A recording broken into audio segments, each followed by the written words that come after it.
Good morning, everyone. Welcome to the Trade Ideas Live Trading Room for Monday, 1st of June, June the 1st. My name is Barry Anderson, moderator of your trading room. Can I get a quick sound check, please? Make sure you guys can hear me. Okay, well, lots happening. A lot of on the unfortunate side, but I guess we've got to slug on here.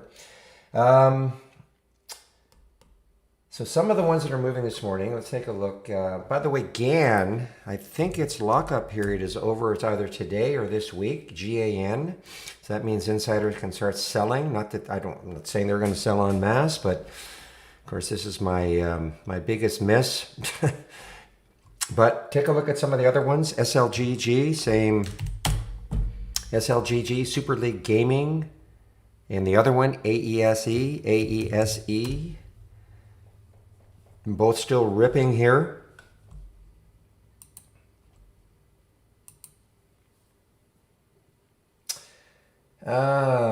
Space, yes, some nice news over the weekend with that launch, of course. SPCE.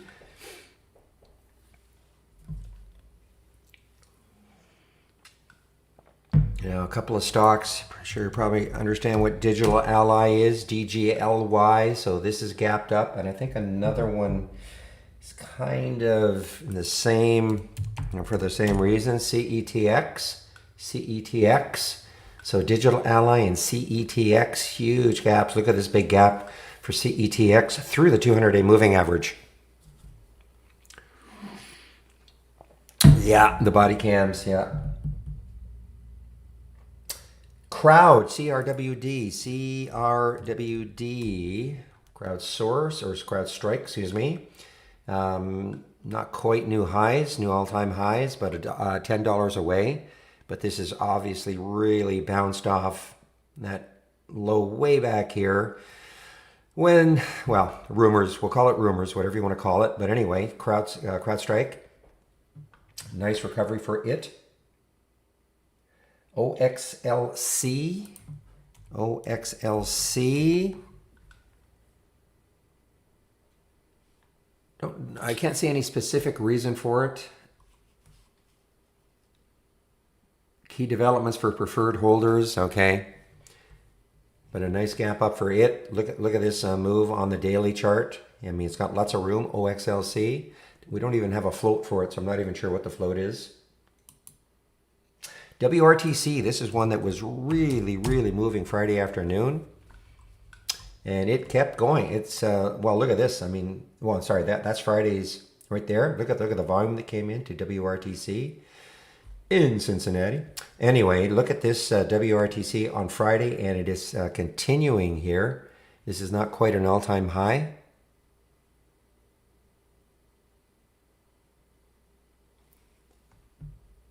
Annex.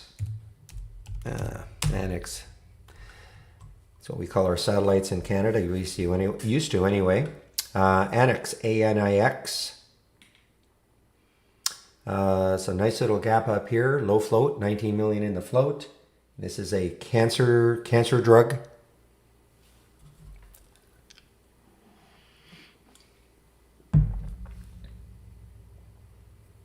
NTLA, I think this is a bit of recovery mode here. Intelia, oops, NTLA.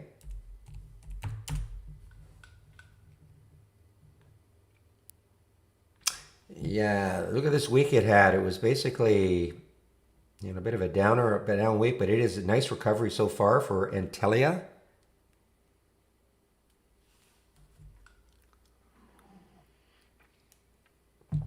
And like I say, last week's high was around 2178. So we're starting to get to that area, but that's a nice breakout. And AUDC, this is interesting. AUDC, something to do with Zoom. And so this is maybe not, well, we don't have it as a lifetime high, but I don't know how far back I have to go. Yeah, as far as I'm concerned, there's no resistance for AUDC. Okay, guys, give me about 2 or 3 minutes, okay? I'll be back in about 2 or 3 minutes.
All right, sorry about that. I'm back.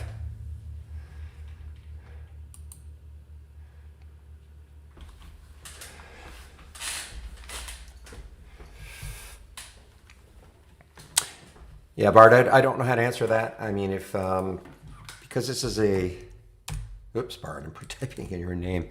Yeah, that's an IPO.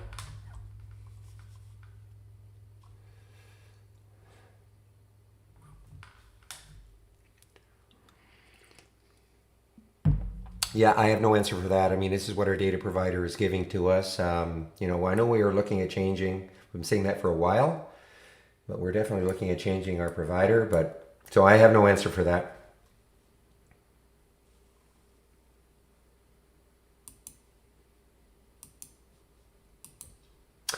All right, guys. Cody. Now, did I see that Cody has a new CEO? Coty, C-O-T-Y. With the sixth one, and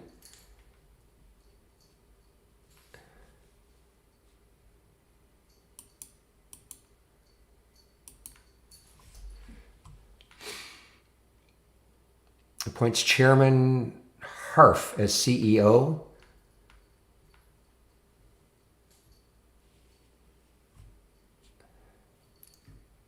Okay, just one moment, please. Again, just.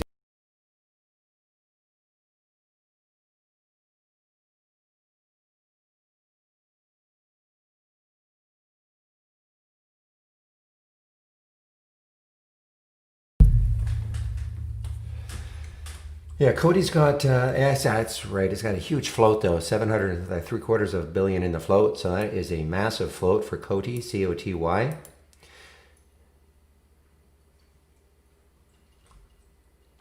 All right, guys, so what time is it? 9:50, 9:14. So again, if you want to follow my watch list up and down, so in this window here, we should start to see some stocks immediately, right when the market opens. These two windows right here, nothing will appear until at least 9:45.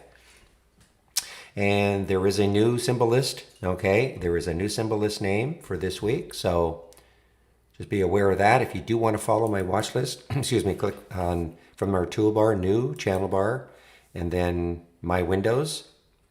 All right, remember everything in here is a layout, so make sure you save your layout to the cloud first. You can only have one layout loaded at a time.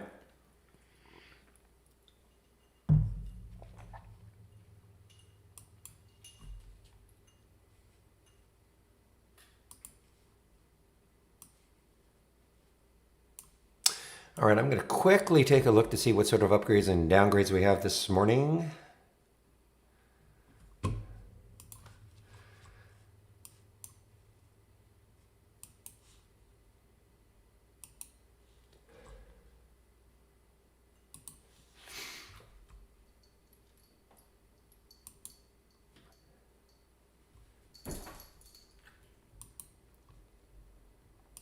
Let's see how many of each we've got. A little more active today than compared to Friday. So I'll get a few of them in on the upgrades.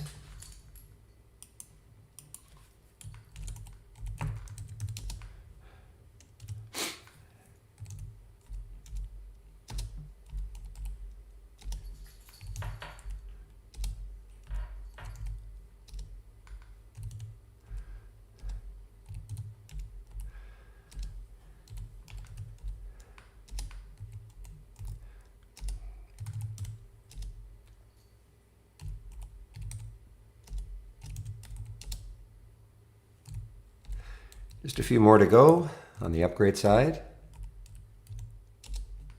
I see they've upgraded MGNX. Let's see if this has any sort of a move today.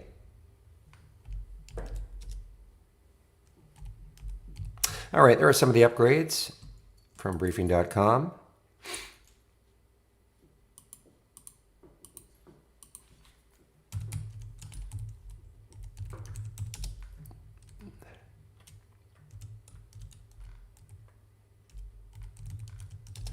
Look at the downgrades in now.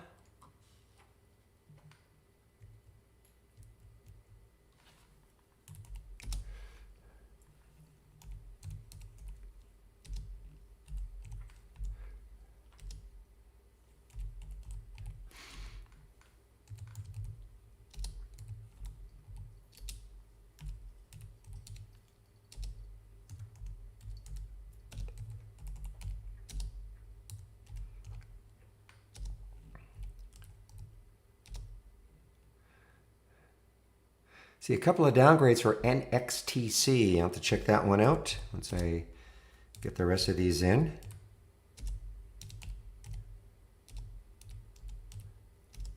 Oh wow, a lot of downgrades for CGC, guys. A lot of downgrades.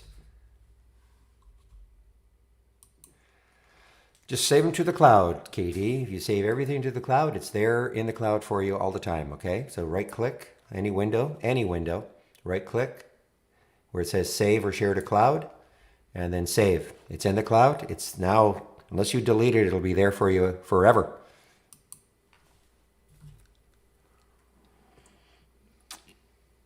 Let's take a look at, CGC was really getting whacked this morning again. Had earnings on Friday. Obviously a huge disappointment. A lot of people look like, you know, the sector was on the rise, on the move a little bit here.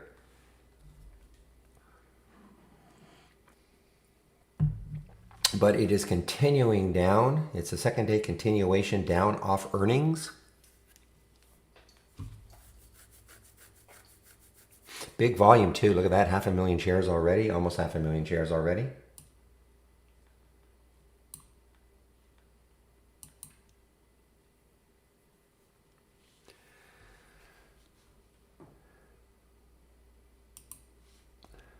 See, one moment here, just making one adjustment to my watch list.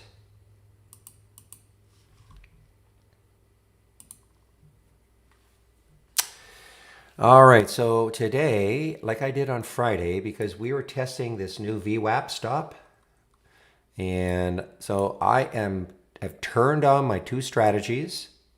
These two strategies, the up and down, I've turned them on. So I will be auto trading the entries, managing the exits on my own, but auto trading the entries.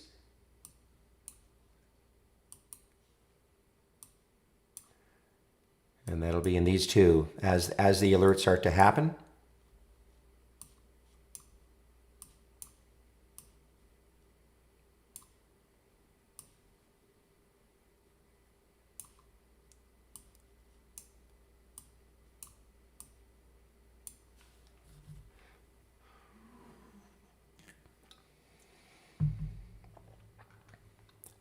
So AUDC, this is a really interesting one. I mean, it is, again, popped up.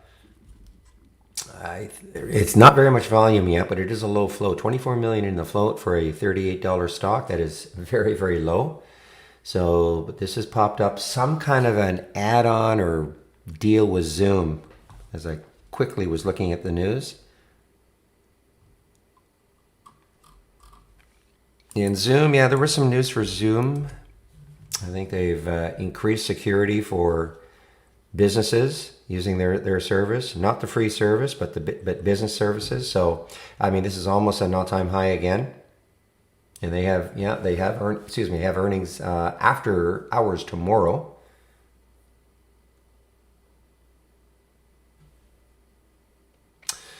So the demise of, wow, I mean, this was all the way down to 132. Actually, it was all the way down to 100. Remember these days when all the news came out about hacking, etc. Then it popped up again, came right back down, right back up again.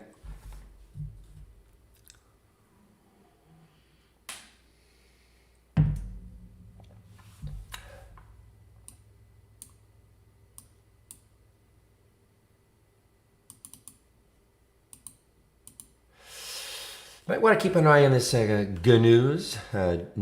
Keep an eye on news. All right. I mean, it's got a ways to go before it takes out Friday's high. But I believe they did a financing on Thursday. I think they did. It was either Thursday or Friday. But it appears that it's holding well, fairly well. It's a low float, 23 million in the float. Of course, it had a big day.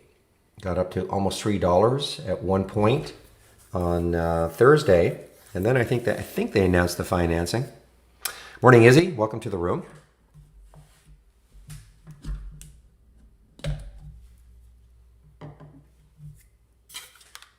Give me one moment, please.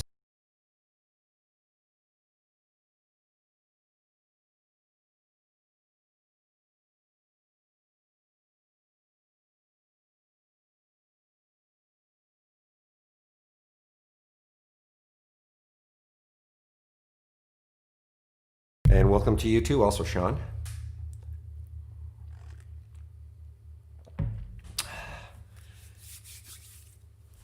You miss me? Why? I've been here. I'm fine. I hope you're doing well too. Morning, Jatinder.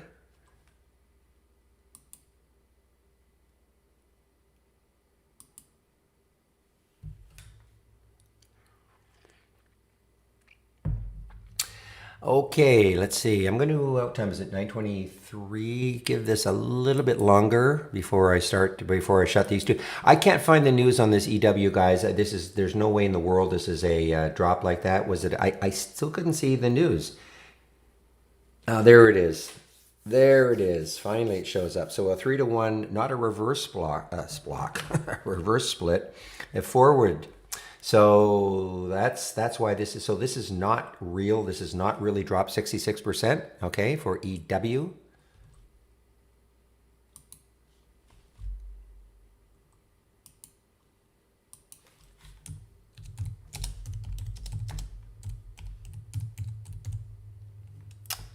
Second.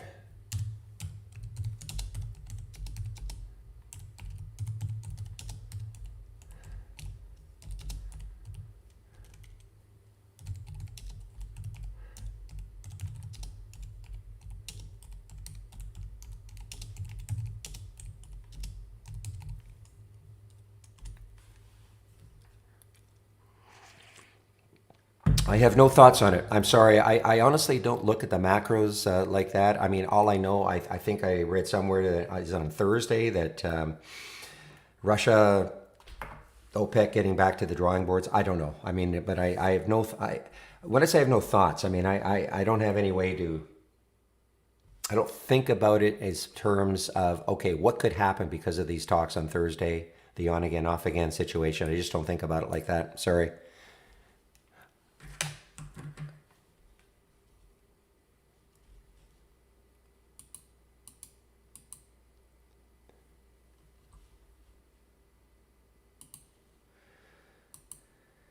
Wow, this has come back quite a ways now. Moderna, guys, mRNA from being absolutely slammed. Look, isn't that interesting? Look where it got to on Wednesday. Wednesday, it basically touched right to that support level, almost to the penny, before it rebounded. And then Thursday, Friday, and it's continuing its rebound.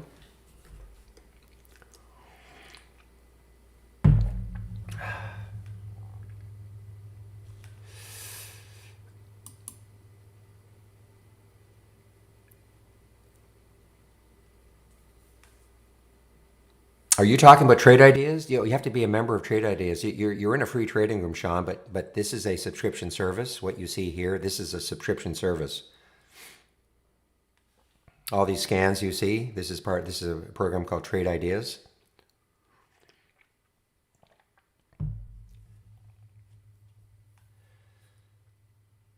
What new function was introduced? Yeah, let's see. Are they 9:26? Do a refresh, okay, Chris? Mine paused around 8 o'clock my time, or well, 8 o'clock.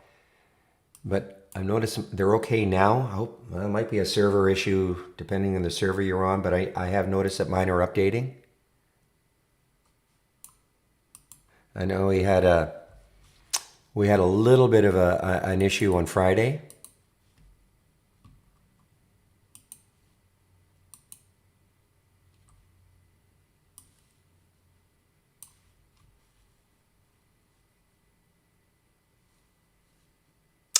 Okay, what is it? 9:27. So I will get rid of these two. Whoops. I got these record count down to a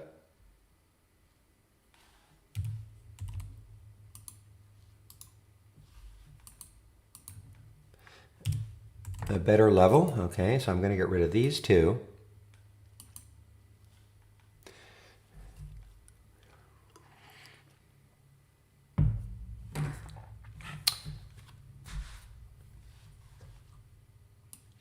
Well, you can make Trade Ideas as difficult or as easy as you want it to be in terms of all the filters and all. That's why I try to keep my watch list. This is for especially for newer people. But heck, I use it. I use it almost exclusively myself. So you'd only have to concentrate on a few stocks.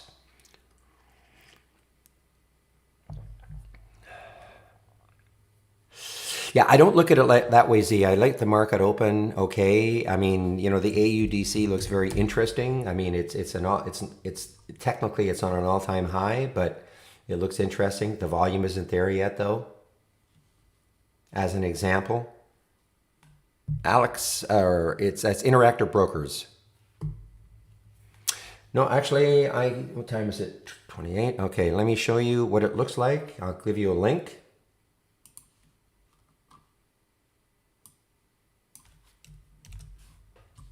Okay, Sean, I'll give you a link. You can click on the link, and basically the pricing you see, if you took off 15%, 15%, that would be the price.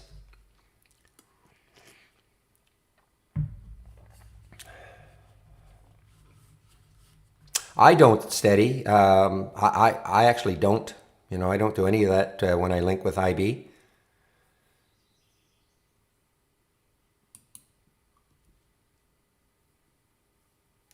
One minute? Yes, it's less than a minute, guys. So let's have a great start to this trading week, everyone. Less than a minute to go. And usually I don't trade the first 15 minutes anyway. I like to see things settle down just a little bit.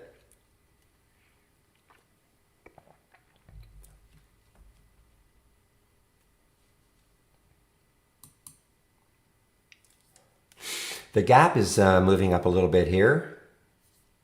GPS, just before the market opens.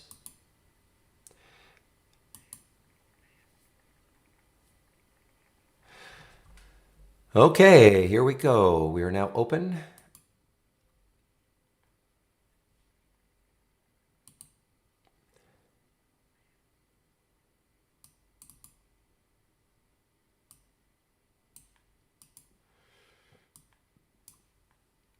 Let me rearrange a couple of things on my other monitor.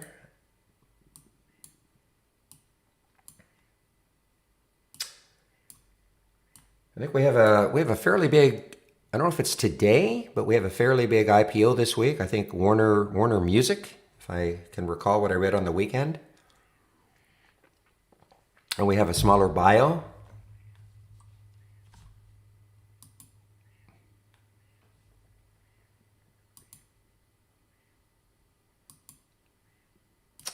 Well, our friend VTIQ again on the move here. VTIQ just does not want to give up. Look at this week, last week. Of course, this was so active about 3 weeks before. Got all the way up to 35, VTIQ.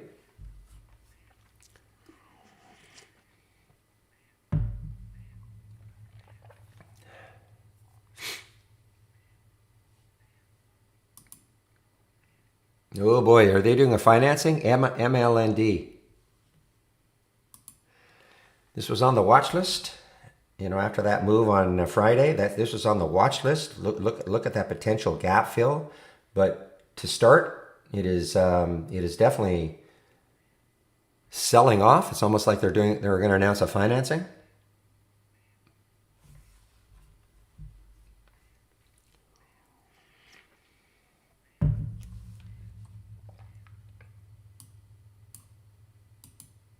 VSTO gapping up and going. VSTO.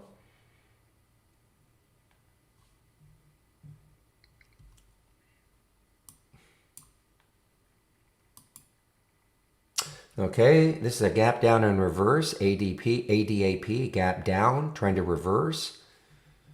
Look at the volume that's coming in.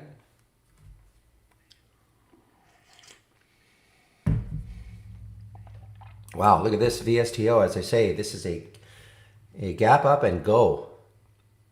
Right from the get-go. And what do we have for resistance? Well, look at the monthly chart. You've got around 1850. Again, when I say that, I'm not saying it's going to get there. But look at the break on the weekly and the daily for Visto. Sporting and athletic goods, okay?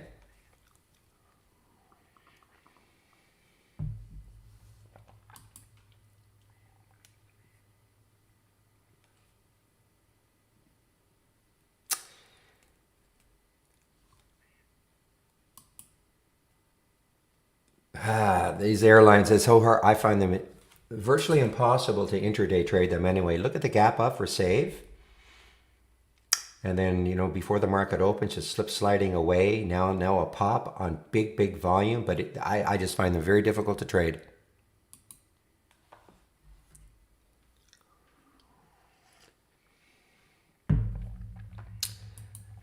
Whereas CGC just continues down, guys. CGC continues down after, well, terrible reaction anyway to its earnings on Friday.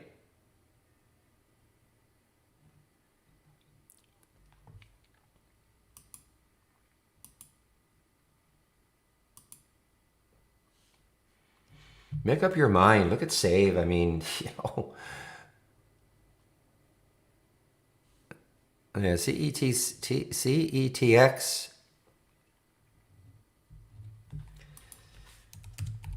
Again, I guess it's in the same space as Digital Ally, GGLY.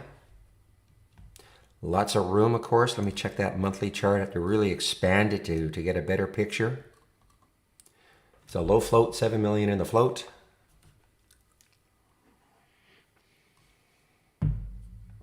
I saw Teva had an upgrade this morning.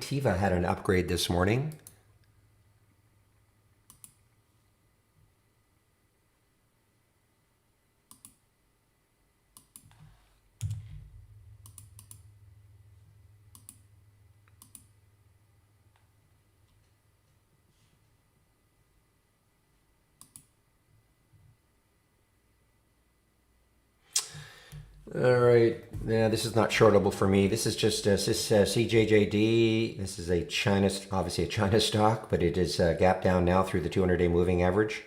It's not shortable. I get them at JFT. I get them from briefing.com. It's a free service. You just have to give them your email, and then they deliver it to your your inbox about 10 after 9 every morning. So that's from briefing.com. There's AESE, guys, on the move here. Pre-market high was 457, so this still has, I mean, realistically, you would think, I guess this was an IPO back here. It's either an IPO or a symbol name change back in August. Probably was an IPO. Wow, this is looks like it wants to take out the. Yes, I can do that.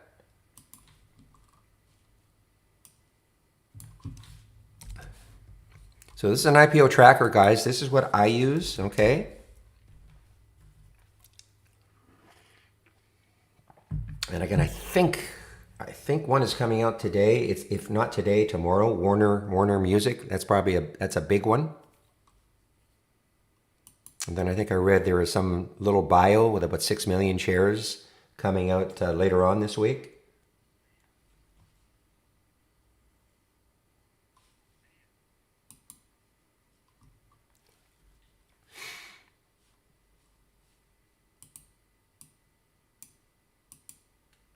All right. Well, it's too cheap. ITRM though is a gap down and go, and it's not. This is not shortable for me. Interactive Brokers.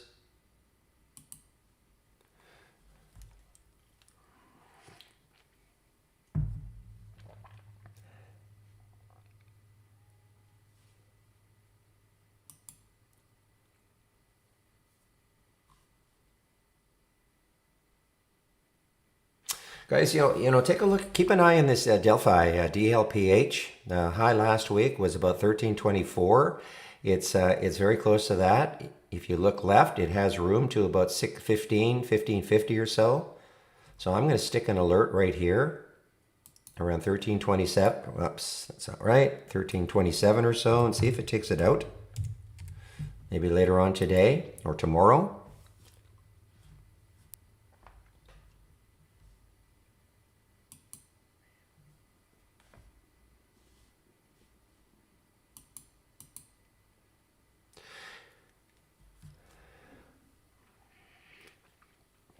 So I'm just biding my time, guys, waiting to see what shows up on my watch list. And nothing will happen in these two windows until at least 9:45. No, there it goes. AE, but it came right back down though. AESE.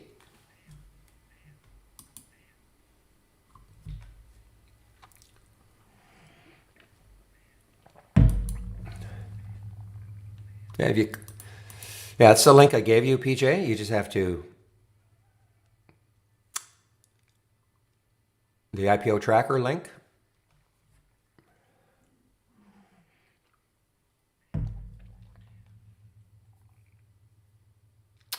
It should be. I don't see why it's not working. Yeah, well, I guess I get people to click on the calendar. So this is what I was taught. There's Warner. There's Warner WMG. There's the little one I was talking about. PLRX. Zoom Info Technology. I wonder what they are. But so those two are on Wednesday, and then we have one on Thursday, and then one on Friday. IPO market's starting to pick up a little bit.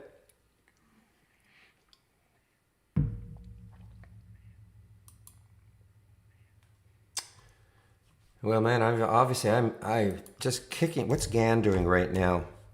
Kicking myself. So I think it's either today or certainly sometime this week. Insiders are able to sell, and that's the GAN. This is the IPO from back here. Now, welcome, Sanjay.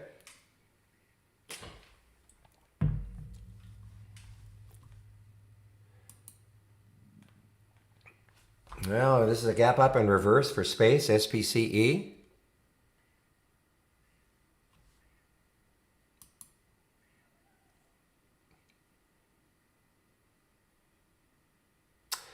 I really think I've seen this one too often. Norton LifeLock, NLOK, big volume, $500 million in the float.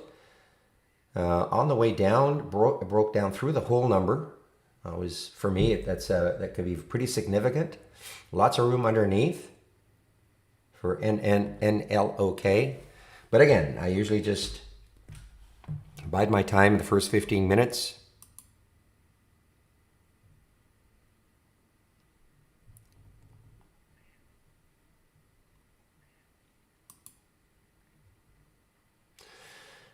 Well, SAVE is almost at the pre-market highs now, but why did it do this? Why did it do this?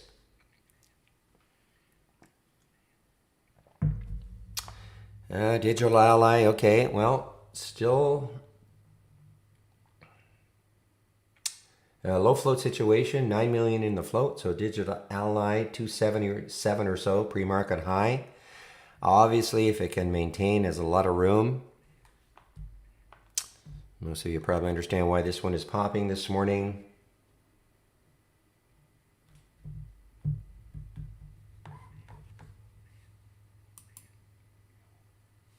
Wow, AESE now through that hole number 5. Big area for it to take out. Take a look at this now. That might be the next resistance area, 569.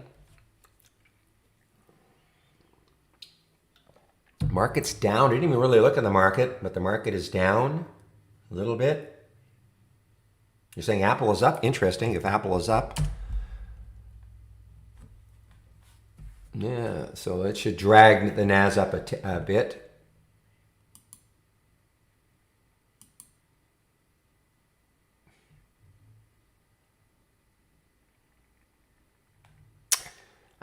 You know what? I missed this, guys, and I'll tell you exactly why I missed this one, because my sound alert had a conflict. There must have been another one that triggered at the same time, so I did not hear this sound alert for AESI, but look at it now. Wow. 386 from the AI, 491 now. So what I'm talking about is I do have a sound alert on here, but probably one of my other alert windows just beat it by a nanosecond, so you can't hear it both at the same time, so I missed that one. Probably would have. I don't like to take them that early, but that one just had a well. Look at the move. Just a lot of people watching this one AESE. So if you have the AI, I mean that's just well. I mean look 25%.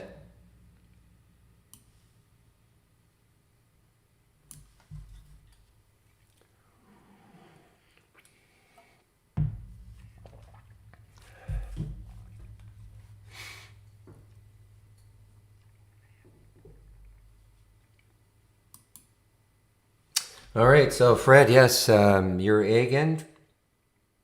Now this to me has some resistance right around that 420 mark, but if it can get through that, look out. I mean, it's got some room up to the 530 mark, and that's the AGEN. Had a fantastic day on Friday. Big day on Friday. Broke through the 200-day moving average at $3 and continuing to move.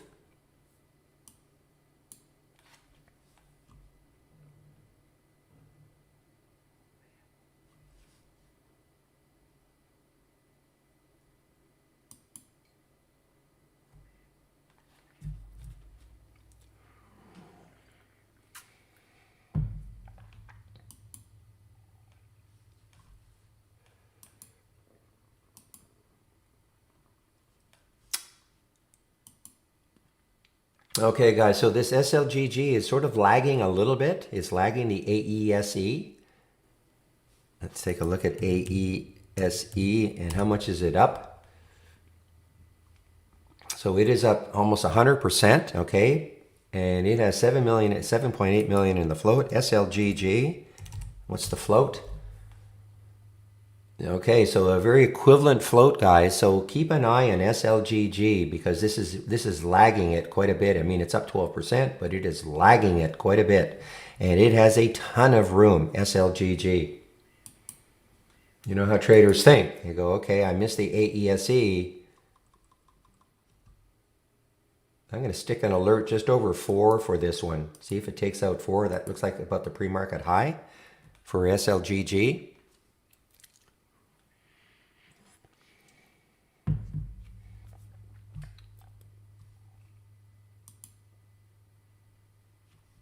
Mentioned GPS just before the market opened. The gap, so yeah, it is gapping still. GPS.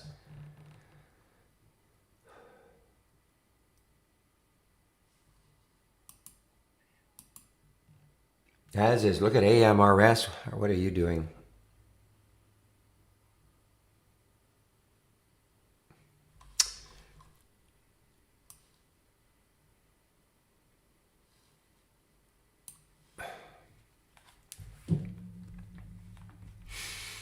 I don't think this is a virus play, but AMRS. So AMRS, big break on that daily chart. If you look left on the weekly chart, has some room to about the 450 mark. Okay, some room. You look at that 2 weekly highs right there.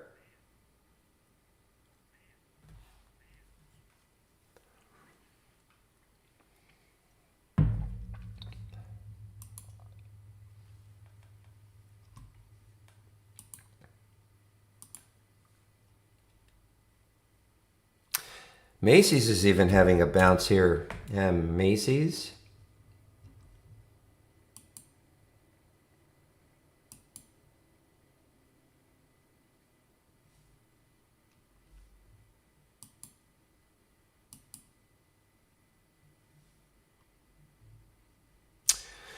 Well, my guess is Sabre is probably moving with the. No, it isn't moving. Well, I don't know. I mean, oh, Sabre, sorry. SABR. As I see some of the airlines are moving. Again, I don't know how to read these airlines. I mean, the high last week was, or on Friday, was 743 for Sabre. I guess if it took it out. But I have no read on these airlines. I mean, this is, a great move. This bothers me though in the pre-market for Save, big gap up and then basically giving it up and probably went negative and now it's come right back up. So I mean Sabre of course is linked in that sector. So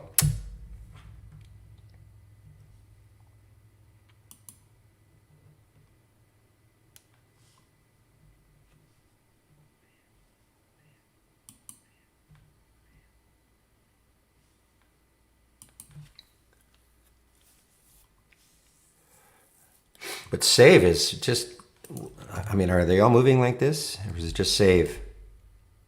No, American looks like it's, yeah, American is doing the same type of thing. You know, not quite as dramatic as Save. I mean, but it had a nice pre-market pop, gave it up a bit. Save really gave it up. UAL, I'm sure all the airlines are doing the same thing.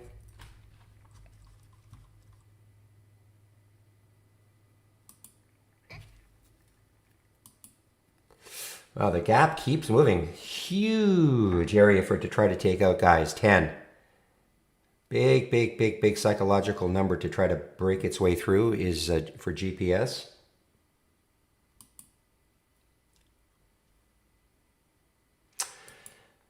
Well, there is one that another one I was interested with the AI, the one that starts with the letter A, the 938 one, but there's no shorts available.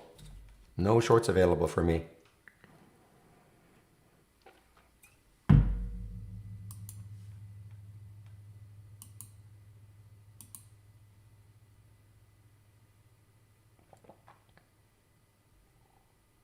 All right, guys, SLGG, big area, tried to take out 4. Look at this, trying to take out 4, lagging a little bit with the AESE.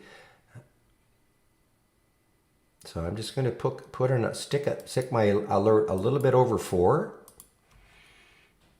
Oh, I see.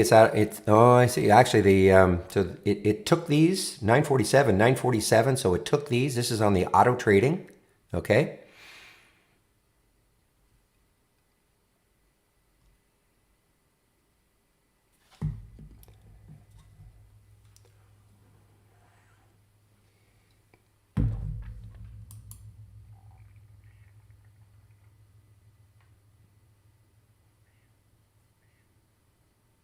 Nice one so far for the NVGS. Again, this is in the simulator, guys. I have it connected to this Trade Ideas simulator. Somebody asked if the simulator was working. It's certainly working for me. And this is actually in auto trade mode. So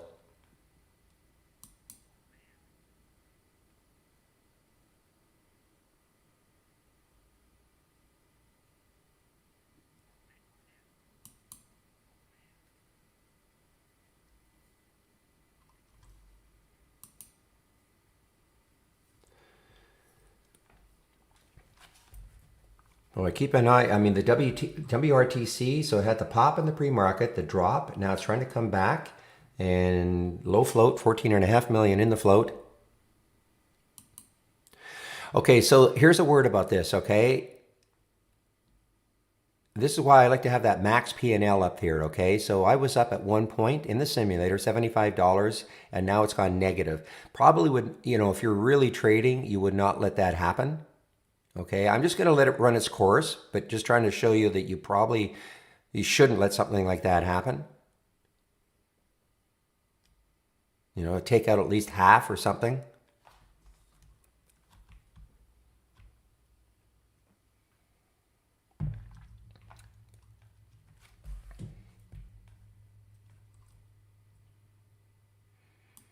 Same with the SLGG, you know, up 83. And now it's turned into a, you know, we're allowing this to turn into a 70 loss, but you know, I want to.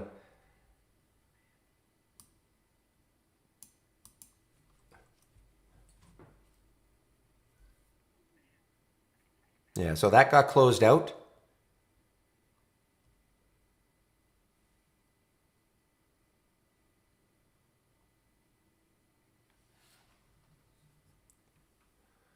Meanwhile, AESE is just rippage. So I'm listen, this SLGG guys, keep a real close eye on this one, okay? Yeah, I think if it can pop through 4, I think it be just because of what's happening with AESE.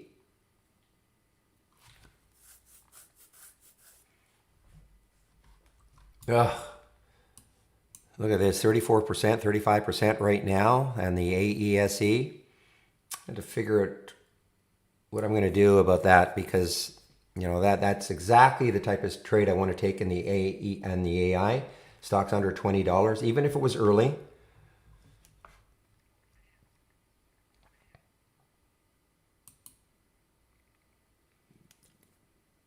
Boy, this is what's that? What's the all-time high here? It looks like about 629. So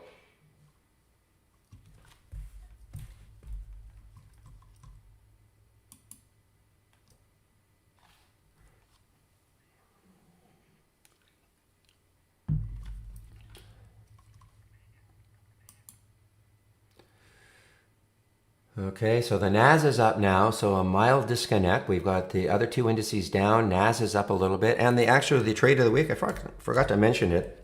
This is the ETF for that sector.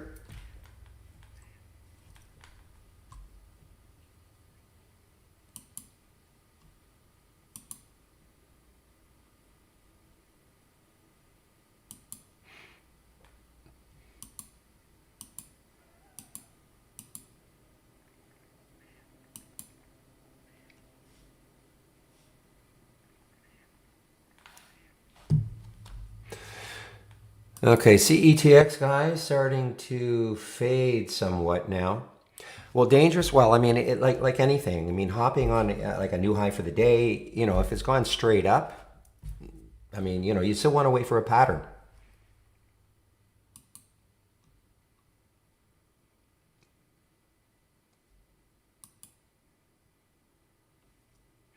All right, OXLC. Is this? Yeah, this is in the watch list here. Okay, so OXLC, mild trigger so far. So to answer your question, not dangerous, but if a stock is just moving higher and higher and higher, like anything, it's not a great idea to chase something. But if it settles a bit and then makes a move to a new lifetime high, for me, there's no problem. That's just me.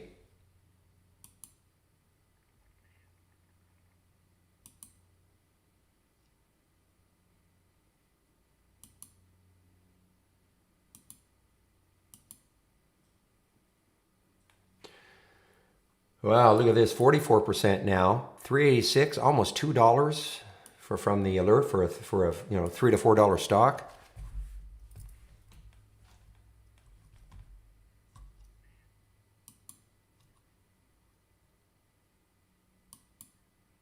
Definitely keep an eye on this SLGG. You gotta love that daily chart. Okay, it's got a lot of room if it can take out 4 again. And when people get tired of the AESE, they might pile into it. They might. I'm not saying they're going to. I'm just saying they might pile into SLGG.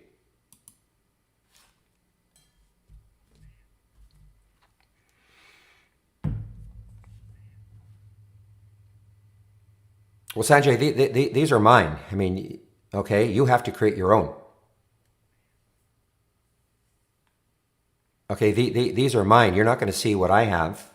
You have to. I mean, you have to load Brokers Plus, and then you can, then connect to the simulator, and then you can start making trades of your own. These are the ones that I've taken.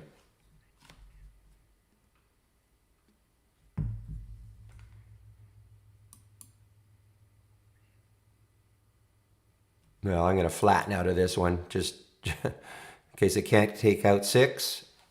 Does that make sense, Sanjay? If you're thinking you should see these are my trades. You can trade your own you just click on a symbol and the symbol will show up. You pick how many shares you want, the price you want to get in at, and if you're shorting, you sell. If you want to go long, you buy.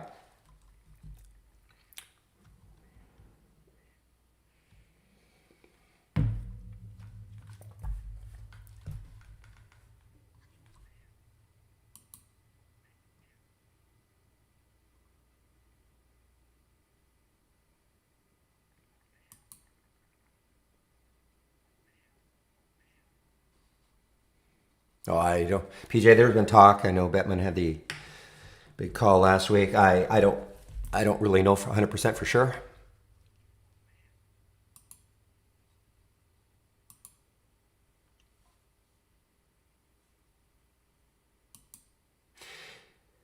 Well, okay. I mean, I'll say right now. I mean, ABio is something I would have liked to have shorted, but there's just no shorts available for me. It's in the AI, but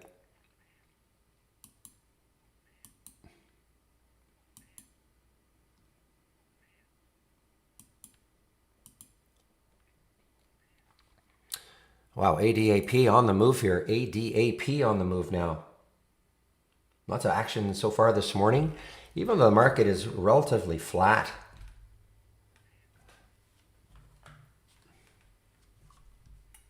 Okay, I did see, man, I think I mentioned this one. MGNX actually had an upgrade this morning. MGNX really got hit hard, actually.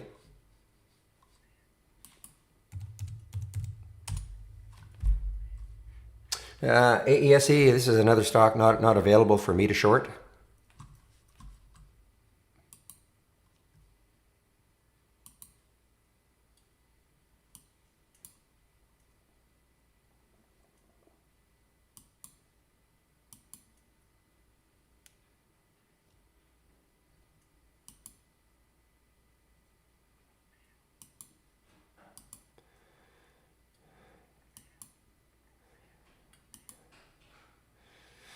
All right, just flattened out of a bunch of positions here, just using the simulator.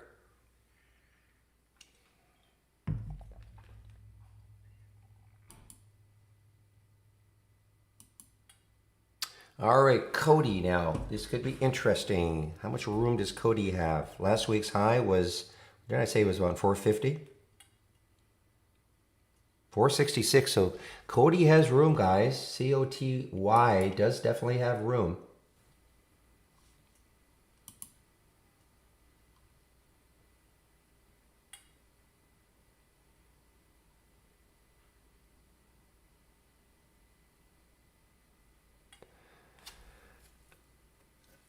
Okay, boy, that's a tough one to tell. Let me let me try to elevate that then.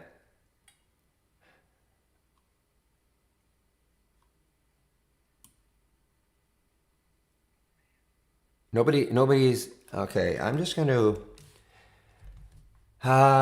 gonna need your email, and I promise to get rid of it immediately.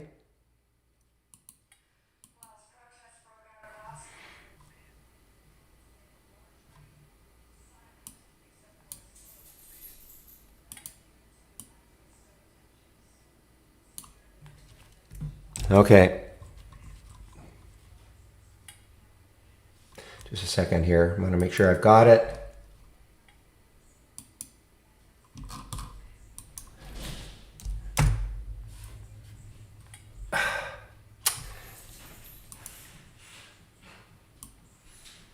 Man, oh man, I'm sorry. I'll get rid of it as soon as I can. The copying in this really drives me crazy. There we go. Just a second.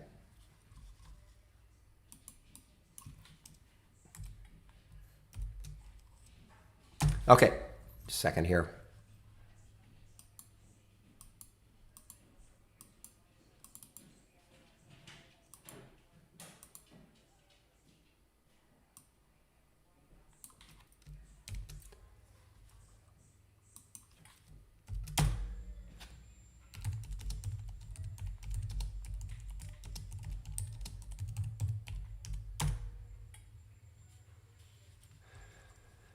Okay, wow.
All right, guys, sorry about that. Just answering. Yeah,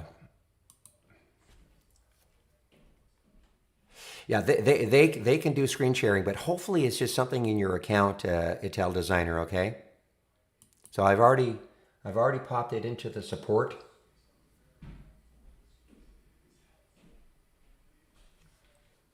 So hopefully somebody will get to you right away. You know, I just unfortunately I can't help. They're going to have to look at your account, figure out what's going on.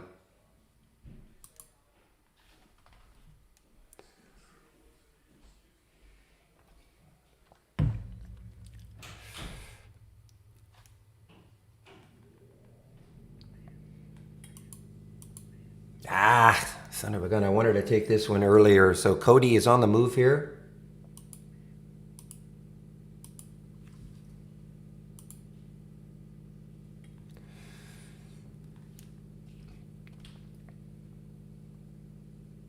Well, you can try our Brokerage Plus and attach it. This is our Brokerage Plus window. So I mean, here are some hotkeys, flat and half, but you can also set up what we call one-click trading. So you can go in, you can just, you set these strategies up ahead of time, you click on it, and that'll be pretty darn quick.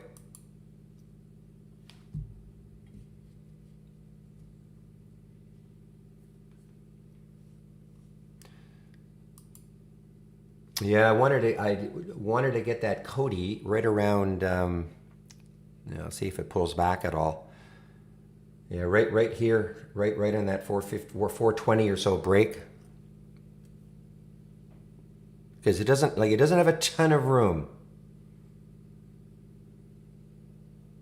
High is 466, and that's about 4 days ago, 3 days ago.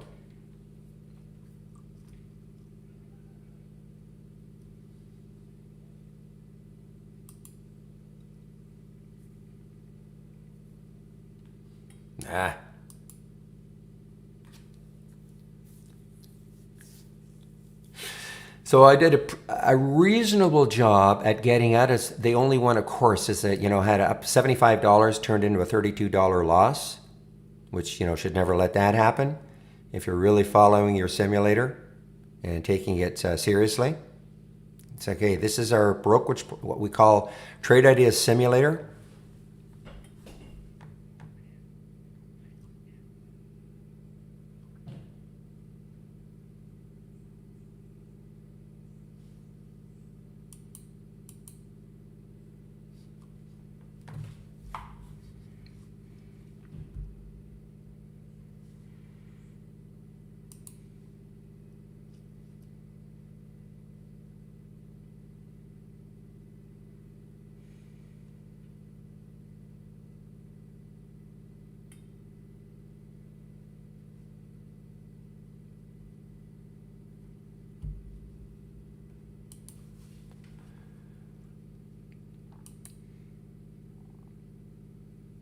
And even this one, the same thing, guys. I mean, you're up 75, it turns into a $32 loss. I mean, you just can't let that happen.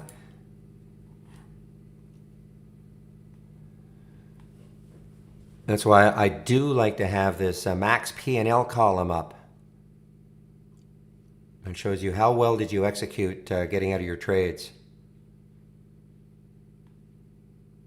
John, it doesn't matter what broker you've got. Okay, our Trade Ideas Simulator, it's irrelevant what broker you've got. It works on our real-time data.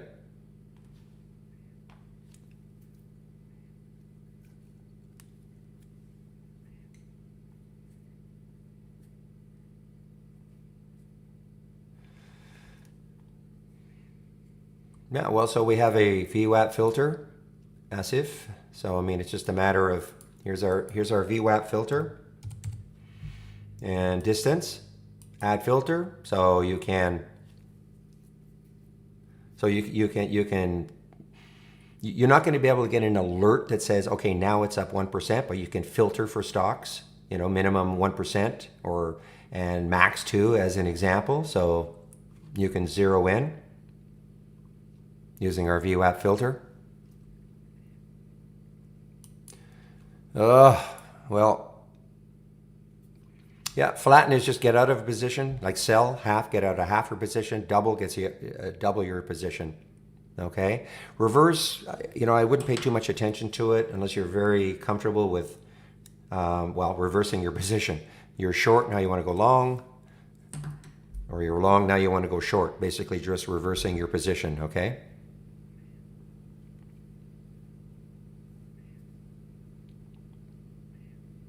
Yeah, you could put the VWAP as an indicator on your chart. Yeah, a line on your chart.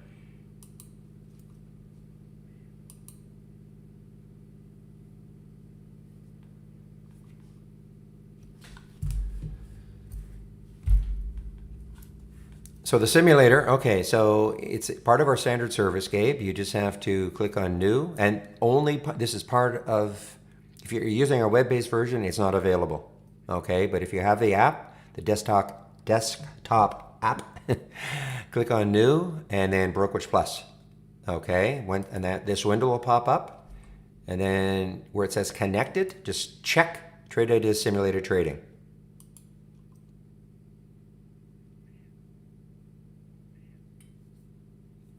Exactly, you're not trading with real money. It's a great way to practice trading.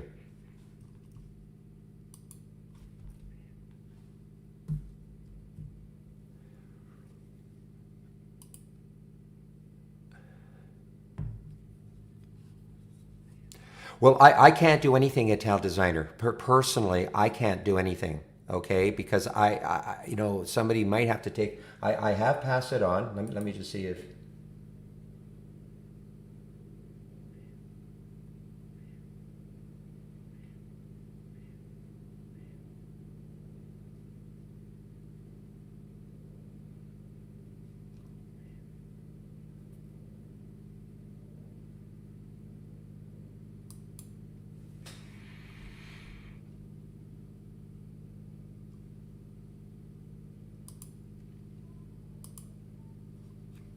just 1 second, please.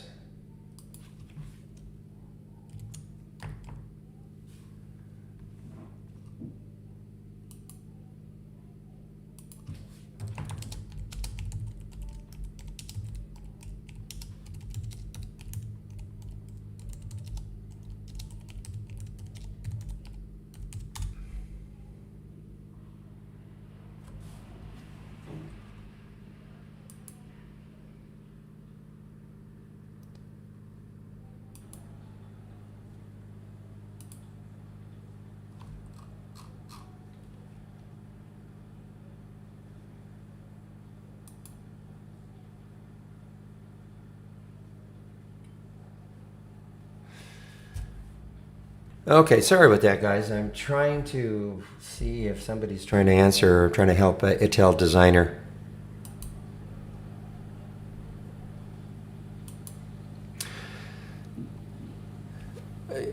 Yeah, John, if you want to trade a live account, okay, your own money, and you want to use Brokerage Plus, you have to have an Interactive Brokers account. Exactly. Fidelity does not work with Brokerage Plus.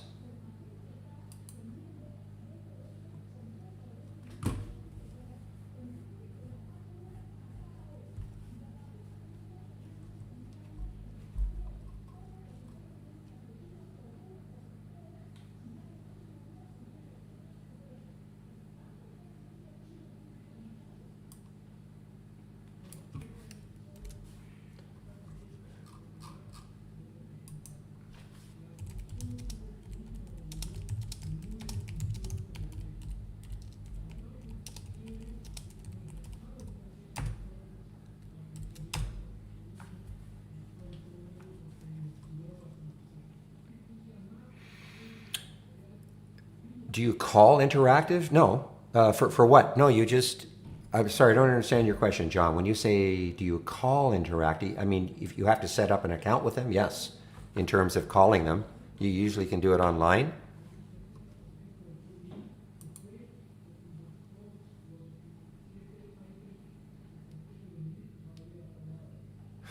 Okay, so Menzies, first of all, I wouldn't use the IB Paper Trader, okay? I would use, I have no experience using the IB Paper Trader. I would use our simulated trading, okay? I think it'd be a lot easier for you to do that as opposed to trying to use IB Paper Trading, like the paper trading module within IB. That's my opinion. I don't have, Sanjay, I do not have a cloud link as such. If you want to follow these three windows here, then you click on New, Channel Bar, and then Barry's Windows.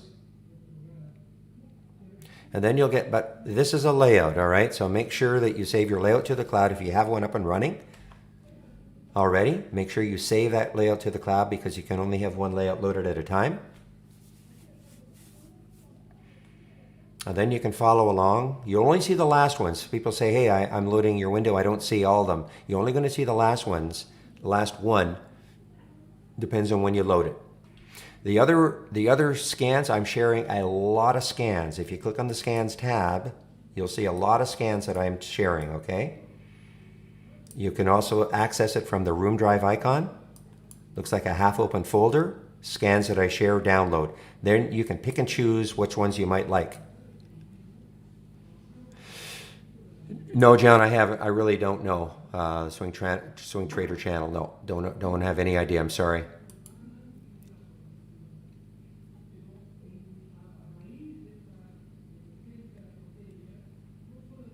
Yeah, John, I mean, you just set up an account with Interactive Brokers, and then you want to use Brokerage Plus, then instead of connecting to the simulator, you connect to Interactive Brokers.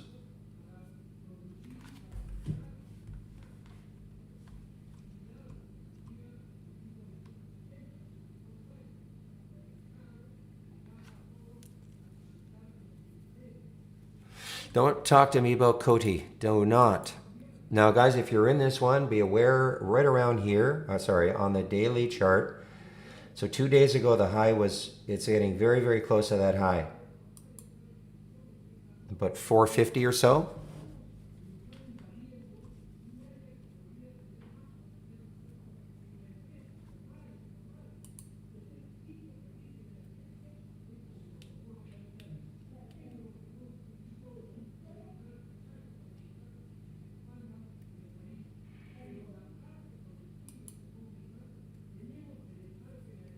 Boy, Inspired, are these another one of these gamers? Yeah, another one, guys. This is another one, INSE. Keep an eye on this one.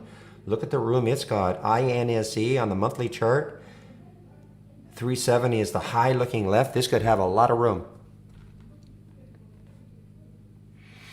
Okay, so I'm going to try to answer. I'm going to have to call you Mr. Shulga because I will butcher your first name. Svatoslav. I mean that's that's as close as I can get. So this is in the YouTube room. Can you hear me? And can you see? See my screen? Before I explain how to do it. Okay, so you have to have the Brokerage Plus window open. Now, first of all, are you on the desktop? I don't want to have a tough time saying that. Desktop app, or are you in the web-based version? The web does not have Brokerage Plus.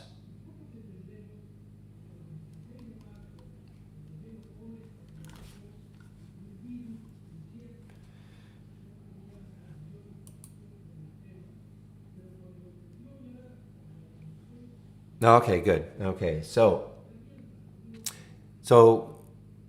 from the toolbar, click on New and then Brokerage Plus window. Okay, there's the Brokerage Plus window.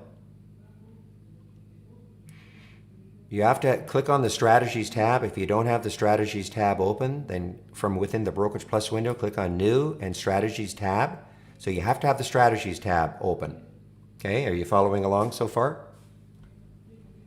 INSE, guys. I'm still interested in. Well, I don't give. There's no entry price. I mean, you're chasing it right now, and I don't do that, Lolita. I don't say, okay, here's an entry. Get in now. I mean, the entry would have been around 347. On the break right there in the 5-minute chart. But right now, you're in chase mode. But this could be a multi-dayer. So. I'm sorry. I'm going to really. Svatoslav. I'm going to have to call you Mr. Shulga. Okay. I just want to make sure you've got your Brokerage Plus window open.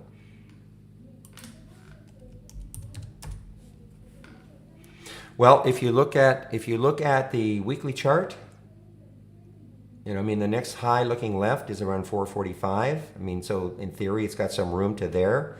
But I mean, the fantasy, as we call it, the fantasy void, we well up here. Way up here. I'm not saying it's getting there.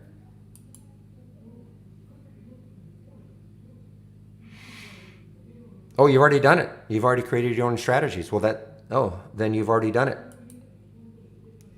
Because you talked about the chart, clicking on the chart, trade. So here they are. So if you've already done it, Call him Slava, you're right. If you don't mind, maybe it's a little too familiar, that's all. Oh, these ones, you mean these ones? Well, these are ones I created.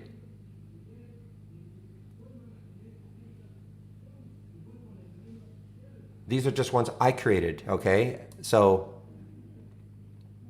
you've obviously then, you know how to create your own trading strategy.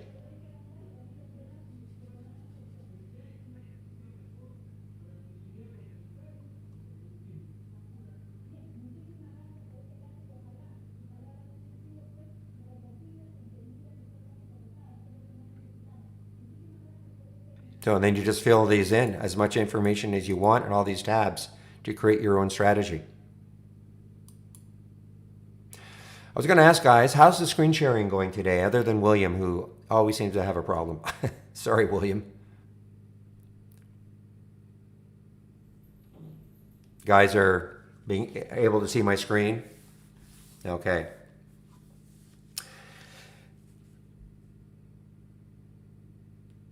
Well, William, again, you always seem to have this problem.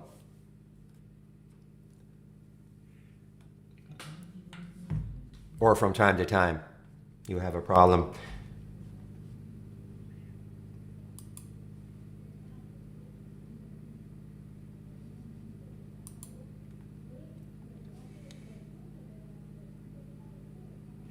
Okay, so anybody showing up for the first time, you can see my screen, every now and then somebody says your screen is black and I have to go through a fix for them. Anybody like that today?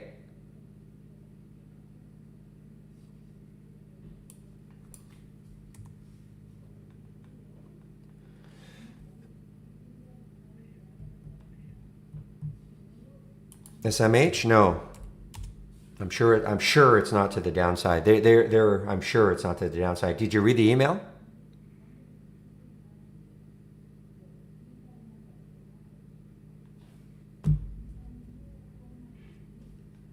No. Okay, that one. I'm talking about the screen.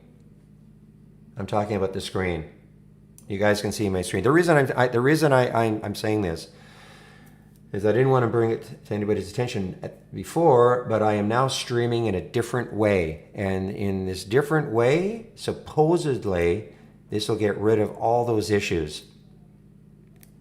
People coming in and not being able to see my screen. Yeah, I'm not talking about the SPY chart, okay? I'm just talking in general. But I wanted to make sure that the resolution is what you're expecting as what we had last week, and because it is a different way of sharing my screen that I'm doing.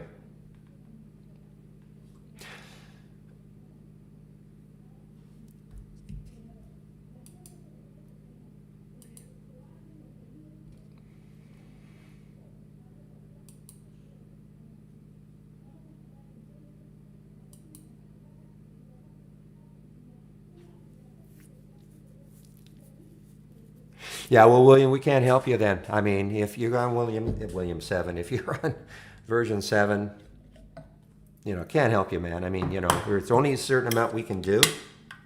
And you've had this problem from day one, it seems, so I'm not sure what to say. Well, I know what to say. Upgrade.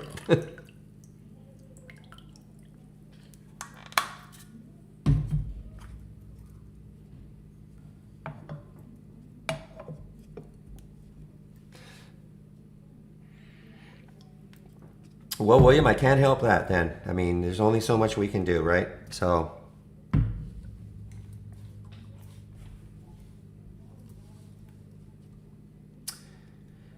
how about a firewall, Ital? Somebody mentioned that. You got a firewall that's maybe preventing? Okay, Greg OH, I'm sorry. Manual add stock. Okay, so you have not created a watch list before?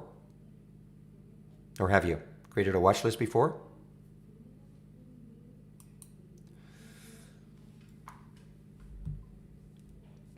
Talking to you, Greg OH. Have you created a symbol list before?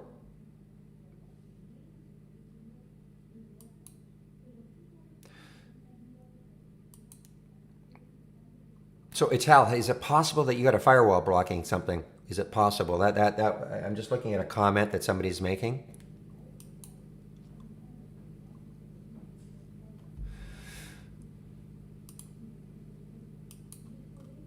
Okay, Greg OH, I'm waiting for an answer from you about creating a symbol list or.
All right, sorry about that. I'm just trying to follow up. There are a bunch of emails coming in, guys. I'm trying to help.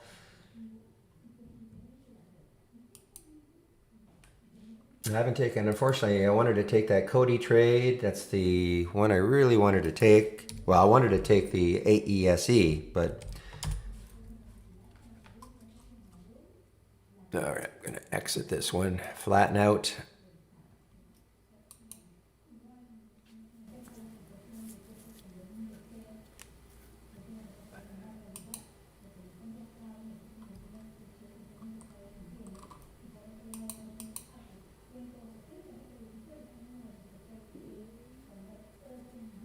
Okay, Sid, no, it's not a stupid question, but you don't have to use Brokerage Plus to execute the strategies, okay? You don't have to. Who's your broker, first of all, Sid?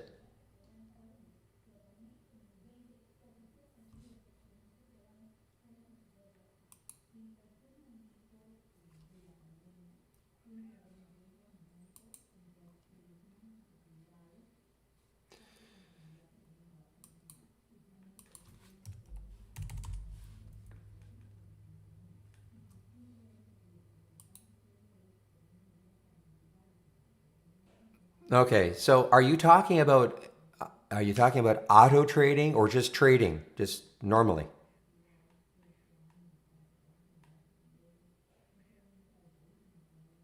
You sure you want to do that? Did you buy Brokerage Plus? The $1,100 minus whatever promo.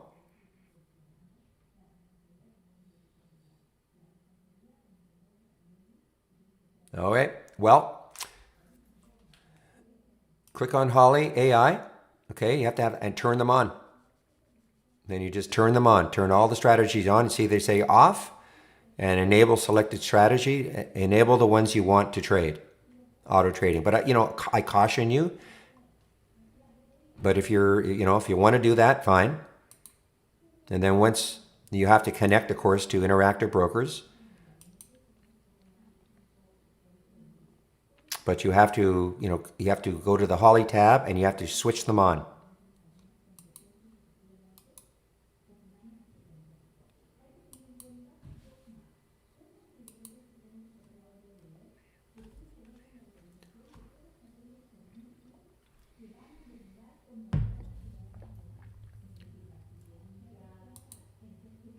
You're very welcome, but be careful, right? Just be careful. I'd be really watching the trades as they are. For instance, look at this one okay, this would be auto trading it, right? AESE. Now, that stock hit a high of 592 or 3, okay? There's where the AI exited. Would you really, if you're a trader, would you really have allowed it to go from 386 up to almost 6 and then get out at 462? Think about that, okay? That's all I'm saying.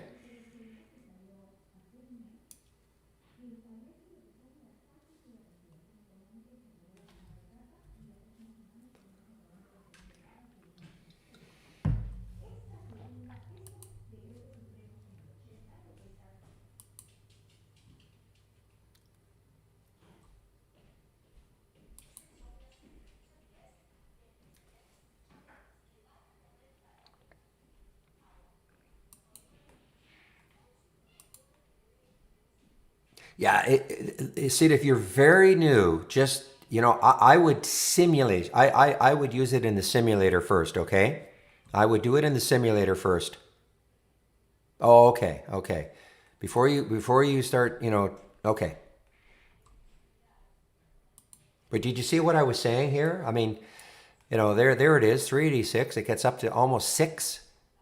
And if you had let the algo to run and take you out, you would have got out at 462. I mean, it's still great. Don't get me wrong. It's still a nice percentage move. But my feeling, oops. I mean, my feeling is, I see this and I'm always aware of that whole number. I would have been looking at this and going, is it going to get through 6? The minute it did that and then that, I would be out a lot, okay, of that trade. Plus, take a look at it on look at it on the weekly chart. Look where it stalled.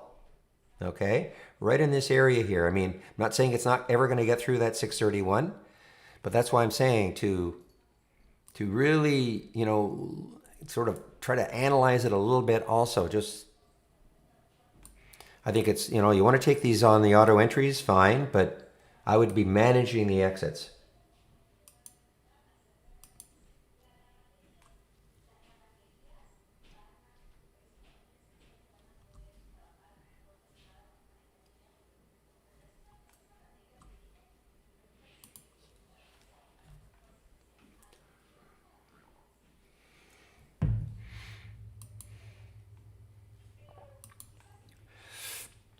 The other thing, you should be watching Sid. For instance,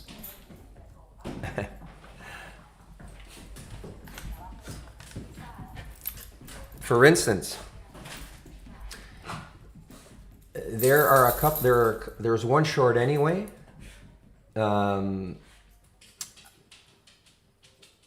if you got Interactive Brokers, you could not have shorted. So I wouldn't take that trade as an example. Okay, in the simulator, try to keep it real. What you could really have done. I'm looking at like the ABIO. There are no shorts available at Interactive Broker. So even though you could take it in the simulator, you could not have really done that.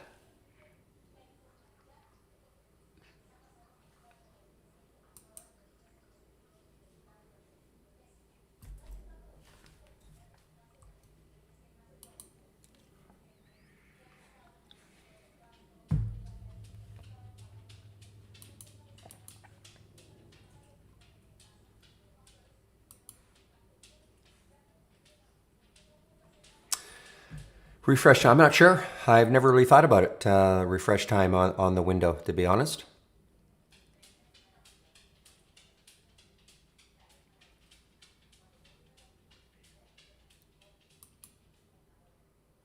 Keep an eye on CAR now, guys. Obviously, a ton of room if it wants to keep.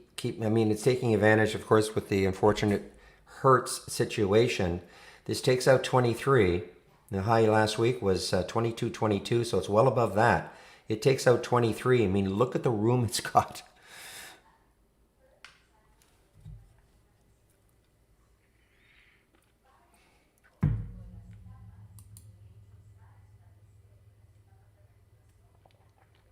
No, no, no. But Sid, you have to, like, some brokerages don't have shorts in every stock. Okay, so if you've got IB, you can just check right underneath your order entry, and it'll tell you whether it's shortable or not. Okay, it's nothing to do with timing. Well, I mean, in theory, it could do something with timing because shorts could become available later. Okay, but not every. That's why we do not have a short filter. Somebody is, we get that question quite a bit. Why don't you have a short availability filter? The reason is that, I may have shorts and your broker may not, and then it could be vice versa for the next stock. So there's no way we could have a short filter because brokerages are all going to be different.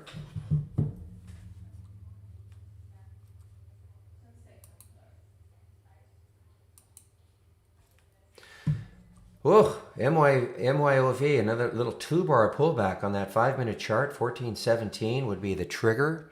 It's already gone to 1438. This one still has room. MYOV.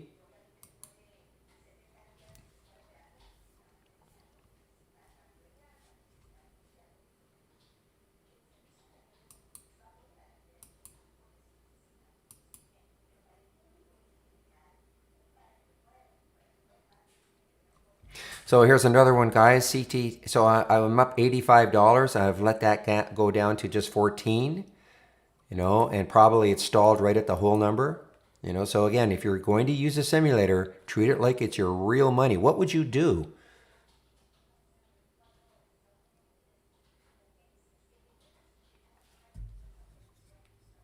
That's why this max P&L is a really good column to have. It shows you how well you did.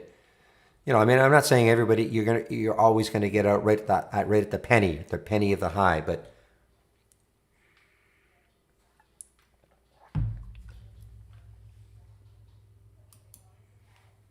well, car guys, car. This takes out 23. Look at the run it could go on.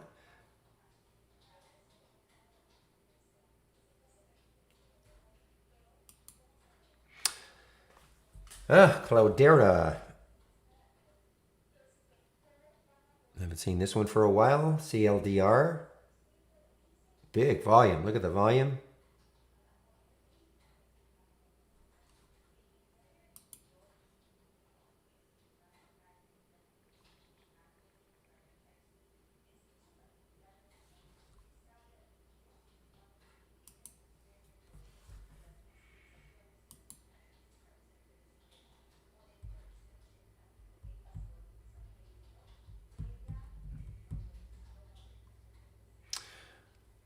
Okay, Ital designer, somebody is going to look at your account. He's just wrapping up with somebody else, okay? And then he's going to look at it, okay? And this is our, you know, probably I'll call him our best technical person, okay? Phoning is not really, okay, because, but you'll see. He's going to look at your account to see what the heck is going on, okay?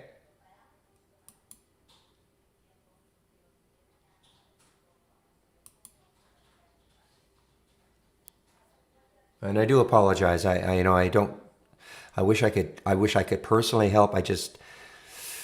Fortunately, I just cannot.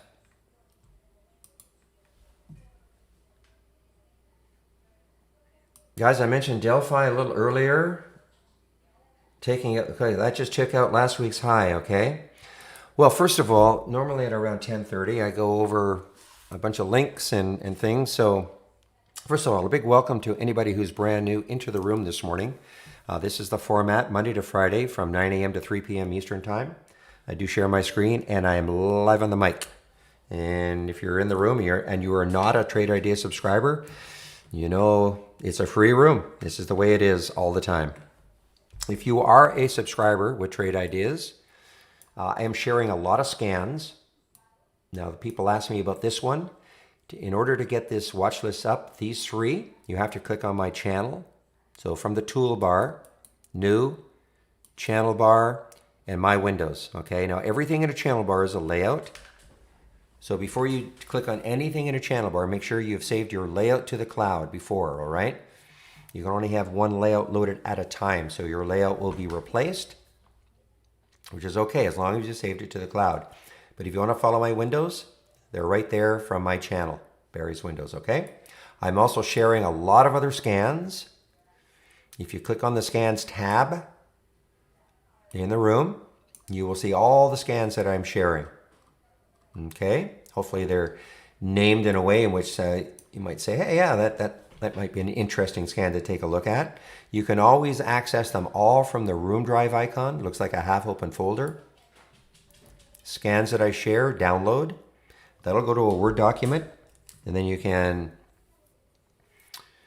take a look at them all at your leisure. Now, the links I'm going to talk about, you can also download those. And the links, they're training links, webinar links.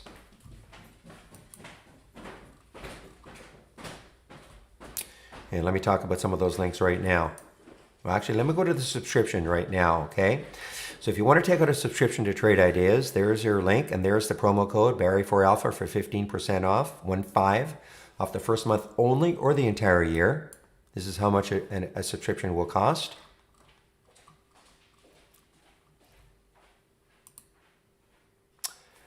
And I accidentally clicked on the X. Just a second.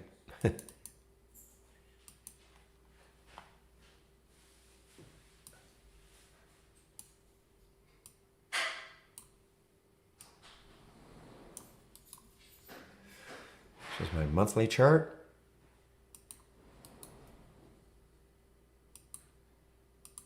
Okay. All right, so this is, they basically have 4 plans. Excuse me, sorry. We have 4 plans. We have a premium yearly and a standard yearly. This is the big plan, I guess, $22.68 a year minus that 15%. Versus the standard yearly. These little pop-ups drive me crazy sometimes. There we go. Subscribe, $10.68 a year minus the 15%. The big difference is the AI, really. If you're wanting a premium subscription, it's because you want to see the AI. It's that simple, okay? The AI, you just load this window, wait for the alerts to happen all day long. There's an entry time, there's an entry price, there's a stop, and you can manage the trades, okay? That is the reason why you would subscribe to our premium plan. Now, you don't have to take out a premium or a yearly. You can always just try us out. Standard monthly. Standard monthly is $118 a month, less the 15%. Or the premium is $228, less the 15%. And again, that discount's only good for the first month. But if you take out a subscription today and you want to upgrade it and you do it within 30 days, say from standard to premium or monthly to yearly, we will honor the promo code. Okay, now I want to talk about some of the links we've got here. So, we have a trade of the week sent to you before the market opens every Monday morning. I believe it was an ETF for the semis, SMH. I do a daily video between 1:50 and 1:45 every day. Download. If you don't see the similar tab in your single stock window or the buy and short buttons in your chart, then you should download the latest version of Trade Ideas right there. This is a great link if you're starting out, okay? 20 short video lessons. I'm going to click on it just to give you an idea about what it looks like. I know it says in 20 days, but of course you can go at your own leisure or your own speed.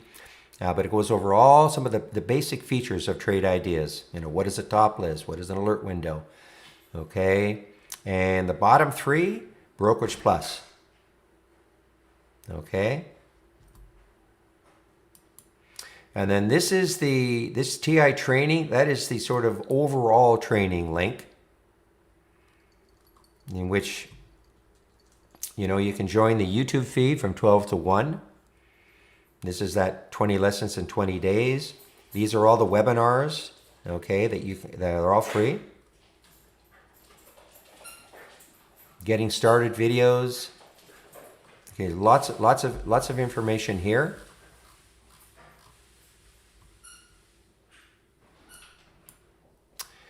And let's see, the next test drive. Okay, so we just completed our test drive a week ago, almost a week and a half ago on the Friday, not last Friday, but the week before. So we do these about 4 times a year. Not sure when the next one is going to be, but if it's the norm, if it follows what's happened in the past, it'll be sometime in August. And all you have to do is fill this out, and then whenever that test drive is going to be, we will send you a notification. The test drive, basically for $8.99, allows you access to our full premium service for up to 10 trading days. Forgot my daily video, or maybe I mentioned it before. 1:15, 1:45 every day. Here's some ebooks that we have. They're all developed within Trade Ideas. These are not third party. If you're a Mac user, we get this question a lot. This is a good link for you, show you how you can use the program. Okay? If you are a Mac user.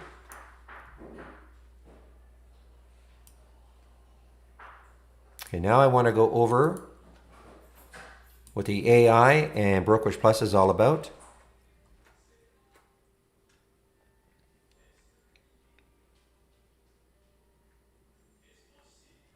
Just checking here. So it's car. It's over 23, guys. This could have a nice run. It just broke out. Just broke out over that whole number.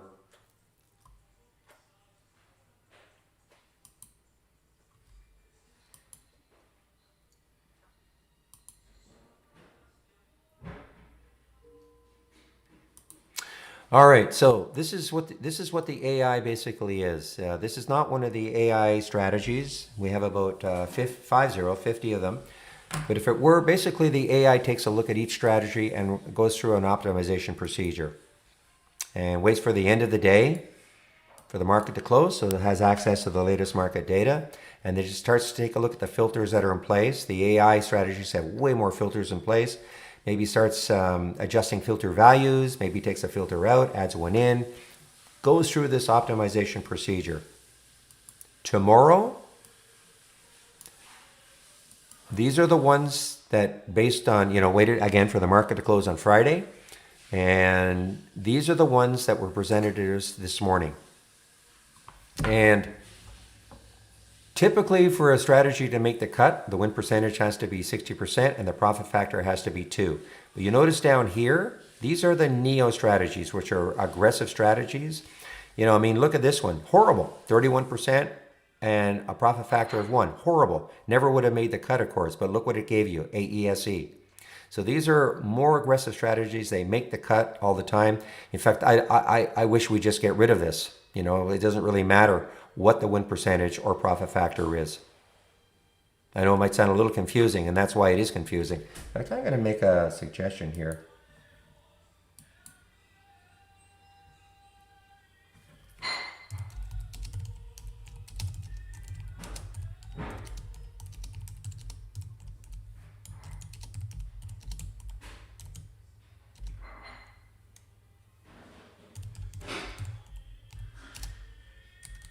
Second here.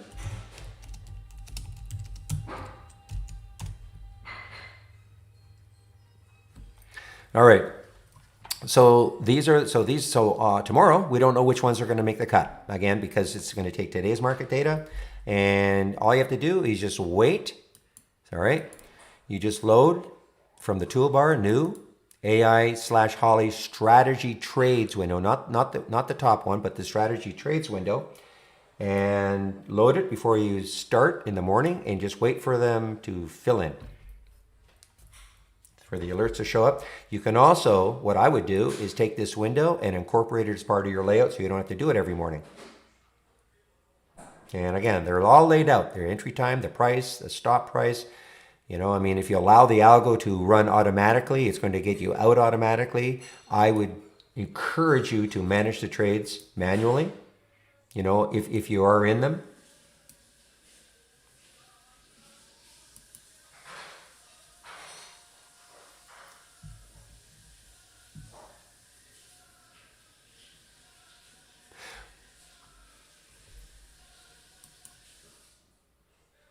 Yeah, so Bolsano, I answered your question. Maybe you didn't.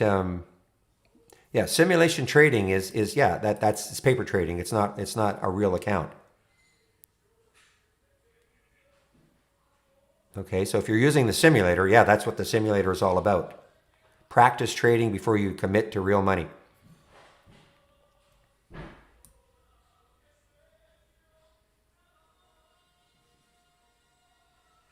Okay, so Greg OH, when you say it doesn't show a stock symbol, how do you add to it? You don't add anything. So I'm not sure I understand what you mean. Have you gone from the toolbar, you're clicking on new AI/Holly strategy trades window? Do you not? This window should pop up.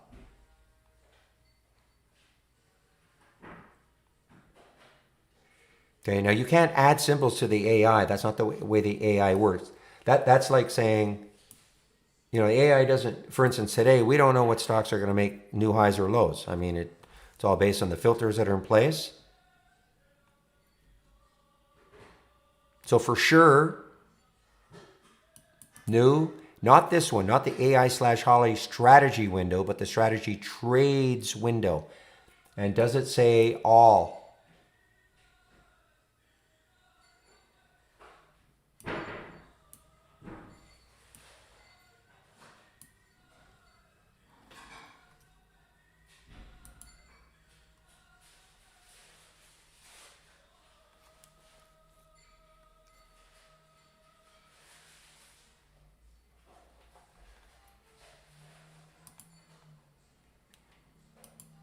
Ah, good. Okay. So I don't understand the question, Jefferson. How do I fix? You selected no alerts. I added one. Now it won't accept it. I don't understand the question. You selected no alerts. When you say you mean me?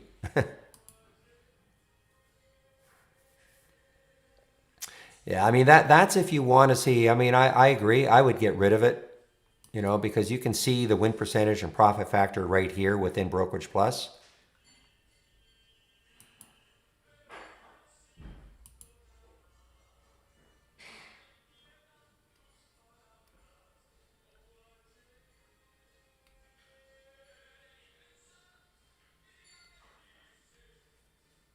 Still don't understand the question, Jefferson. You selected. You are you talking about creating a new alert window?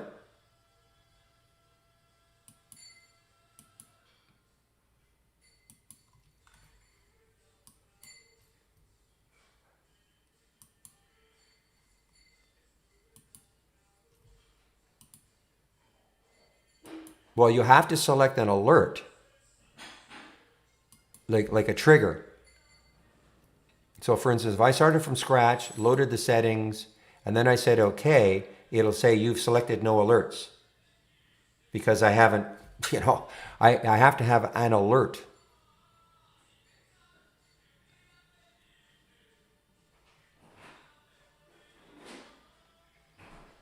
That's usually starting from scratch. When you say changing the one that you have,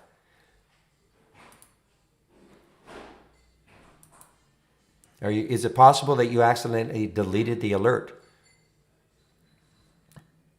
So for instance, if I wanted to change this one, make a change, and then I went up here and I accidentally unchecked one of these two, and then I said okay, it would say you've selected no alert.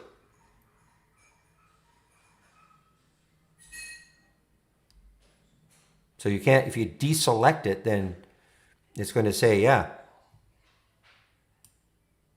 you've selected no alerts, which is not the idea of an alert window. You have to have a trigger. Well, it's a little disappointed in the SLGG.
Okay, sorry about that. Again, email.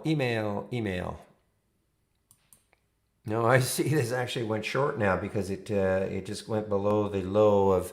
I'd be careful on this one.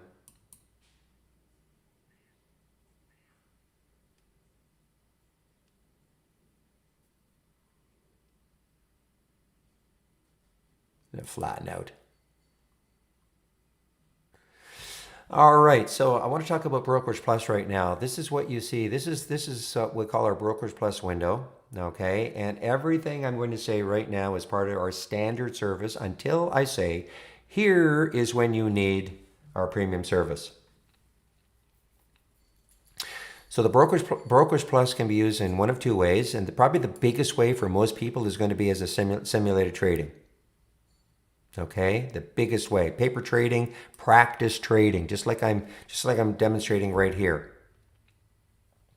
If you do have an Interactive Brokers account, you can use this as your order entry screen. Okay, it's the only so if you want to trade your money, and you wanted to use this order entry screen, then you would have to have an Interactive Brokers account. I just want to reemphasize, if you don't have an IB account, you can obviously still use Trade Ideas, okay? People get a little confused about that. You know, Brokers Plus is absolutely not mandatory to use with Trade Ideas. It just, if you happen to have an IB account, it's a nice interface, but it's certainly not mandatory.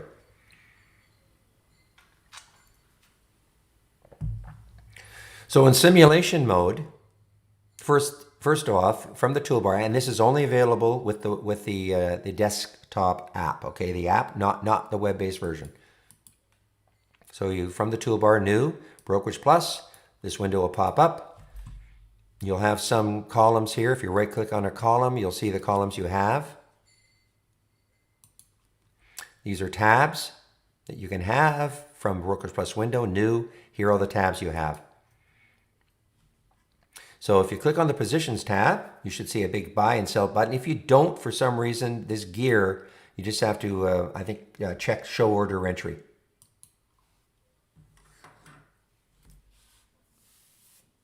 So in its absolute simplest way to use it.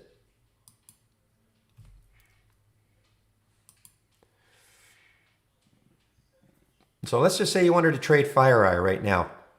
FEYI, I just clicked on FireEye, FEYI.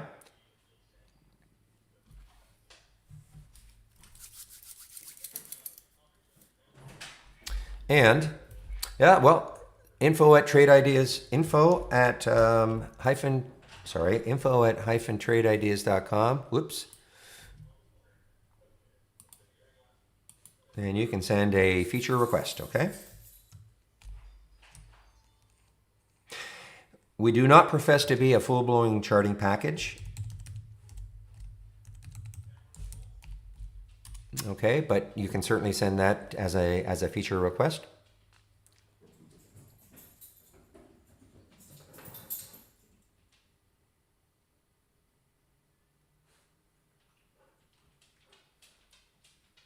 Yeah, so Dallas, I think it's talking about the charts. Okay, it's talking about the charts. You for standard service you can have 10 charts. For our premium service you can have 20 charts. That's what it's referring to.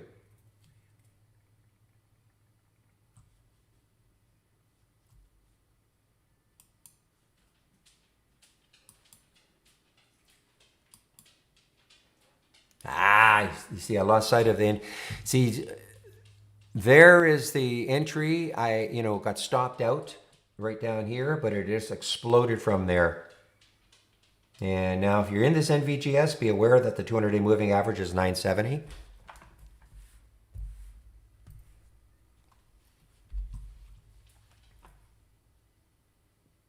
No, I agree. I agree that, having maybe right up here, the daily, weekly, monthly, like most charting programs, I completely understand. But again, we do not profess to be a full-blown charting package. We only have a few indicators you can put on. But certainly, put in a feature request.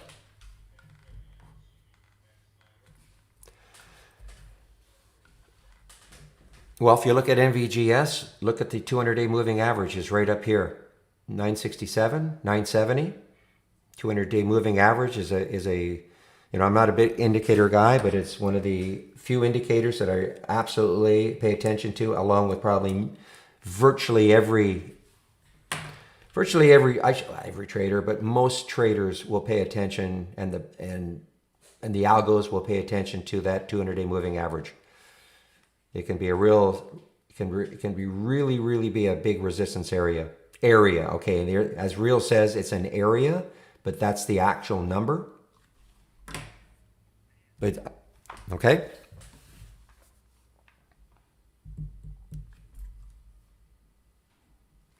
So let me take a look at, what was the one I was going to look at? FireEye. So let's take a look at FireEye and let's take the trade, okay? And this is the most manual way you can do it. It's right on the chart there. This is the most manual way you can do it. And this is in the simulation mode. So let's just say I want to take 300 shares. Okay, 300 shares. I can go in at the market because I'm looking at the spread, 1305, 1306. So, you know, it's a penny. So there, so it took the trade at 1306. Okay, you see FireEye is right up there, 1306.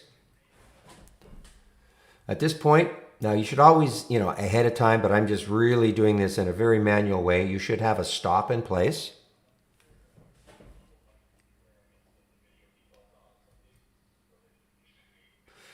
So let's just put a stop, oh, I don't know, down here around 1282, right at the low here. So I can just put a stop price right here.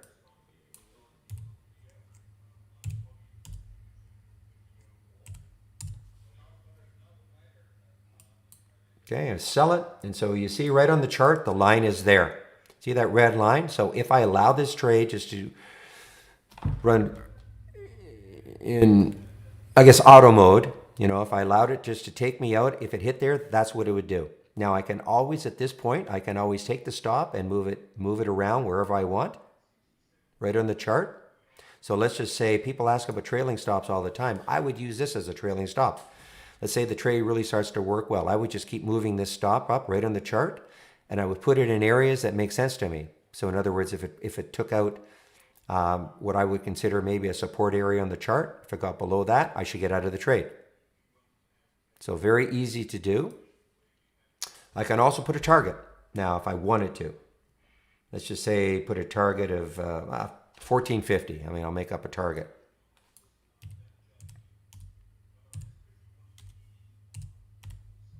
Put it in both areas. Sell. So now that target, it's hard to, right there, you can see it on that weekly chart, right up there. So if I allowed it to get up to that price, it would take me out for a $423 gain. Okay? And of course, I can do the same thing. I can move my target up and down. Let's just say it started to stall. It was moving higher and higher, and it started to stall. I could just move it down and you know, drop it right at the price, and it would take me out. A little bit of practice, but this is, you know, this is the simulation mode.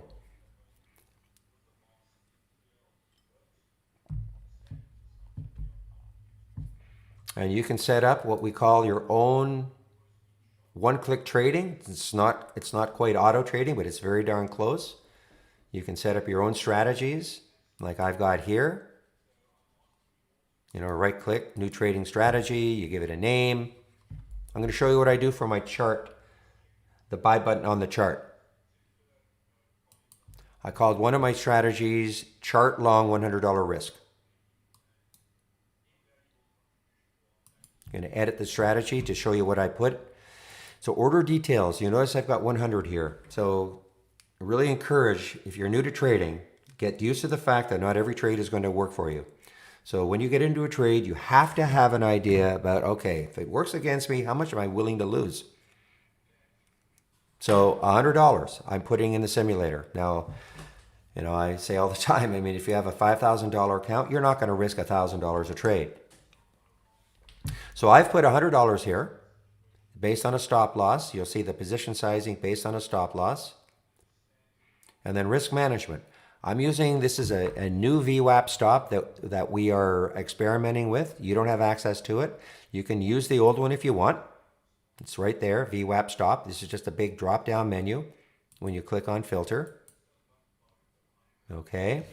I did put a target, 50 cents, put a 50-cent target. Again, just to demonstrate how you can do it. Whole time, you could treat it like a swing trade if you wanted to, or get out at a certain time. So let me show you then how that works by using the buy button on the chart. So what you have to do first is, you notice I've got 4 long strategies here.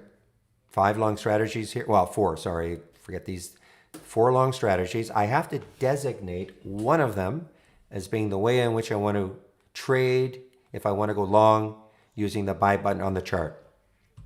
So I basically right click, default chart long strategy. I check it.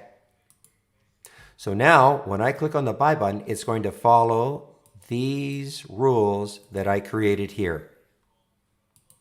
So let's do one.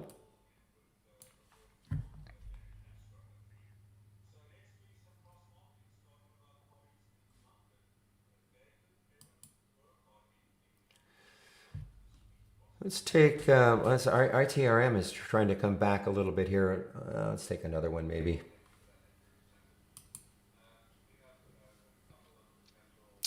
Okay, I just wanted to show you a couple of things that you can do with this buy button and really any of the strategies. No, the buy button. So when I click on it, you'll notice a crosshairs. Okay, so I could do it one of 2 ways. I could say, okay, I want to only take this trade if it gets up to a certain level. Or I could say, you know what, if it drops down, if it pulls back, I want to take the trade. Now this is a huge swing, of course, in this one. Or I could drop it right at the price. Okay, I'm going to drop it right at the price. And so it didn't quite, now you see what's happened is that it's slightly underneath. I should take the trade. So it just took the trade. And there's the target up there, and there's my stop down here. So at this point, I can always, again, adjust my stop. And it's always going to be approximately $100, okay? It's not going to be bang on. I've risked $100. But notice that it took the trade. It took 150 shares automatically because if I take the difference between the entry and the stop, I'm going to get approximately $100 that I'm risking. And that's how easy it is to use that buy button right on the chart. Again, practice with it before if you have an IB account, before you use real money. But, it's a great visual way of seeing what's happening right on a chart. So everything I've just said, part of the standard service. Here is where you would need our premium service. You notice that most of these trades, except for the ones I just demonstrated, the last 2, they were automatically taken because the symbols showed up here. Okay, these are what we call auto trade. How did I do that? I turned these 2 strategies on. Okay, they're on. So if you wanted to do something like that, create your own alert window, and you wanted to auto trade, then you would need our premium service. You'll need our premium service in order to see the AI alerts. That is when you need our premium service. Other than that, so if you don't care about auto trading, number 1, then you only need our standard service. And if you don't care about seeing our AI, then you only need our standard service.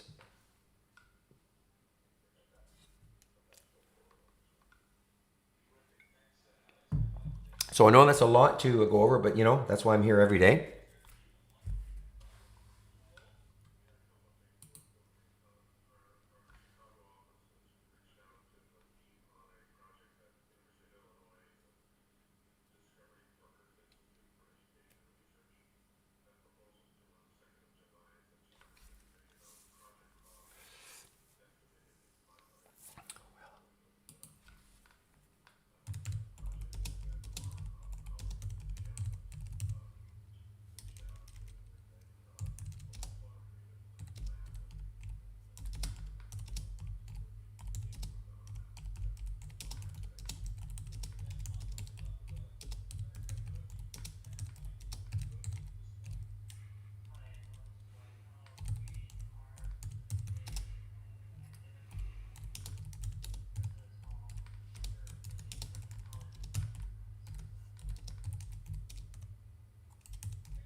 Just 1 second, please. I'm just trying to answer another email.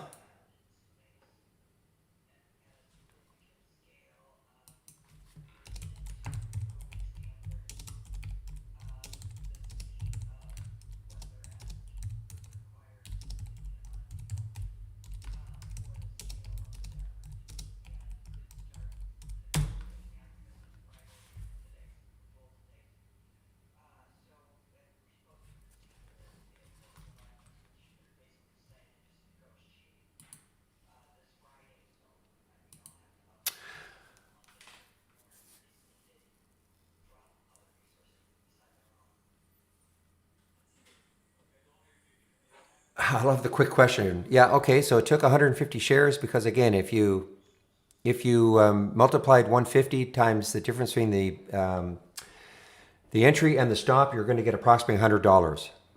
Okay, because remember, in this strategy,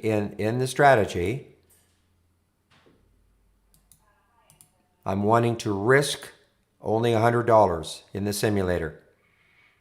So if I'm going to risk $100 and I use this as my stop, then basically, if you took the difference between the entry and the stop, there's that stop right. Or if you just divided, that into 100, that's when you're going to get the number of shares. Or again, 150 times the difference between the entry and the stop. That's going to get you approximately $100. So Java, are you a Trade Idea subscriber? If you're not, then what you're doing, that you're in a Trade Ideas trading room, and you're looking at scans that can be set up. I'm showing some of the things that I like to look at, but it's all customizable. So for instance, if you were a subscriber and if you on the scans tab, here are a lot of scans that I'm sharing. Strong stocks up, weak stocks down, low floaters on the move, gap up, gap down, halts, resumes, trend reversals, etc. If you were a subscriber, you could have access to all of those scans. And there might be some scans that makes sense to me. I wouldn't mind taking a look at what that is. So what you're seeing right now, are some, this is my layout that you see, things that I like to take a look at, but it's all customizable.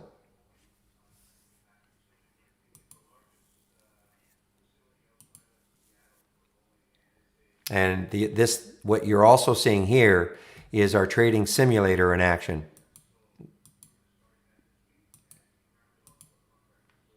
Okay, so this is a paper trading simulator.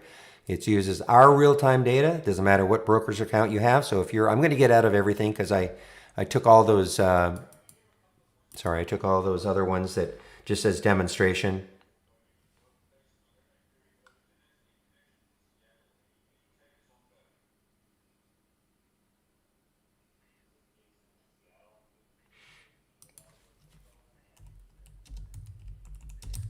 Okay, just a second here. Can you go? Are you still in the room, Ital Designer? Bill is waiting for you, but he wants you to start a live chat. Okay, so hopefully you're still in the room. And let me just give you a link.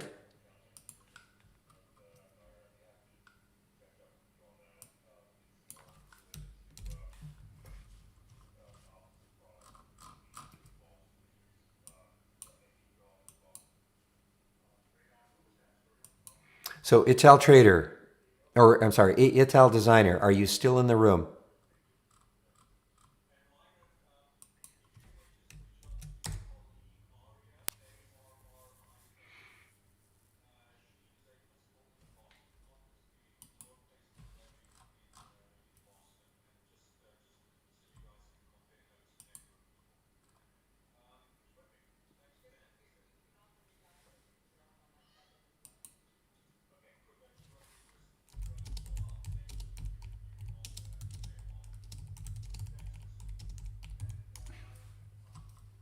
Just a second here.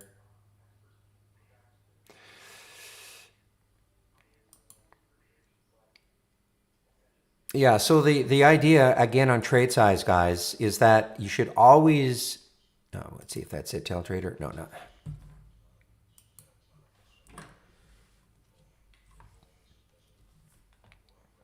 The idea is that yeah, you should be risking the same amount per trade. Okay, you're not going to risk $100 a trade on one trade, 300 on the next, 500 on the next, 50 on the next. So that's the whole idea of trying to risk the same amount per trade. Okay, so that's why I was saying, I'm risking in the simulator $100 a trade.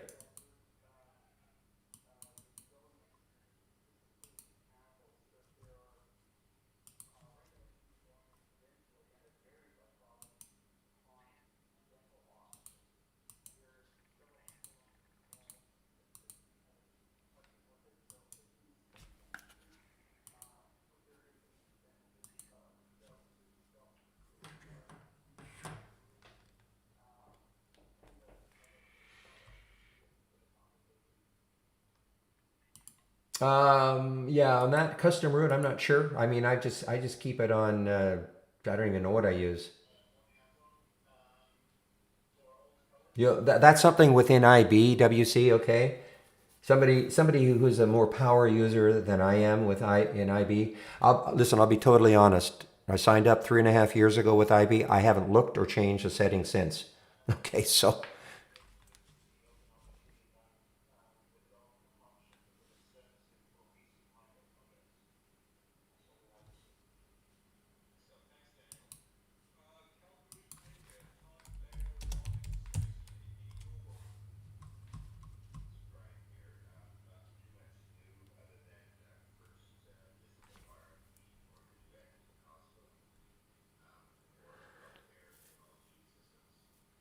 well, yeah, the system is not the VWAP one. Okay, this is a custom stop that was developed. Okay, this is a new stop that we're experimenting with, the VWAP stop new. That is just within the system. Okay, this is just automatically generated with the system. It is a custom. It's a custom stop. Every time you click on a symbol, you're going to see a number.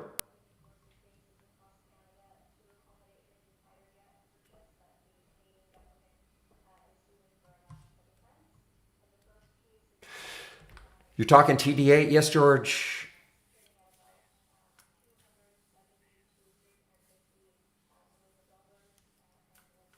Yeah, I would go to the home page. There's a script, okay, and somebody will show you how to connect TDA. Connecting meaning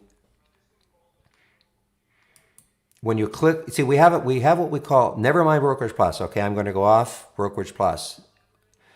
So if you don't have Interactive Brokers, though, we have an external linking tool.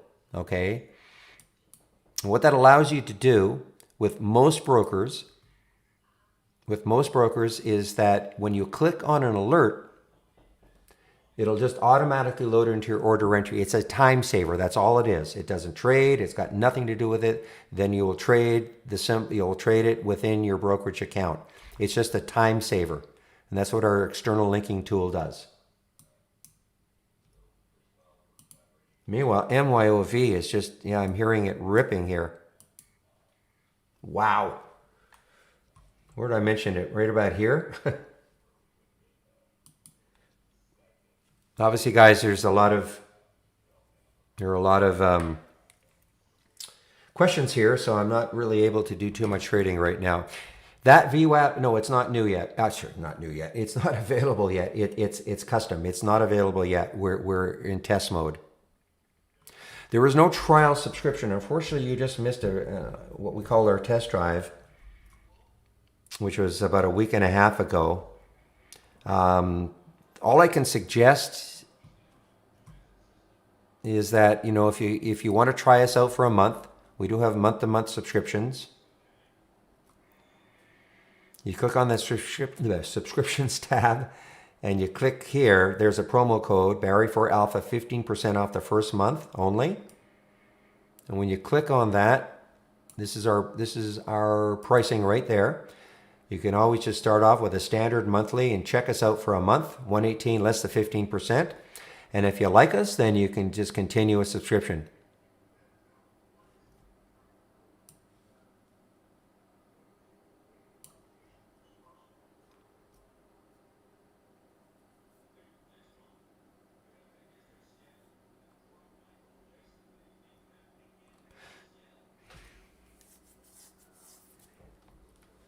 Wow.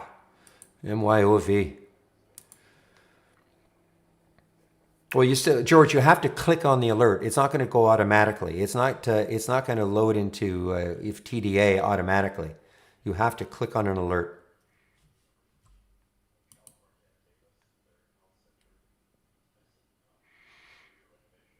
No, you don't have to use VWAP 1 to 5. You don't have to. If it's still called that, this is the. This, I think I renamed it, but I mean, I guess that's the VWAP stop. You don't have to. You don't have to do anything. You can have your own stop if you want. I'm just, I'm using that VWAP stop because we're hoping it's going to get better and better and better.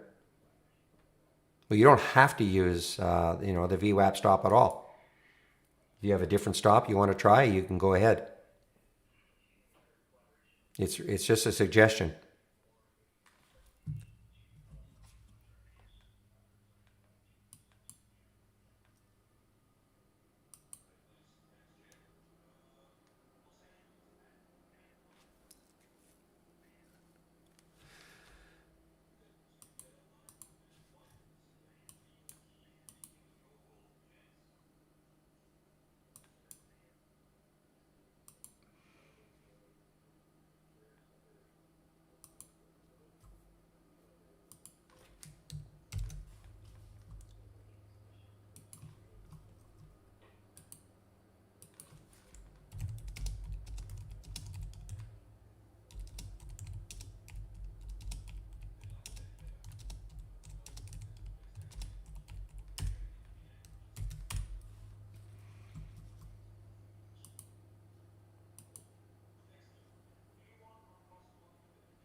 All right, guys, let me just get back into the room as I.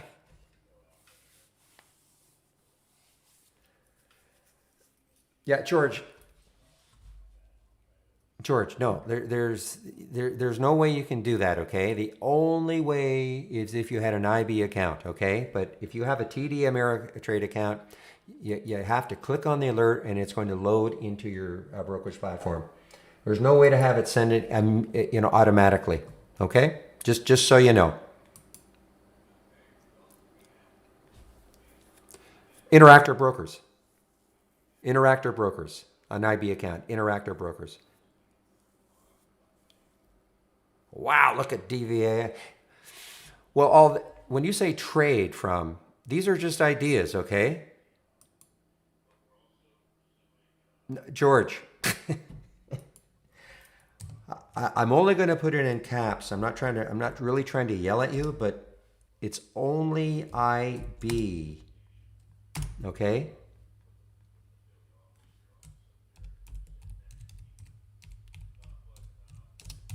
And I'm talking with somebody in the YouTube feed, okay?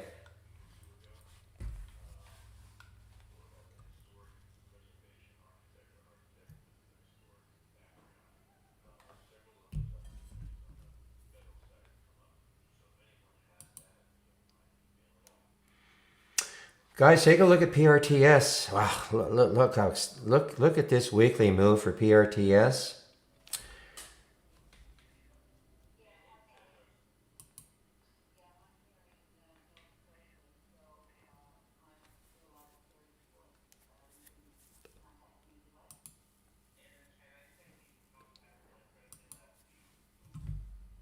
What's the market doing? Yeah, the market is just doing really nothing, guys. I mean, it's NAS is up a little, Dow's up a little, SPY's up a little.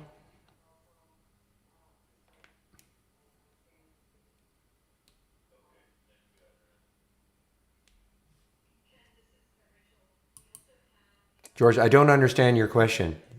Yeah, Interactive Brokers is a company. It's not a verb. Yes. They're a company. Yes. So if you wanted to do what I think you're trying to do is have something, a symbol shows up and it automatically sends it and trades it, you'd need an Interactive Brokers account.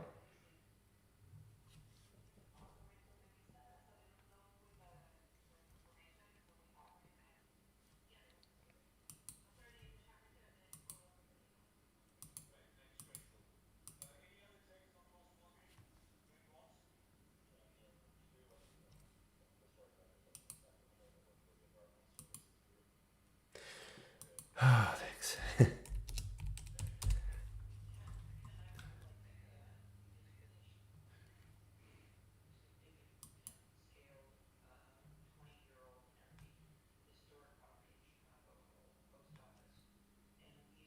Okay, so George, please listen to me very carefully.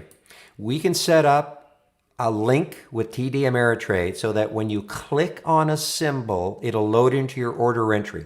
From there, you'll trade it. Okay? Does that make sense? That's all we're talking. The linking is just a time saver. So you don't have to type it in all the time. You can just click on the alert within Trade Ideas. It'll load into your order entry. From there, you make up your mind if you're going to trade it. Okay?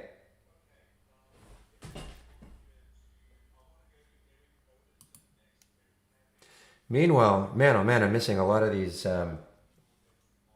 Yeah, Holy Day and DVAX is right.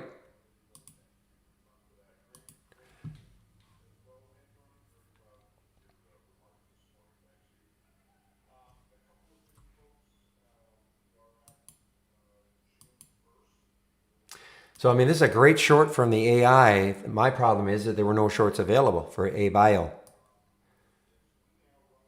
Just no shorts available.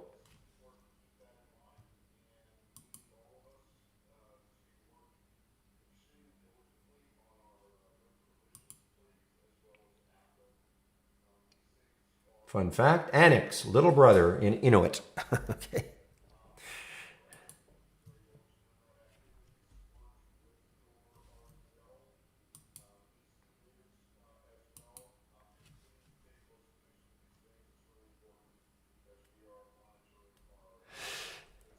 No, it from 12 to 1, George. There's also, yeah, 12 to 1 is a little more because, I'm also trying to, I'm dealing with two trading rooms. And so 12 to 1, another trader takes over in the room you're in. Okay. Sorry, guys.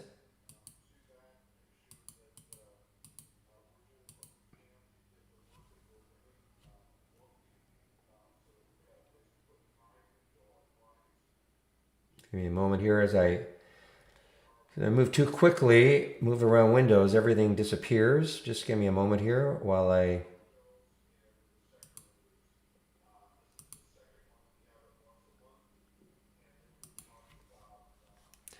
And then the trading room.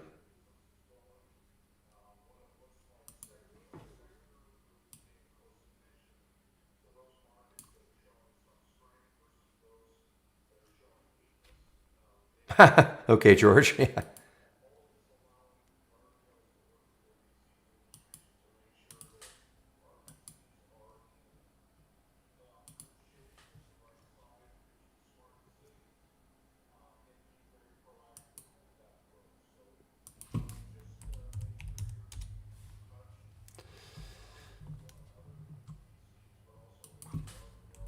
All right, I'm interested in this PRTS. It did pull back. I want to see if it takes out 8 again. So I'm going to stick a price alert right around that area. See if it takes out 8 again. I mean, it's still got it's got a ton of room, of course, but it is extended on the weekly, but sometimes it just doesn't matter.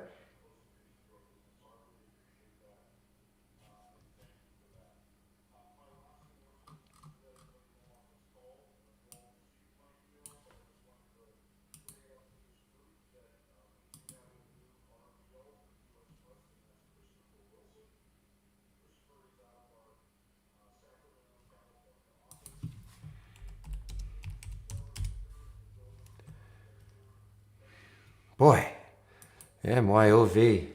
Just no stopping it. And still room. I mean, you know, look at that weekly chart. And there are the highs around 1850. White volume box.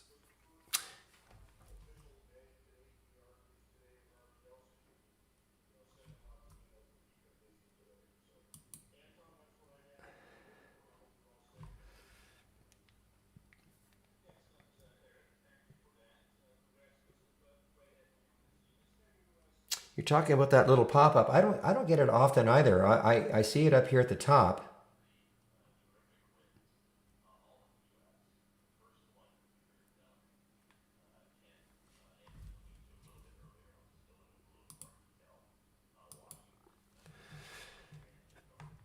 The white volume box. I know it'll appear sometimes, but I wonder if it's because, let me just see something here.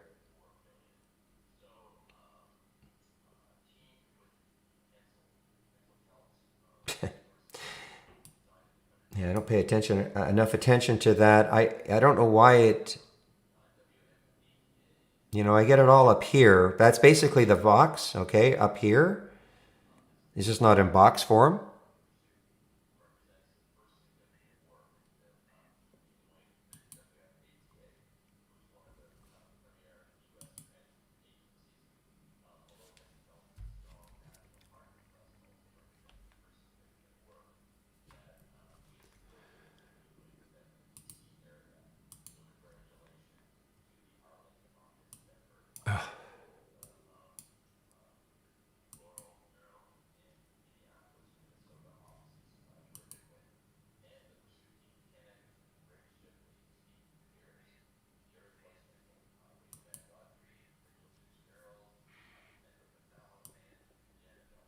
ADAP, guys, ADAP, another one is just ripping here. Yeah, I know what you're talking about. I do know what you're talking about. Oh, or there underneath. Right, of course. Yeah, I don't know why sometimes it appears and sometimes it doesn't. I don't have an answer for that. Should ask. I see what you're talking about. Typically, it's all up here, but yeah.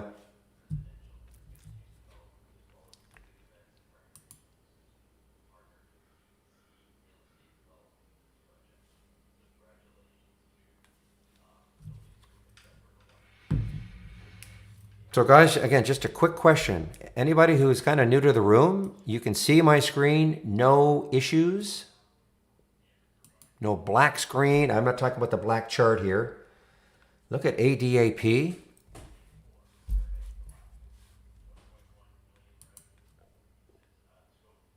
Yeah, I'm really, man, this could be the fix, guys.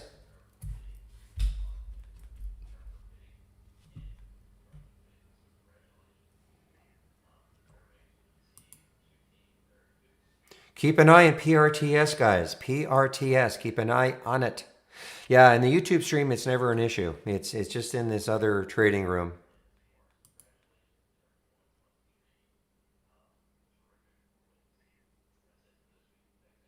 ADAP. Wow. Is there news on this?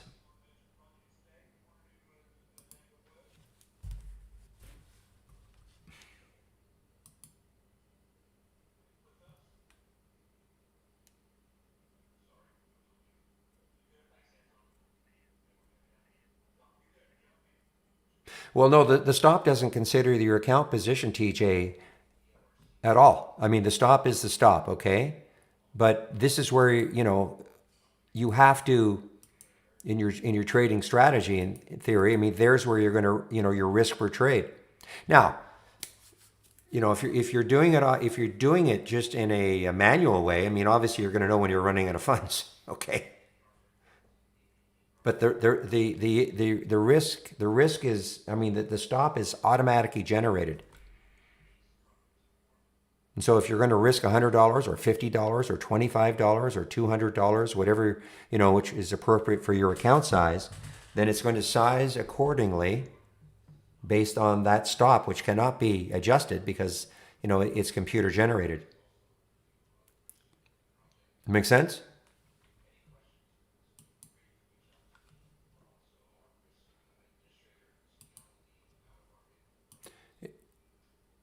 Oops. It takes the difference between the entry price and the stop. Okay, so you'd see that you would see it takes the difference in the entry and the stop and divides it into 100 if you're risking $100 a trade. So let's just say the difference, just for argument's sake, the entry was $10 and that stop was 10 cents. So obviously that's 10 cents difference. You divide 10 cents into 100, you buy 1,000 shares. 1,000 times 10 cents is 100.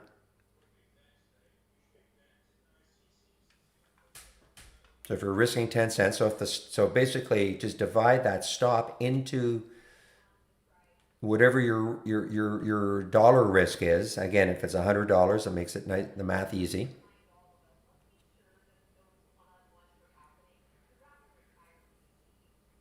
Because then you could just do it the reverse. When you see how many shares it took automatically, you would multiply the number of shares times the difference in the entry and the stop, and that would get you approximately $100 if you're risking $100.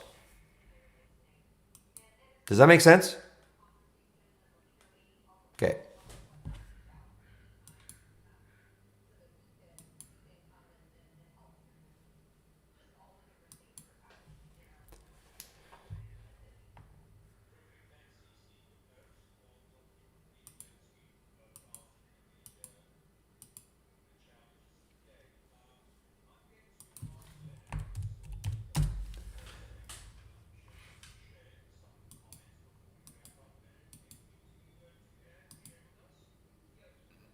All right, so PRTS did not, so it looks like it's actually drifting down. So I still have my alert set up here, 8:10, see if it takes it out later on.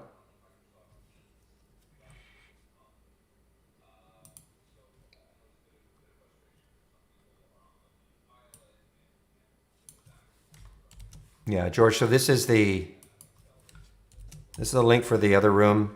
This is what you would see, okay?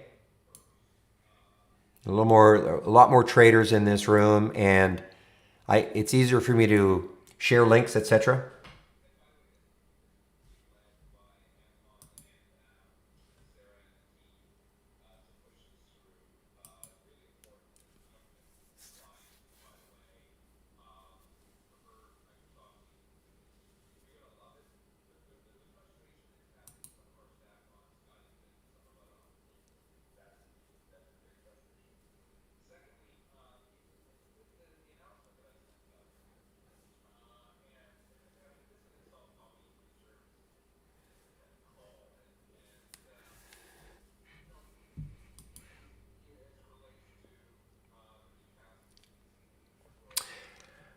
All right, guys. So what time is it?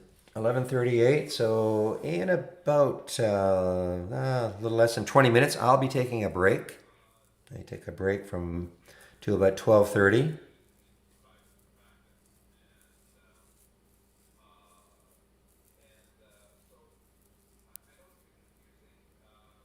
Well, you don't fund us, Tech. You fund your broker. We're not a broker, Tech. Okay, we're not a broker, so you're not funding us. You have to have a broker to trade. So who's your broker?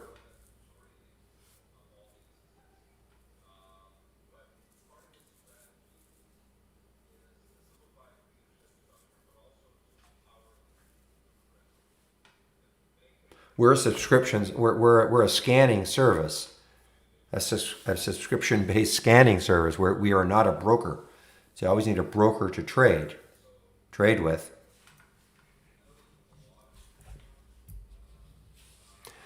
That is correct, Wolf. That is correct.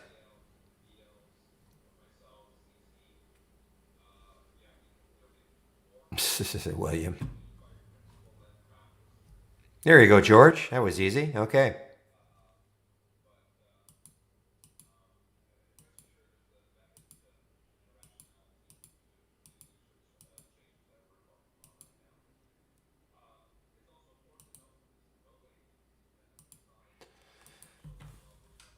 Disappointed in this SLGG. I was really hoping this would take out 4 and really take a nice little run. It was definitely lagging AESE. Oh, a lot. LA to BKK. There's a lot of. I can't tell you where there. There are a lot of news services that it's getting information from. I couldn't tell you which ones. I see Business Wire. I see directors talk interviews. I mean, there are a lot of services that it's getting information from. Well, understand that this is not like if you're talking about the Benzinga Pro live streaming news, this is not exactly the same, okay? But you're also paying $100 or whatever that amount is, okay? I mean, it's pretty darn close, but I'm not going to try to tell you that it's not live streaming, up to the second news, but it's pretty close.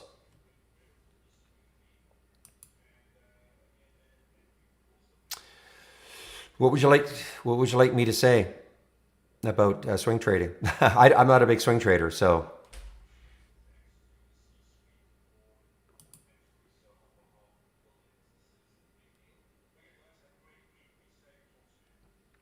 well. Somebody asked about there are some streaming news services out there that will charge I don't know $100 a month or more for, in theory, absolute breaking news.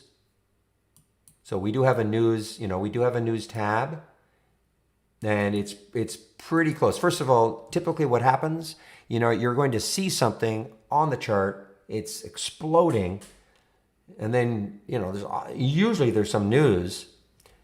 We may not see it right here, but I often say like almost who cares, because what you're seeing is the news is happening right on the chart. So yeah, it's nice to maybe see what the news is, and very soon afterwards, usually it hits.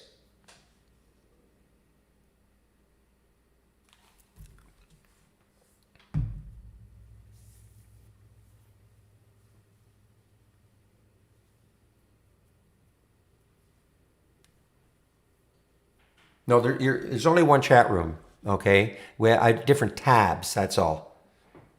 I mean, we do have a swing. We do, not that many. Obviously, the swing trading right now, I call it a room, if you will. People will post ideas about swing trading. Obviously, not too active right now.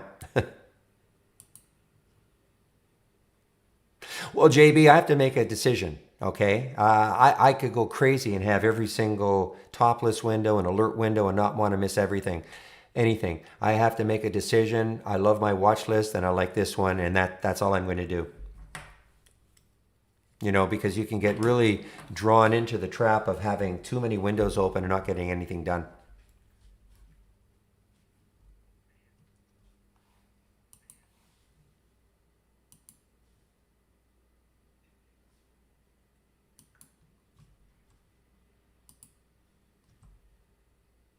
But that's why I have all these scans here. All the different scans that I've used in the past. And hey, from time to time, maybe I'll get tired of one of these and bring one of them back.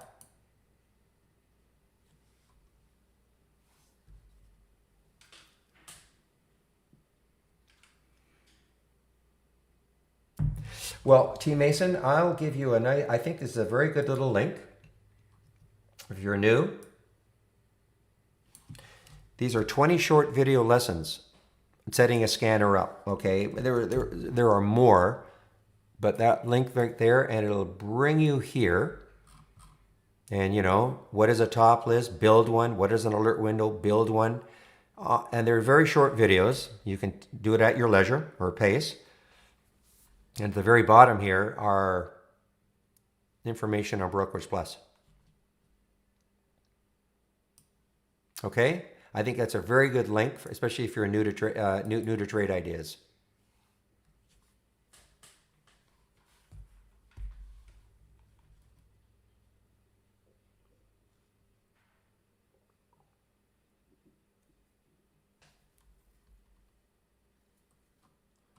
Now, JB, don't put yourself down.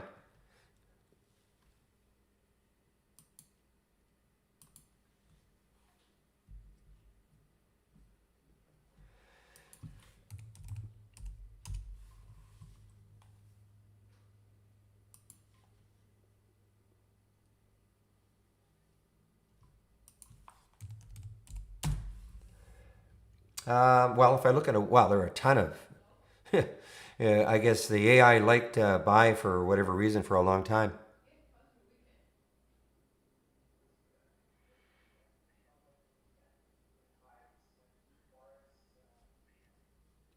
How far back are you going? I mean, if it says sell, that means that meant they wanted to short it. Yes, Jason. Yes.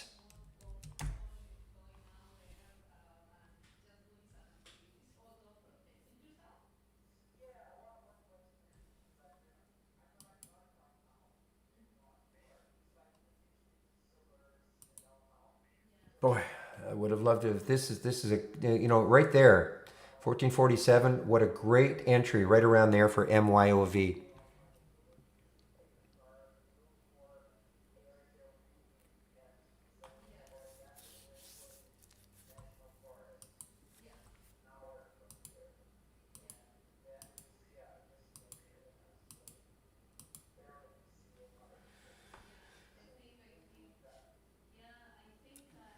Well, the morning has flown by.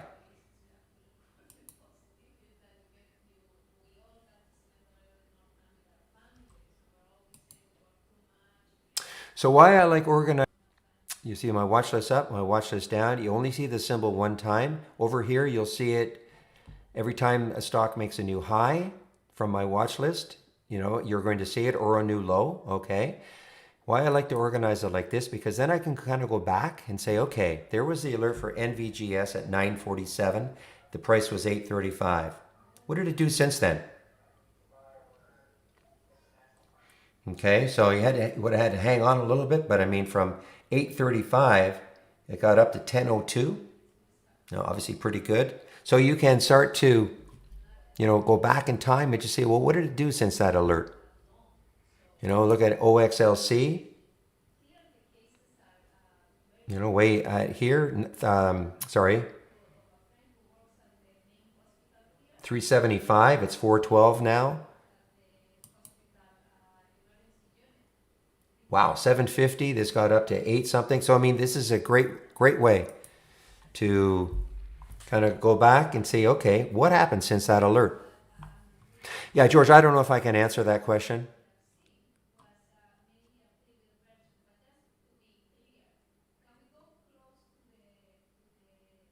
I mean, you can obviously set price alerts when a stock hits a new low, but that'd be a price alert. Depends what you mean by a new low. You're talking about an intraday low. You're talking about a monthly low, a weekly low. Yeah, but see, support is it's not scientific. Your support may not be somebody else's support. Okay, I mean but you can always set a price alert. Okay, so if you decided that on a chart this is where I would like to see it, then just set a price alert. All you have to do is just right click. Let's just say you thought support was there, 244. So you just go to the chart, right click, create a price alert. You don't have, if you want to fill it in, you can, but save it. Now it's done. So if it hit that price, you'd get the alert.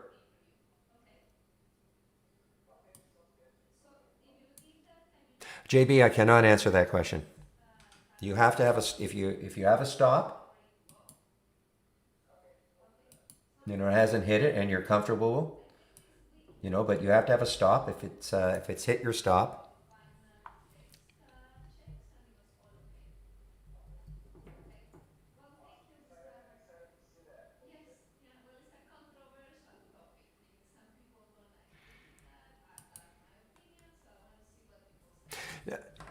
Yeah, I can't do that. I'm not a financial advisor, so I'm not going to say, should I stay in? Yes. Should I stay in? No, I cannot. All I can do is say, please. Well, if you've got 70 symbols, then you have to set up a watch list, George, yes. Or a symbol list. And then you can attach it to an alert window.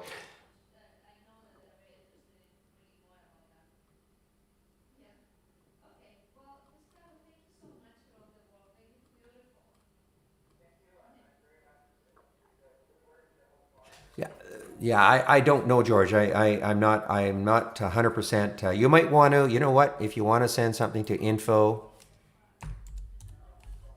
some of the other traders who are more into swing trading and things like that than I am, they may have something, okay, and you can just ask that question.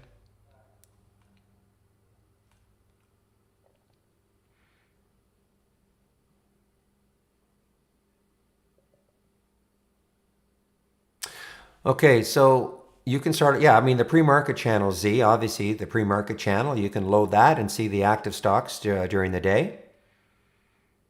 Ready to run, I'm not 100% sure, but you see, this is what I do. I mean, you notice that where I post alerts, I'm sorry, at the beginning, these are my pre-market active. So these are stocks that I'm going to be following. You know, I mean, just because they're active in the pre-market doesn't 100% mean they're going to remain active once the market opens. But, you know, some of them, you know, certainly, you know, I would probably want to follow. So I tend to thumbnail them. You know, I put little thumbnails on those ones that I think might be interesting so I can kind of follow along.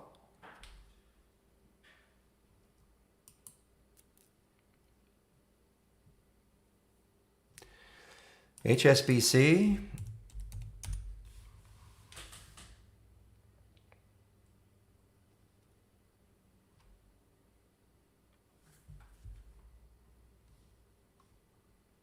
For what? An intraday trade, a swing trade, I mean, a swing trade I wouldn't be probably because it's got all this resistance right there. But, well, I don't know. I mean, you know, look left on that weekly chart. Last week's high was, you know, 24.39. So you're at 23.67 right now. Where are you going to put your stop if you're going to swing it? Okay. And so, because it could easily stall there or up here. You know, for me, it doesn't seem to have enough room. If it could clear all of this, maybe, but to me anyway. But that's me.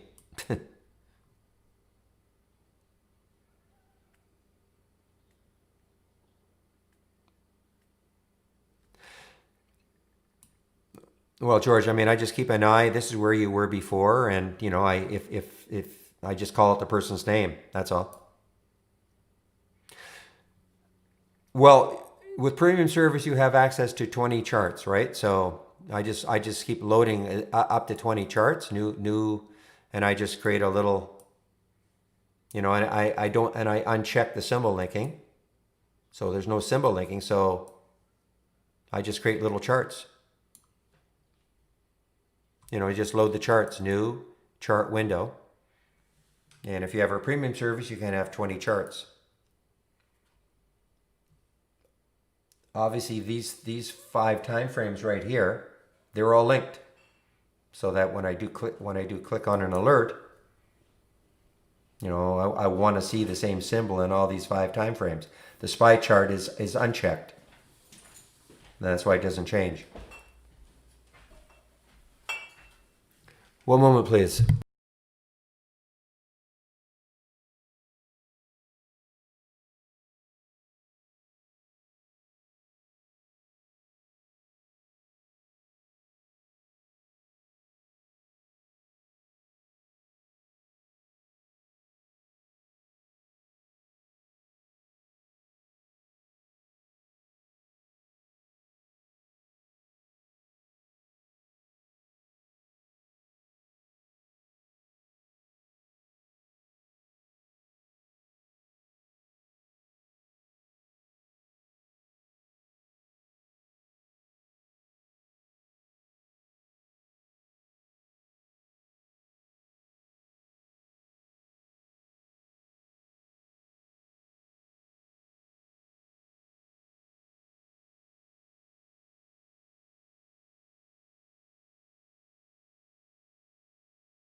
All right, I'm not getting pre-market info on. Okay, so Valerie, you'd have to if you so these are alert windows that you created.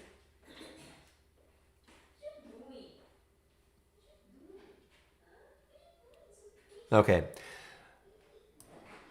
I can almost guarantee this is what's happened. So first of all, I mean, do you have the pre-market alerts?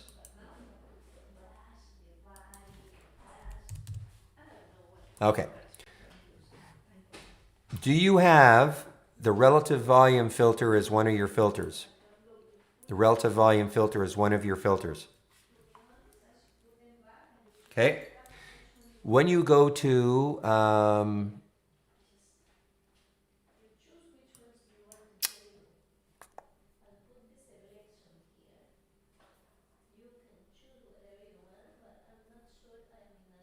so you don't have the relative volume, and it's an alert window. It is an alert window, not a topless window.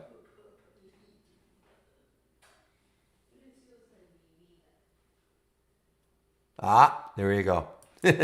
Yeah, you can't have the relative volume filter and use it in the pre-market. It'll it'll just prevent any data from coming through. Okay, because it thinks it's trying to look at when the market starts, and the market hasn't started yet. You know, that's a poor explanation, but you just have to trust me on it. Okay. Then I guarantee tomorrow it'll start to work.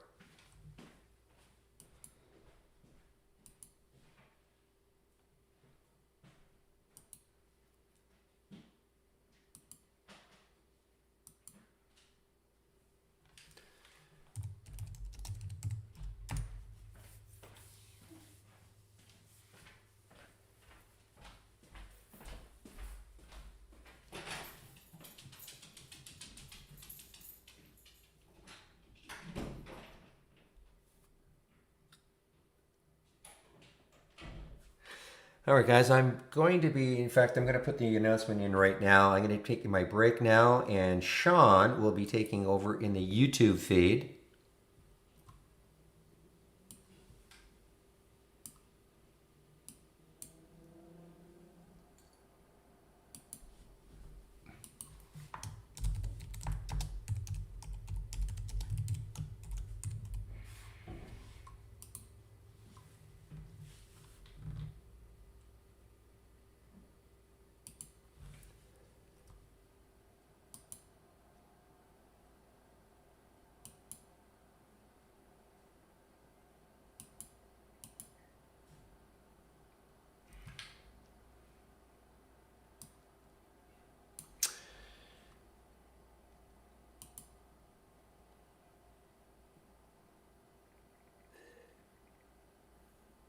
Oh, okay. You have to. Okay, I was asked for you to start a live chat. Okay, I actually tried to call you, not call you, but because somebody was waiting for you, but you have to create a ticket, and then they can start chatting with you. I'm sorry. I called on you about just click on the link, and then where it says start a live chat. Okay, so it's going to, there's the home page, and when you click on the link, see questions and answers. Okay, so I'll let them know that you're there.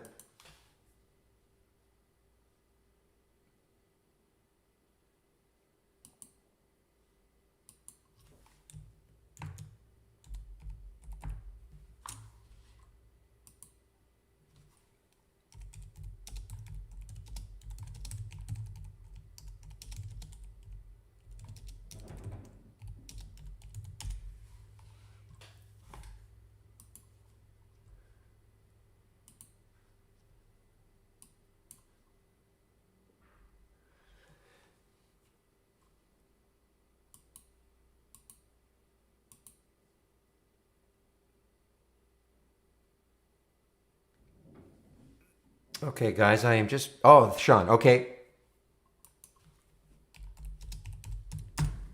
okay, guys. Sean is taking over the YouTube feed, so I'm going to stop my. Okay, guys. Sean is taking over the YouTube feed, so I'm going to stop my stream. Hello, hello, everybody. It's your boy Chicago Sean McLaughlin. Thanks, Barry, for the handoff. It is the top of the hour. It's noon Eastern, and this is when we begin our live Q&A session. This is a 1-hour session where you can ask questions of the platform to get anything answered. I'll do my best to answer for you. So any questions, just go ahead and type them into the questions panel in YouTube, and I'll see them, and we'll do my best. But hey, today's a pretty exciting day, folks. For those of you who don't know, our friends over at the Small Exchange and Tastyworks and Tasty Trade have launched a new exchange called the Small Exchange, and we have their data here on Trade Ideas, which I'm going to show you about. Now, for those of you who don't know what the Small Exchange is, it's futures trades, futures products for equities traders. They're small. They're a fraction of the size of typical futures contracts. They're standard, so a $1 move in every contract is exactly the same. No, crazy math. And they're super simple. And best of all, for those of you who are active day traders who have small accounts, who have less than $25,000 in your account, you can day trade these all day long, all you want. These products are not subject to the pattern day trade rule that affects equities. So like a futures trader, you can day trade all day long or short, doesn't matter, no matter the size of your account. So for those of you who have been looking for something like this to trade, the Small Exchange has got your back. So they have launched 3 products that are trading today. So today was their very first day trading. So, they're just getting the ground going. But they launched with 3 new products today. One's called the Small Stocks 75 Index. It's their version of a S&P 500 index, basically. A small US dollar index. So this tracks currency trading. And then a small precious metals index, which is a amalgamation of a bunch of metals, popular metals. And if you want to learn more about the products, I would encourage you to go to thesmallexchange.com and click on the products tab, and you can learn all about these products and how you can trade them. And I know that many Trade Ideas customers have accounts with Interactive Brokers. I know that Interactive Brokers customers are able to trade these products. Obviously, if you have an account with Tastyworks, you can trade the products there. And there are a number of other brokers. I don't know the whole list, but check with your broker to see who you can trade with. But these just launched today. And Trade Ideas customers will now have the data in our platform. So let me, looks like I got disconnected there briefly. Okay.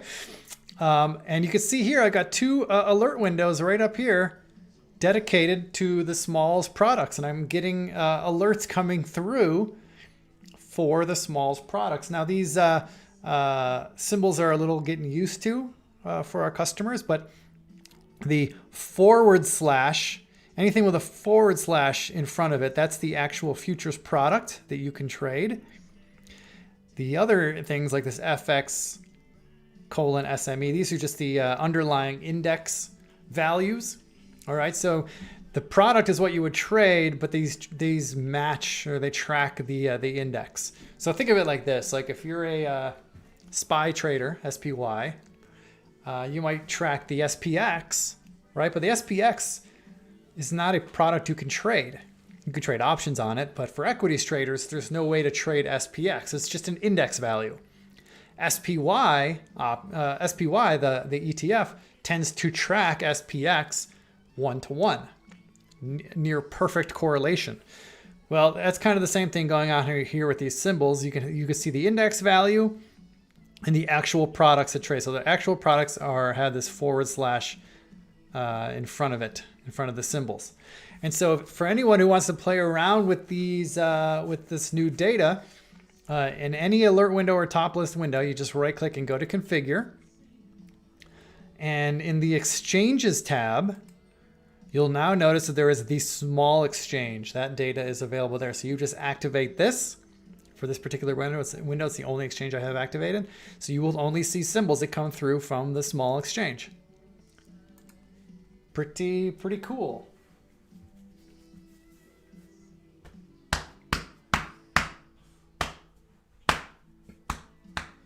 All right, guys, if anyone has any questions on the product or on trade ideas, or you want to talk about the smalls, type your questions into the questions panel. We're just going to keep it focused on questions about trade ideas. I see some of you guys talking about the news. This is a no news zone over here, folks. We don't talk the news here. For those of you who don't know me, I am very, what's the word I'm looking for? Very stoic, very detached from the news cycle. I don't watch the news. I don't care about the news. I just assume it's all bad news. That's what the news people do. They just want to tell us bad news. I'm just focused on things I can control. Everything's good in my house.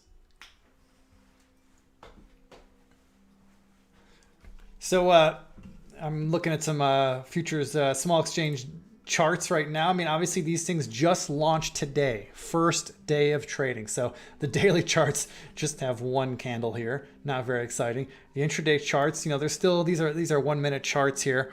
So these things are new and they're not getting a whole lot of volume yet. Again, first day trading, but I imagine the volumes will pick up in these products as more people adopt them, as more people become aware of the advantages of trading these products, especially for equity traders with small accounts.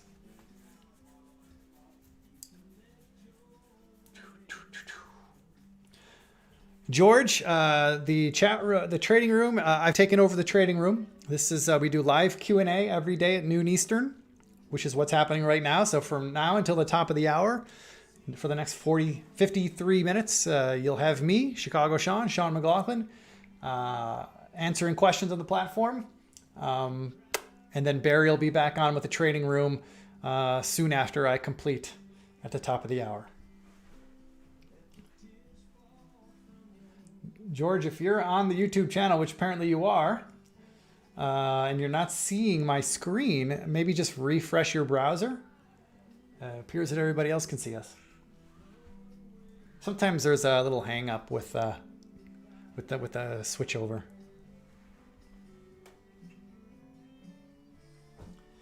Wolfhound, I see your question. Is there a pro or con to which chart time frame I place an alert on versus a different chart time frame? Well, Wolf, if you're just asking, like, you know, what's the better time frame for you to trade in, you know, that there's a lot you've left out there for me not to know. Depends on what you're trying to do. If you're a day trader, you probably want to be paying attention to 5-minute charts, maybe 1-minute charts. If you're a swing trader, you probably want to be looking at, I don't know, 15-minute charts and daily charts and weekly charts. I mean, it really, there's no right answer there, Wolf. It just kind of depends on your time frame. So if you're intraday, you know, 5-minute charts probably suit you pretty well, or a 1-minute chart even.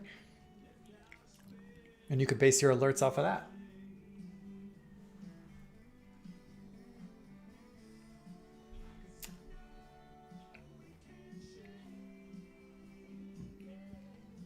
Do I use trade ideas for anything other than day trading? Well, George, this might surprise you, but I don't do any day trading. I used to be a day trader. I've been trading since 1998, and the first 5 years of my career were all high volume day trading U.S. equities.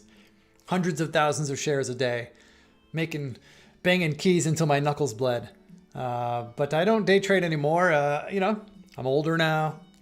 I have less energy. It's a young man's game. At least that's my opinion. I'm not saying that's true, but that's my opinion. I'm more of a swing trader now. And so I use trade ideas for swing trading. It helps me inform swing trades. In fact, I use, and I've talked about this in many Q&A sessions in the past, I use the Holly AI to inform my swing trades. So if you look in my Brokerage Plus window right here, you can see all of my open swing trades. Now, don't get carried away. This is just simulated. I'm demonstrating the stimulated trading here. But these are all swing trades. If you see the entry times, these all go back, you know, May 4th, April 21st, April 28th. I mean, these are trades I've been in for several weeks now. And every one of these symbols, every one of these trades I got into was a trade that the Holly AI got into, and it caught my attention. And I liked it from a swing trading perspective, and I got in that way. So, all right, George, that's what you want to do. Great. Well, let's talk about that. I'll show you what I do, George, and I'm not saying this is the only way to do it or the best way. I'll just show you how I do it. I've built a custom layout here in my channel bar right here at the top. It says AI Swings. This is a channel I've built for myself. It's a custom layout. And what I do is every day, I tend to wait till later in the afternoon, but it looks like there's a lot of trades that have happened today. So maybe I'll walk you through my process right now. So I've got a window down here in the bottom right, an AI strategy trades window. This shows me every trade that Holly got into today. All the long trades, all the short trades. Now, let me tell you something, George. The way I think about this is the way Holly is currently constructed. It is constructed to serve day trading, okay? The trades that Holly gets into are trades that she is out of before or at the end of the day. She holds no trades overnight, okay? That's fine.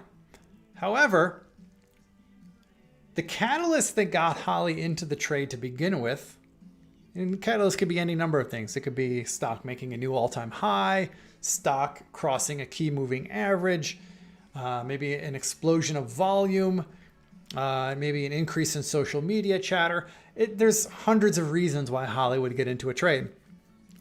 Well, whatever that reason is, whatever that catalyst is, that catalyst doesn't expire at 4 p.m. Eastern when the market closes. That's just an artificial constraint we've placed on the platform in service of day trading.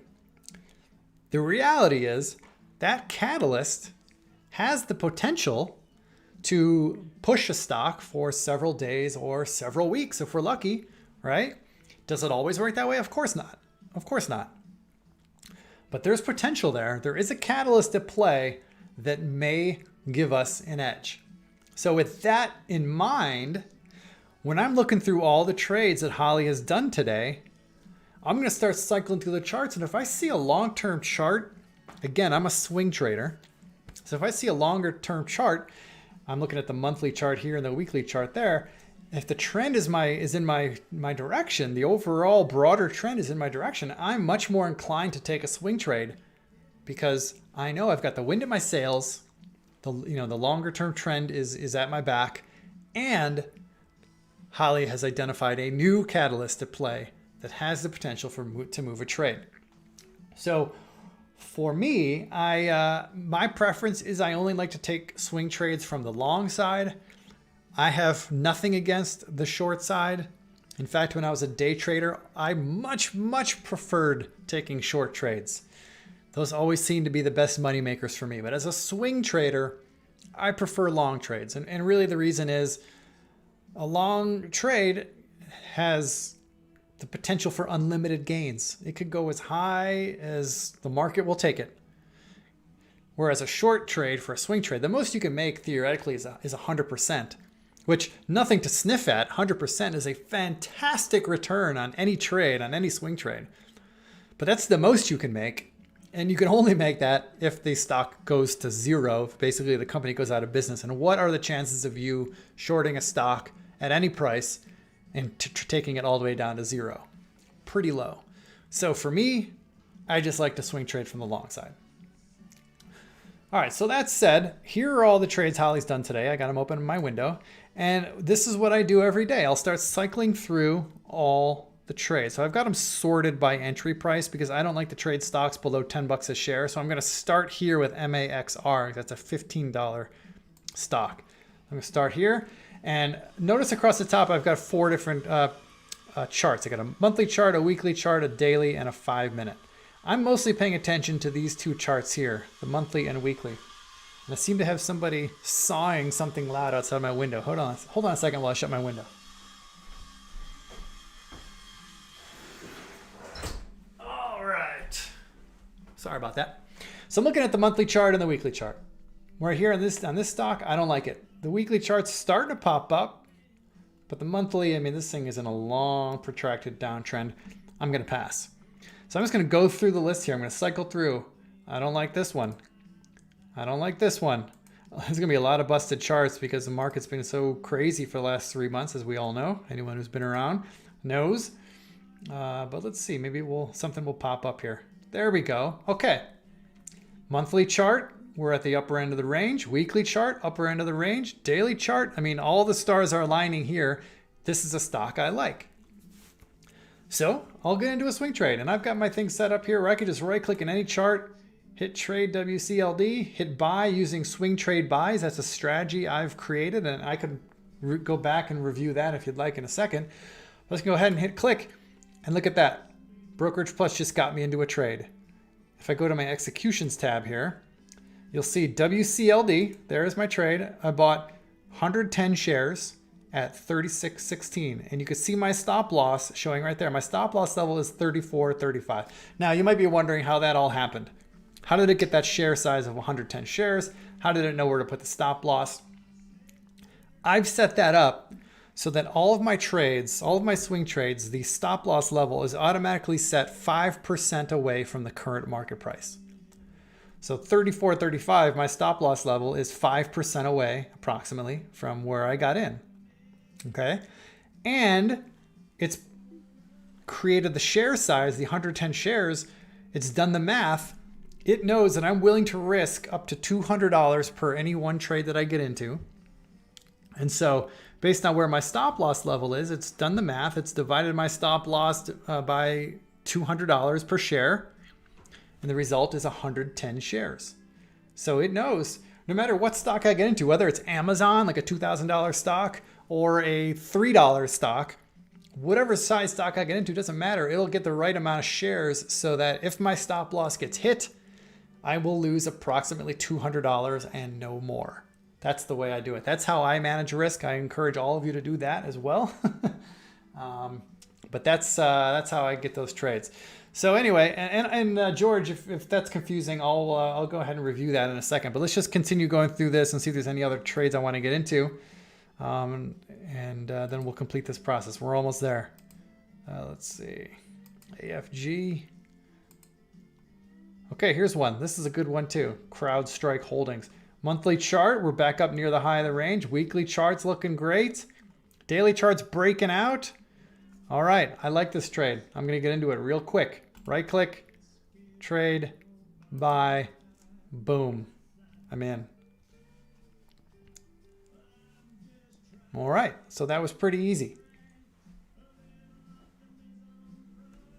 So George, if you want to trade, well, I mean, what I've done here, this is in simulated, so anybody has access to the simulated trading, all right? If you want to simulate trade and try it out, all you got to do is in the Brokerage Plus window, if you have a Brokerage Plus window open, just go to Connected and click on Trade Ideas Simulated Trading. That'll get you connected to Simulated. If you want to trade live, yes, you have to have an account with Interactive Brokers. Interactive Brokers is currently the only brokerage that accepts live orders from Trade Ideas. We hope for that to change in the future, and we're working on that as we speak. But right now, Interactive Brokers is your only choice.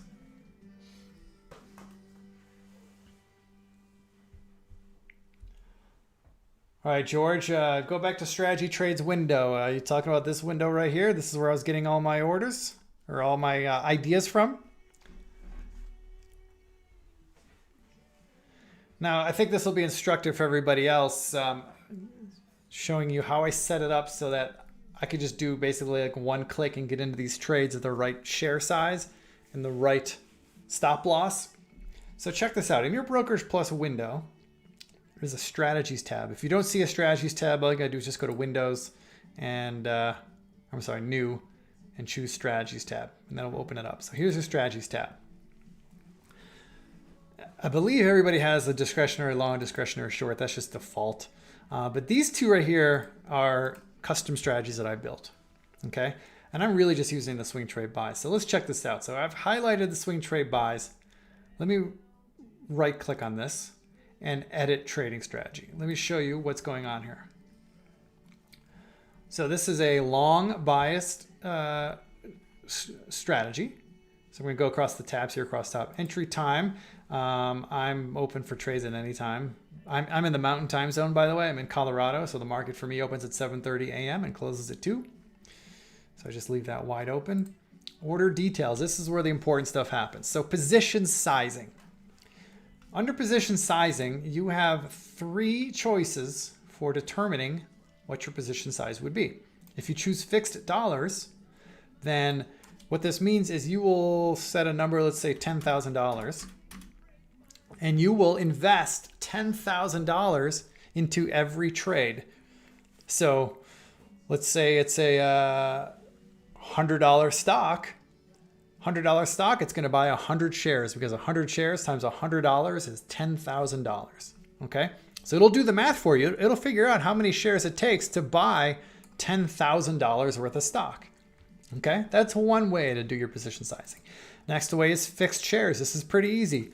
Maybe you only like to trade in 100 share blocks, or maybe you like to trade in 500 share blocks. That's fine. You can do that. I don't like that method personally because, you know, sometimes I want to trade a $10 stock and sometimes I want to trade a $150 stock. Well, if I take 150 shares, or if I take 500 shares of a $150 stock, that is a much, much bigger position than a 500 share position in a $10 stock, right? So for me, those 2 trades aren't even nearly identical. The risk in each trade is dramatically different. So I don't like to use fixed share size. My preference is based on stop loss. So what I can do is I could say I'm willing to risk $200 of my capital, of my trading equity. I'm willing to risk $200 on any one trade. And what it'll do is the system will then, we got to go one tab over, the risk management tab, and the way you choose your stop loss, for me, I've got a percent. So, right, so there's 5%. I could change that to 15% if I wanted. I don't. I want 5. But my stop loss level is 15% or 5% away. I could do a fixed dollars away. This would be $5 away, or some kind of advanced filter, which we won't get into. That's a little bit more advanced. But for me, just a simple percentage. I want my stop loss levels to be 5% away from every entry. So based on that, the system is determining where your stop loss level is compared to where your entry is, where you're going to enter. And it's doing the math. Let's say your stop loss level is $5 away. It's dividing what you're willing to risk per trade. It's $200 per trade. Dividing that by your stop loss. Let's say your stop loss is $5 away. 200 divided by 5 would be 40.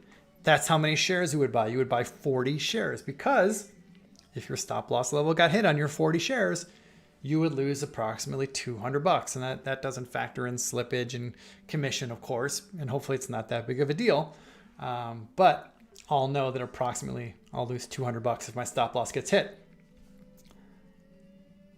So that's how I set these strategies here. That's a strategy. And then anytime I want to trade and from a chart, all I got to simply do is just right click, trade, and you'll see my active strategies. These are really the only 2 I use. And I just hit click buy and it'll get my proper share size with a proper stop loss level. We're good to go. All right, George, looks like you found it. Cool. All right, well, George has been asking a lot of questions. I see that there are 43 other people logged into the YouTube channel. So please don't be shy. If you got a question, if you want to take us in a different direction, I'm happy to answer any questions you have to the best of my ability. I give this disclaimer every time. I know a lot, but I don't know everything. But I certainly know where to point you to if you need additional help that I can't answer.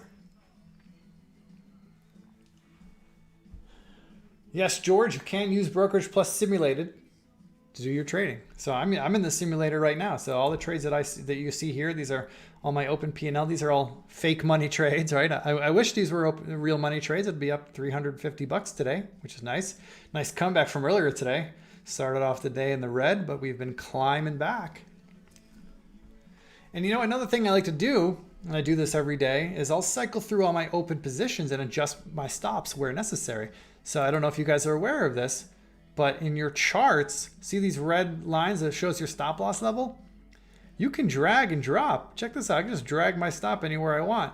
And notice right here where it says 299, it's showing me what my P&L would be on this trade if I got out at that level. I don't want to move my stop back down though. I want to be back up here where I was. That's my stop loss. That's where I want to get taken out. And if that stop loss level gets hit, looks like I'll lose approximately I'll walk away with $1,100 profit. Just this a little bit on my daily chart. So let's scooch it down just a little bit. There we go. So I'll go through all my open positions every day and see if I need to adjust my stops. This eBay stop looks good. So I'm primarily focusing here on this daily chart here. I'm eyeballing the daily chart. I'm just looking for obvious levels. Okay, I could probably set my stop just below that bottom a couple days ago. Move it up. There we go. Great. Logi, going to keep that where it is. GMAB, going to keep it where it is. I want to raise that one, but I'm going to give that a little bit more time. We'll keep that. So I'm just cycling through all my open positions and seeing if I need to raise any of my stops. Looks like most of my stops are, I never want to move them down. I don't go backwards. But it looks like very few of them are going up. You know what? This one I'll move up. I don't want this thing to come back into that gap from a few days ago. There we go. All right. Okay, that's good. Well, George, glad you're here. Glad you're catching up. Glad you took the test drive. And it's one of there's lots of bells and whistles here, as I'm sure you're discovering. And we don't expect you to figure it all out in one day, 1 week, or 1 month, but you'll get there. At the end of the day, just like any software platform, just like any brokerage platform, there's a lot of bells and whistles, but really, once you find that 1 or 2 or 3 things that make all the difference in the world for you and your trading, that's really all you need, right? Trade Ideas has a bunch of stuff, but I don't use all the stuff. I just use the things I need and nothing else. I'm all about keeping my life simple. I'm all about filtering out the noise. I just want the things I want and nothing else. Don't distract me. And so that's the power of Trade Ideas.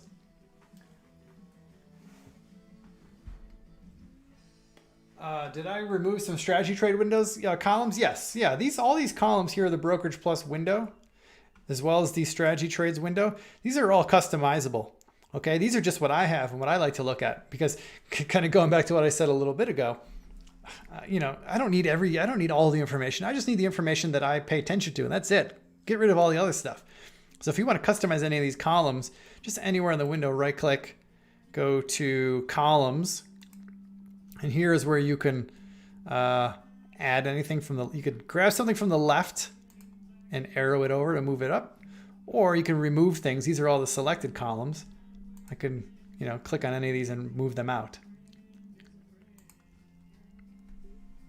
So that's how you do that. Same with the Brokerage Plus window. Right click anywhere in the Brokerage Plus window, go to columns, and you can manage your available columns there. As you can see, there are a lot of different data points you could use. Okay? Most of these things are just noise to me.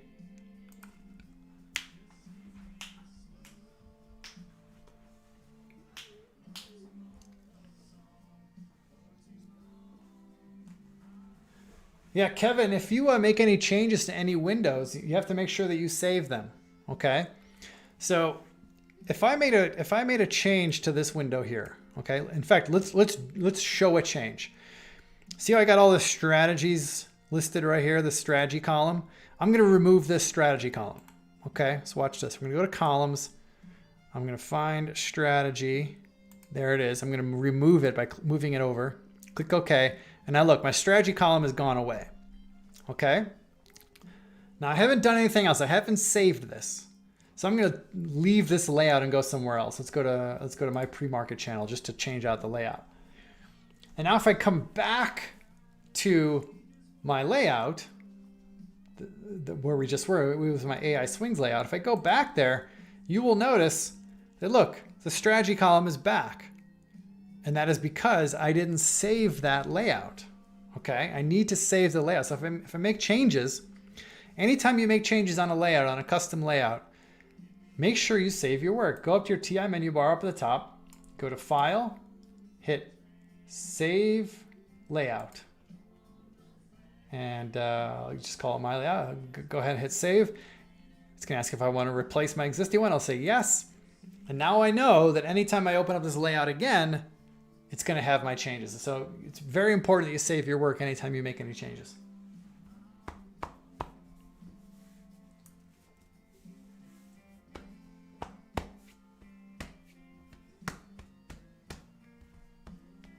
Yes, you got to save the layout. Which, by the way, Kevin, if you're saving the window in your cloud, so you can save individual windows, right? Like in this window here, if I wanted to save this to my cloud, I could, actually no, you can't do that for the AI strategy windows.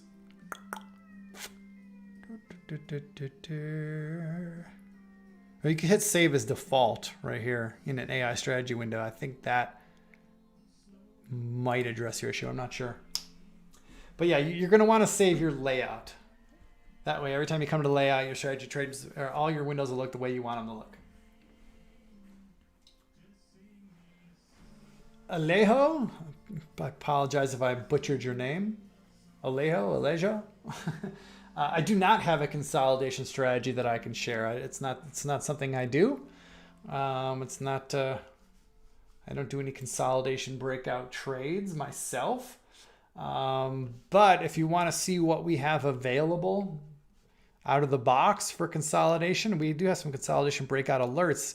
So if you go into any alert window and you right click and go to configure and go to the search tab, if you type in consolidation, I'll just start there. You'll see we've got a number of different consolidation breakout alerts that you could experiment with. Also have a consolidation filter. A couple of consolidation filters here. So you might want to experiment with that. But I don't, it's not something I use myself. Nothing wrong with it. Just, we can't do everything.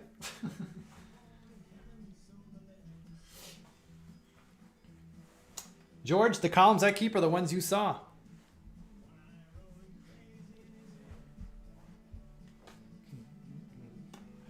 Okay, Kevin, but alerts don't stay. Okay, I think I know what you're saying. So if you have an open alert window, I got a bunch here. I got one here, one here, one here, one there.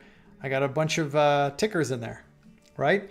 These are real-time windows, okay? You see the timestamps associated when the alert came through. Again, I'm in the Mountain Time Zone, so it's 10:33 local time for me, so don't be thrown if my timestamps don't match yours.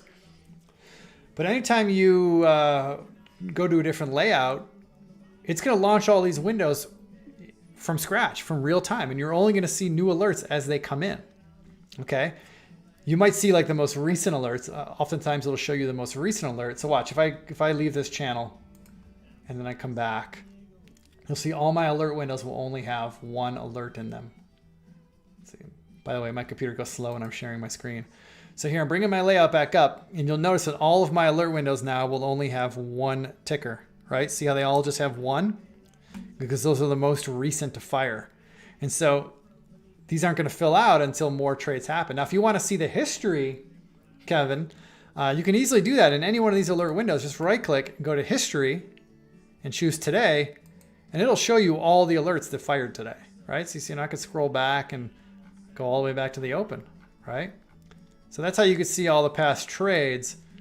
But if I'm gonna put this back to real time, and every time I refresh it, it's gonna start, basically from scratch because it's a real time window.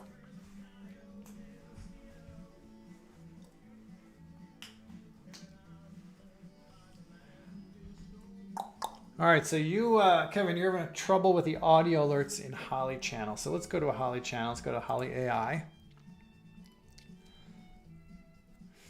So you can turn audible alerts on for Holly.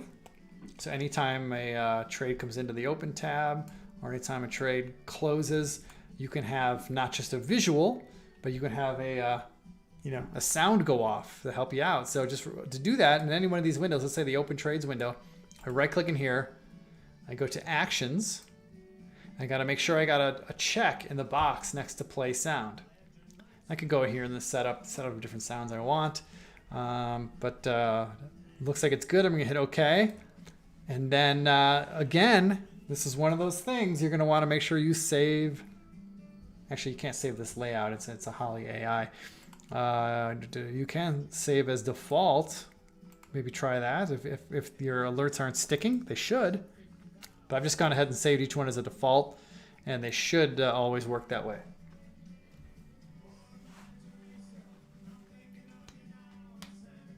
George, you're not seeing what? What aren't you seeing? Oh, you're not seeing the today P&L?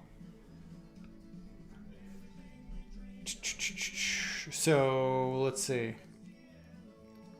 Are you talking about in, let me go back to my AI swing window.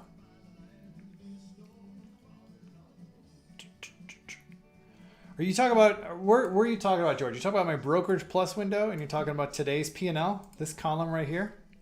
Is that what you're talking about?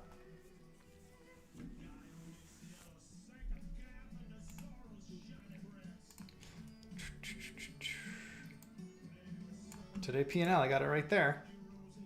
If you're not, if you don't have it, you should be able to find it on the right hand side. If you scroll down, you should have it. There's today P&L.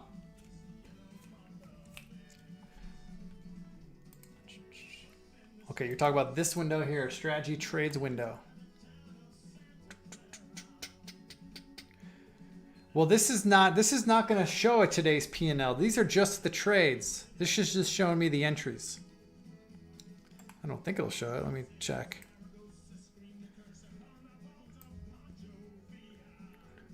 Yeah, it's not an option here. This is just showing me the trades that Holly triggered. It's not showing me my entries. My entries are over here in my Brokerage Plus window. These are my actual positions over here, right? Like here's my ticker. Here's my number of shares that I'm in, my price. It needs all that information to calculate an open P&L, okay? Mine, these are just the entries and exits. I've got the entry price and exit price. I mean, I think you can, what you can do here is, here, you could do today's performance, you know, whether you're on aggressive mode, conservative mode, or moderate mode. In fact, actually, I do have those. I just can't see them because they're off the chart. If I stretch this out, yep, they are in there. Here they are, moderate profit, aggressive. I just don't look at them. I don't really care about that stuff, but it is there.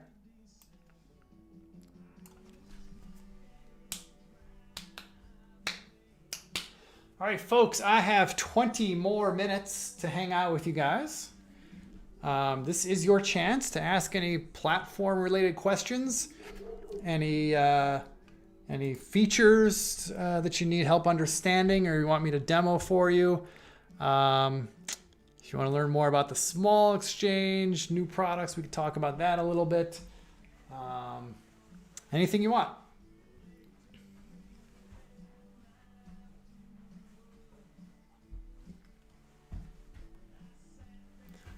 Boy, I got the S&P chart up here in the upper right. This is a 15-minute chart. So this area here is Friday, and then here is today's open. And I mentioned at the top of this call, I divorce myself from the news. I don't pay attention to the news. If something's important, it finds me. And well, you know, it's kind of hard to not know that we had a pretty sketchy weekend here in the U.S. In a lot of big cities, as we all know. And, you know, if you would have asked me, I would have thought we would have had a pretty big gap down opening in the S&P this week, you know, this morning. But the market has other ideas. I saw a really tongue-in-cheek blog post by a friend of mine this morning. He said, market's rallying on reconstruction hopes.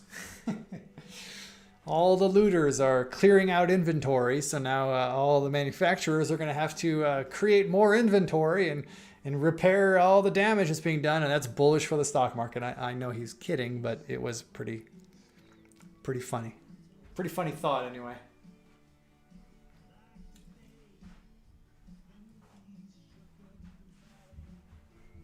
Okay, let's see. See if I'm caught up on questions here.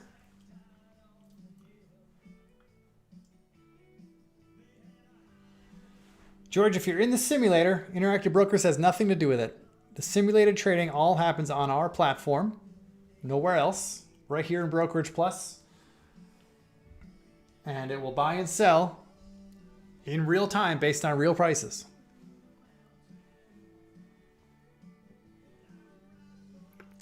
You are not, our simulated trader does not work on delayed data. It's all real time, which is nice.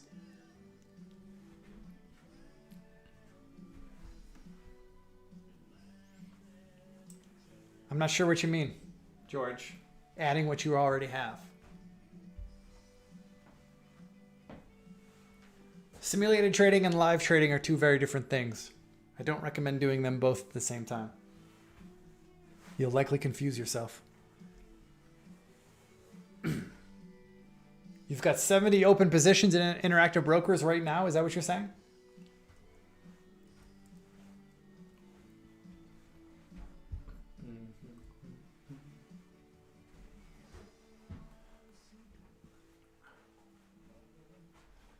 All right, George, then just go ahead and buy them or sell them, whatever your situation is.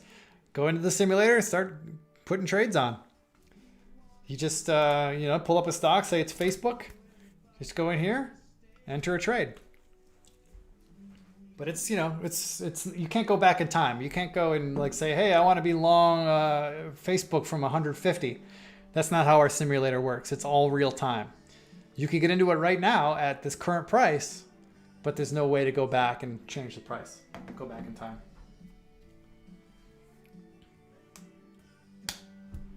Nilesh, there is not a way to restore a default layout. Now, you may have saved it already. The way to find out for sure is go into your TI menu bar at the top, go to File, go to Load Layout, and you should, hopefully you have a default layout here that you can highlight and open. If that is not showing up, then you'll have to create a new one.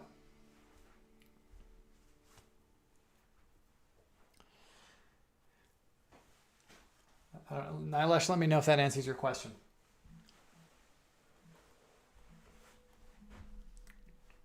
Now, I don't know if this is true anymore, but I know for a while, going back a while, when people would download Trade Ideas software for the very first time, the layout that they would first see, the very first one, I believe was the social media channel. So if I go to the social media channel here, found in my channel bar, this was the layout that people saw at first. So I don't know if this is what you're referring to. If this looks familiar, let me know. This is the social media channel. I'm not sure if they do that anymore. Yeah, I forget. It's been a long time since I first downloaded Trade Ideas, so they may have changed that.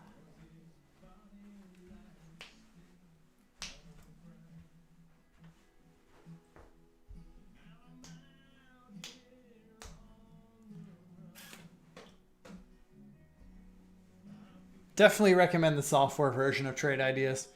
If you're going to be using Trade Ideas, it's best to use it on our desktop version. Just because all the latest bells and whistles, all the new features always get added to the desktop version first. The web version lags behind. It eventually catches up, but it takes longer for reasons that I can't fully explain because I'm not a developer. But the web version always gets the features last. And right now, the web version is missing some key features, including Brokerage Plus, which is a big feature. We've been talking about it a lot today. So I would recommend the downloadable version. Now, the web version is good in a pinch, if you have a Mac, because we don't have a downloadable version for Macintosh. But you could use the web version on a Mac. You could use the web version when you're on the go. If you want to just, check a top list real quick or check an alert window real quick. The web version is great for that. Oh, and even on like your, on an iPad or a Surface Pro, it works pretty good there too, I think. But if you want all the features of the platform, you want the downloadable version.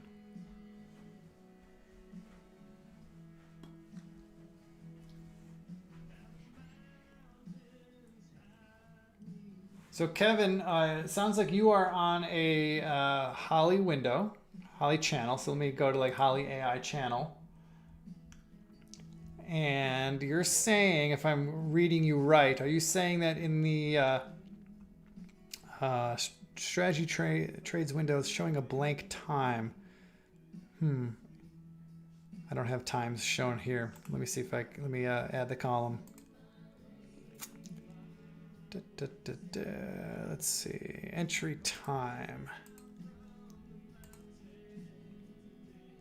Oops, let's drag this over. Okay, why isn't entry time showing here? What's going on? Maybe because this is a closed window? Exit time.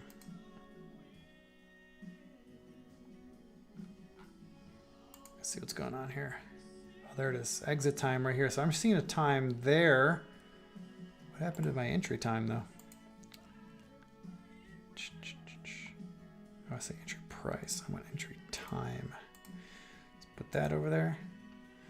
Okay, so yeah, entry time, exit time. I've got them right there. I'm seeing. Are you saying that?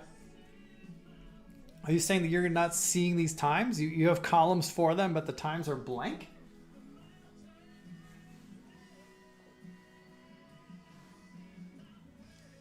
You know what? Actually, now that I think about it, let's go. Oh, I don't have any examples. There are no open trades currently in Holly. I'll bet maybe what I'm thinking is in your open trades window, you might have an entry time, but the exit time is blank because it's still an open trade. It hasn't closed yet.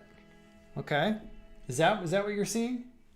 Yeah, the exits are blank because the trade hasn't exited. Would be my only guess.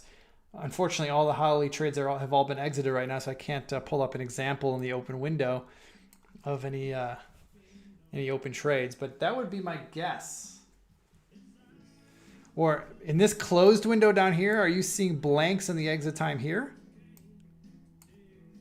Maybe you need to stretch the column out a little bit. Like if I shrink it, it doesn't show them. If I stretch it out, it does.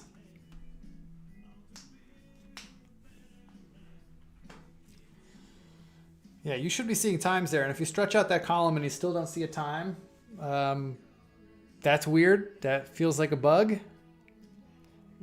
If so, maybe you should let our developers know about that. So info@trade-ideas.com. If you could send a screenshot of that, Kevin, to that email address I just put into the chat box, that sounds like a bug, and our developers should definitely take a look at that. But that's the first I've heard of that.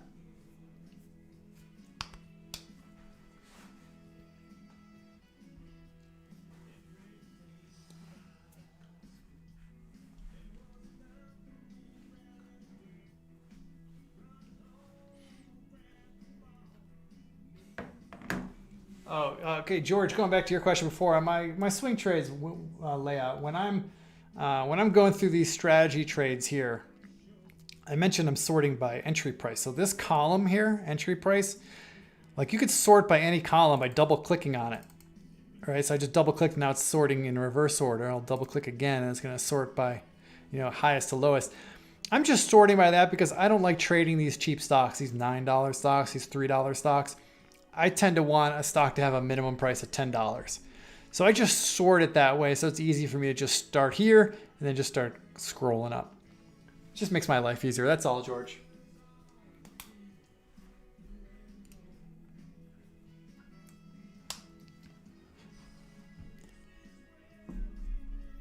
Why entry price? I mean, because the entry price is probably going to be pretty close to the current price. I don't really care what the current price is. I just want to know I'm not trading a stock that's below $10. That's all I care about.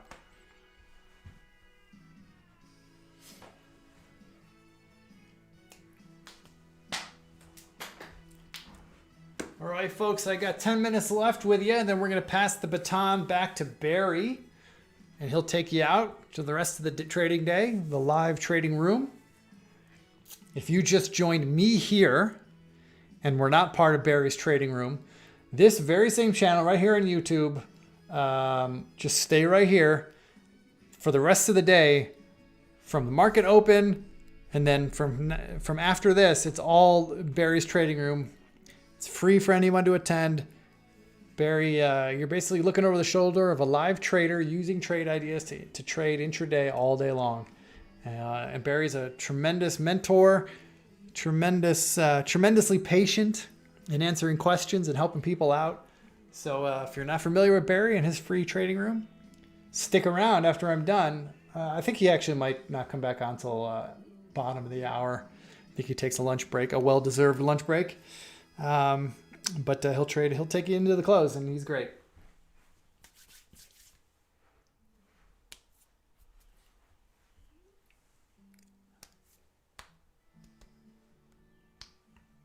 George, I'm not sure what you mean by those red or green columns that help me.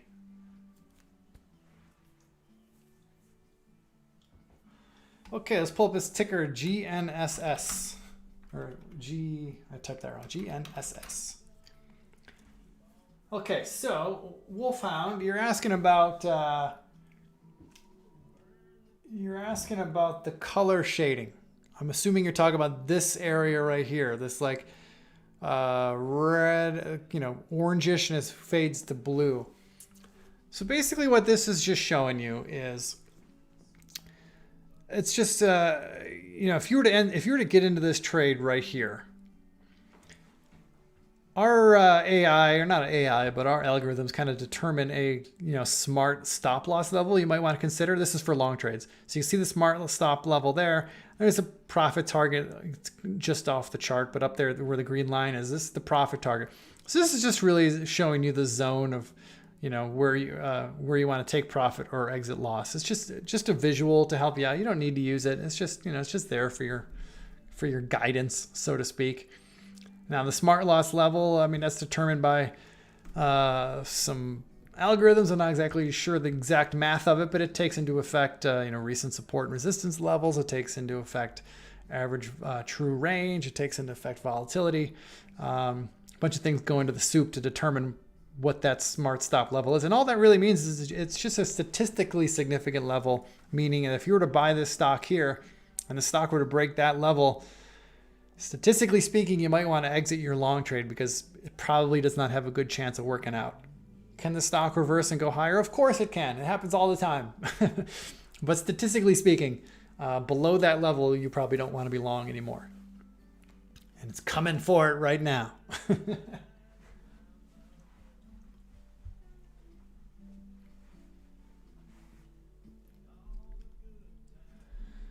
Well, George, the only red and green I see in my strategy trades windows are right here, long and short. The short trades are just red, just so that you can see that they're easily short, and the long trades are green.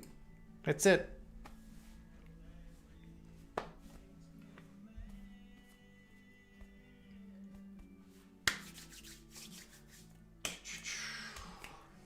All right, folks. Anyone else have any questions? If you've been quiet up until now, now's your chance. I got 5 minutes left, so please take advantage of me. We do this every day, by the way, every trading day, Monday through Friday, noon Eastern.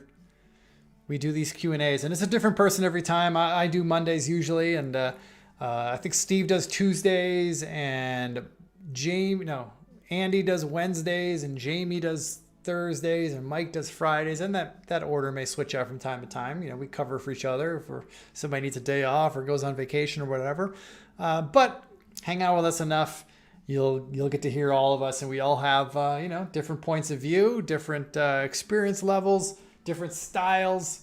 Some of us are smarter than others. I'm definitely not the smartest guy. I'm not gonna tell you who is, but I'll tell you that it's definitely not me.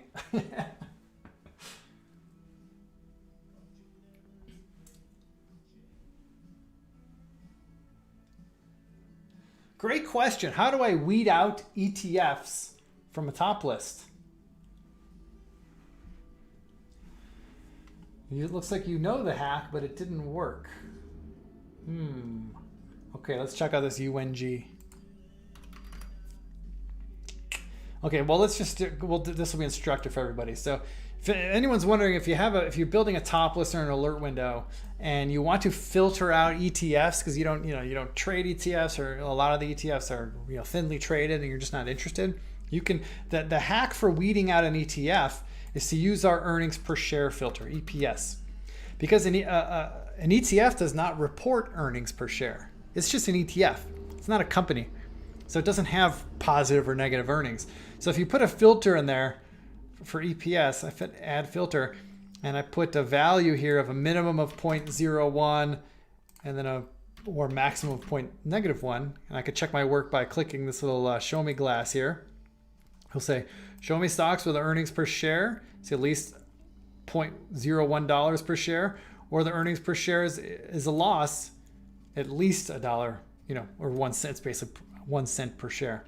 Okay, so it's going to require a stock to have a value, and every publicly traded stock has some value. It's very rare that they're right at exactly zero. A company either makes money or loses money. So by putting in this hack, it requires the stock to have a value. If it has no value, if it's a zero, 99.9% of the time it's going to be an ETF, and that will be filtered out. So Mr. Simmons, you're saying that you have this filter in place, but UNG is still showing up. So let's try something out. I'm going to put this filter in. I'm going to make this the only requirement for my top list to show. Now what I'm going to do is I'm going to, well, first I'm going to launch this. Now this is going to show all kinds of stocks. Who cares? Just want to prove that it works. Okay, so yeah, so there's a number of stocks, so it's working.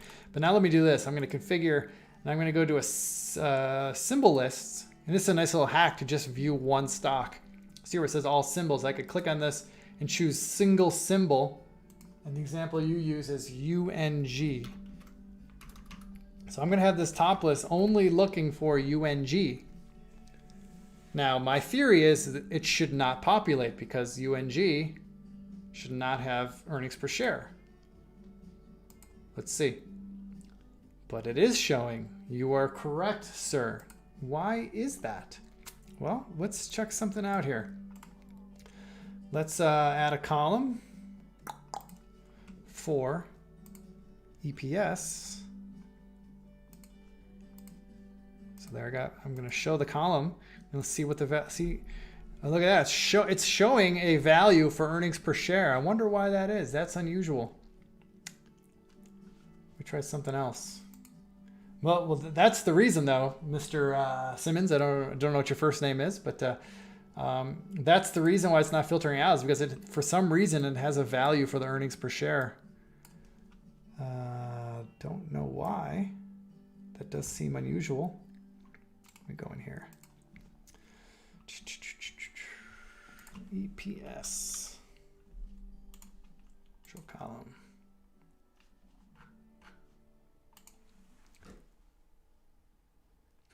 But it doesn't show up in the single stock window. That is weird, Mr. Simmons. You've uncovered something that doesn't look right. It must be an issue with our data provider putting in a data value but it's showing up here and not. Oh no, this is SPY. Hold on. There we go. Yeah, see, there's the value, EPS. We're getting an earnings per share. That's unusual. That is very rare. I mean, maybe that is true. I don't know the particulars of the U.S. natural gas ETF. Let's see here. Yeah. You may have found the one ETF that has earnings per share. That's very unusual.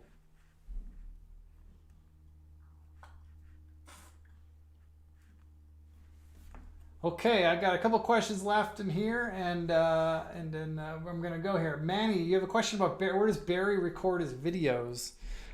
If you go to, I'll pull it up. If you go to the website, if you go to the Trade Ideas website, go to not web.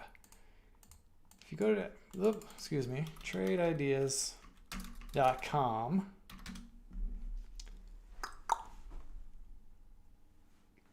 This is our website. And you know what? Actually, I think you just do blog /blog. You'll find them here. There you go. Yeah, so trade-ideas.com /blog will get you to Barry's recaps. Good question. You know, it could have a lot of resistance right around 5. You know, it may pop through. Listen, I mean, this may just explode right through. But you know, look at on that monthly chart. But if it can get through, Then it's got a shot into that 10 area for AMRS.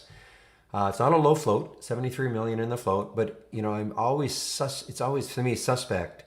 It usually takes maybe a couple of cracks to get through like a whole number, but a 5, 10, and I'm wrong. I mean, it's going right through it right now anyway.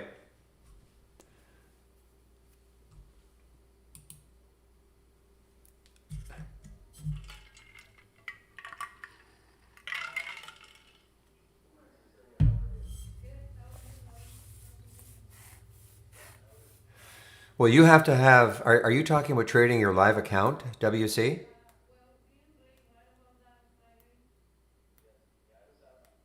With Interactive Brokers?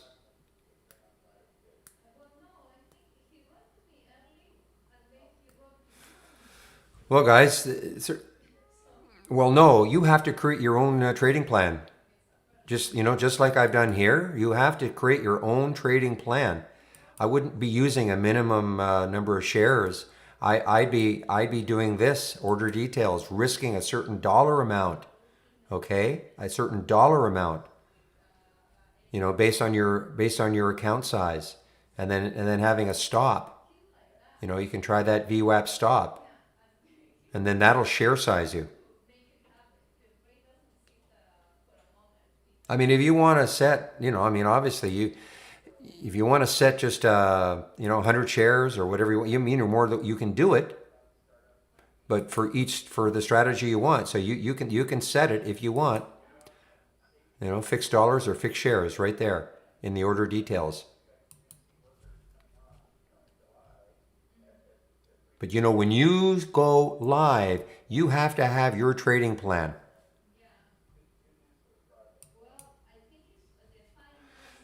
My goodness. Well, so much all my blithering and blathering about could be tough to get through 5. Look at that.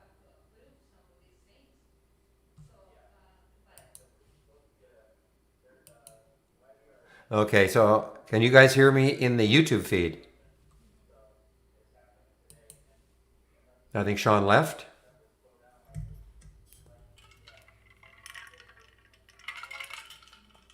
Holy smokes. Wow.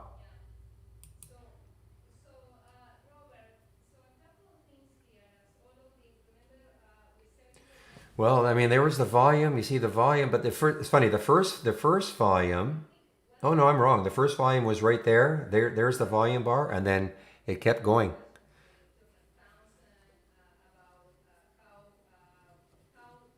Okay, you guys can hear me. Okay, so just so you guys know, in YouTube, I took my one trade of the day so far. It was a doozy though.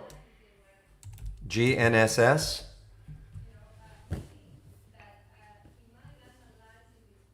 Got in here at 520 and sold most at 553 in a very quick period of time. I'm all out now.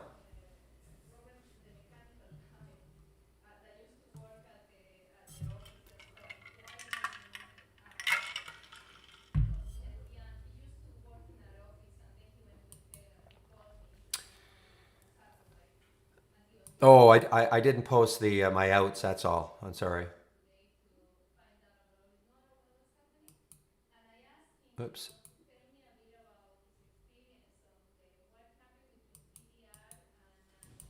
Yes, it went so quickly.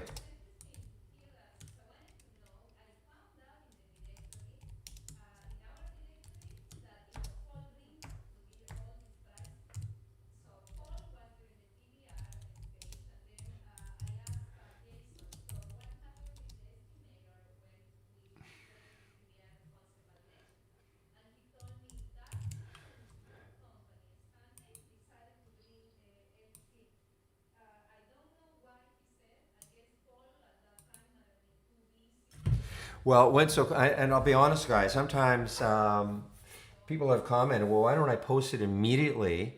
Some of these things go so quickly, and I got burned in the past about 4 or 5 times. This is a little while ago, maybe a year, 2 years ago, where I was trying to. Okay, I get into a trade and I would post it, typing in merrily, and meanwhile the stock does something like this, and I desperately would have got rid of a lot on a pop like that, which was so instant.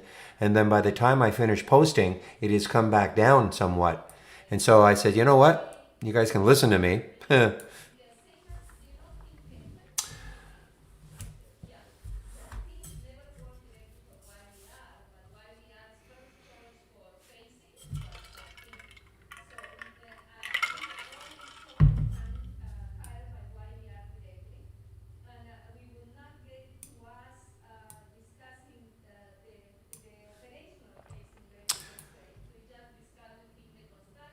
Okay, guys, so I'm getting set to do my video. In fact, I think I'll do it right now, okay? I'm going to do my video now. I should be back no later than 1:30.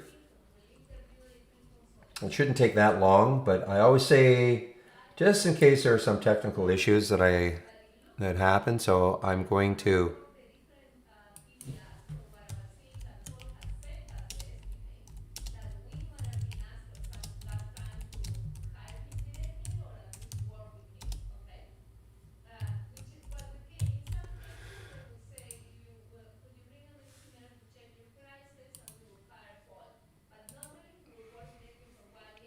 Okay, guys, so I'm going to put myself on mute. I'll be back around 1:30.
All right, guys, I'm back.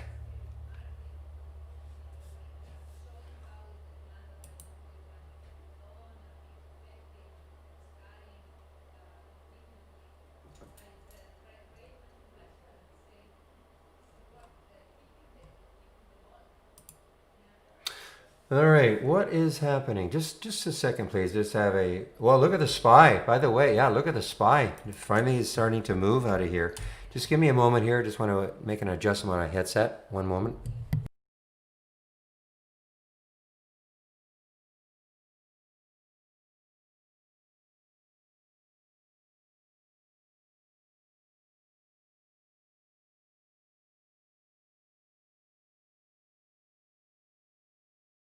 There we go. Okay.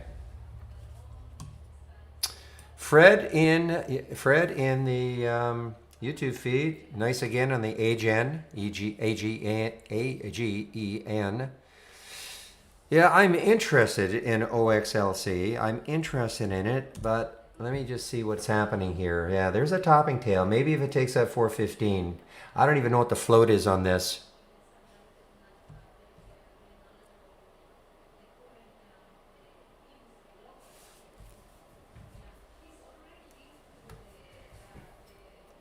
What's the spread right now? Not the spread, the bid ask, 412, 414. Not bad. I mean, obviously it's a good spread, but it's already had the big move.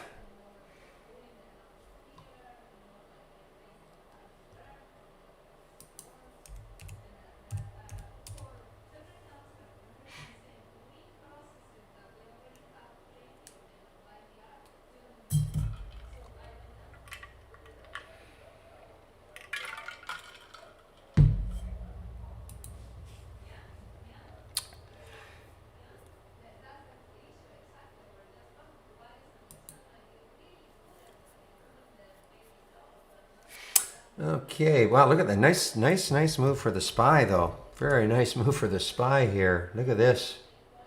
1, 2, 3, 4, 5, 6, 7, 8. There's 2 hours. 6 minutes to go on that last candle, but basically 2 hours of a climb, a nice steady climb on that on the 15-minute chart for the SPY.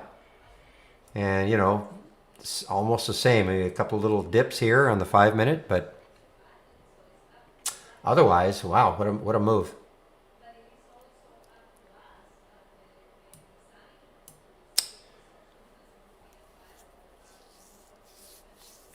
Caldera. Well, we saw it earlier. Is it pulled back? Yeah, it's sort of hanging in there. Okay, like there's a lot of resistance around 1170, 1180. Okay, look at that weekly chart. There's a lot of resistance right around there. I mean, that in theory is far enough away, I guess. It depends what you're looking for. So the longer it holds here, it's great volume for it, 5 times normal. Longer it holds over 11. But guess what I'd be waiting for? What would I be waiting for? Hands up.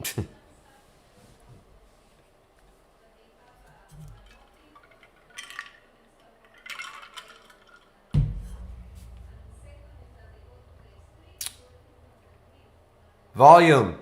Volume. Remember, we want to see some volume. Volume.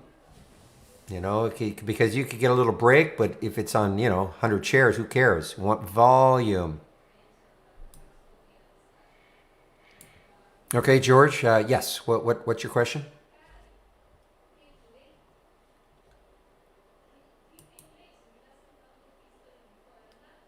Goods. Hey, I won't tell your employer that you're here.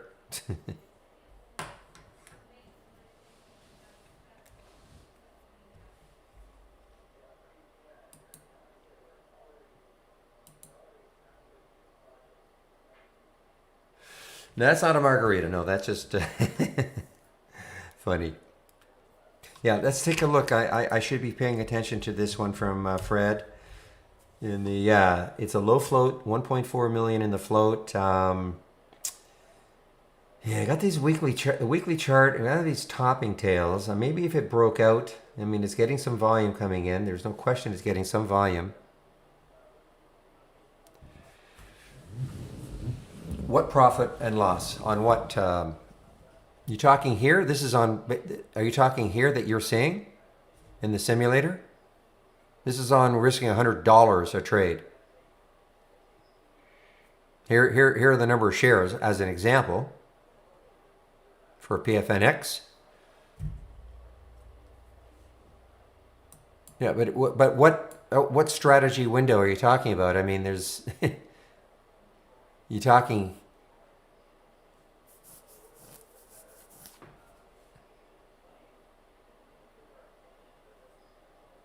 Strategy trades. Are you talking about in Brokerage Plus? I thought I saw you asking that question in the YouTube. Did Sean not answer?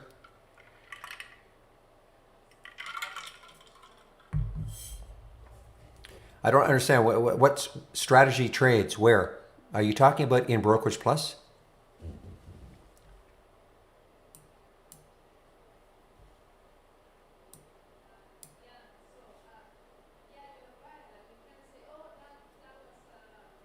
Yeah, I mean, I don't know where you're talking. Okay.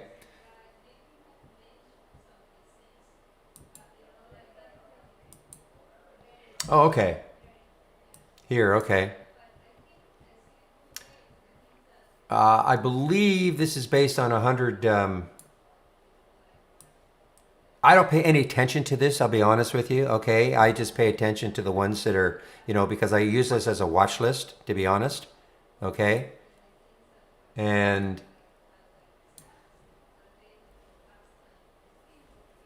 it's probably based. It could be based on $100 risk. It's probably based on $100 risk per trade.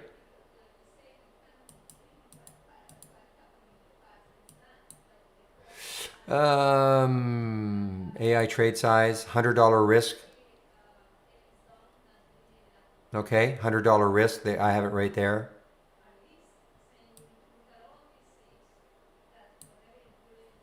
So, and that's how it gets share sized.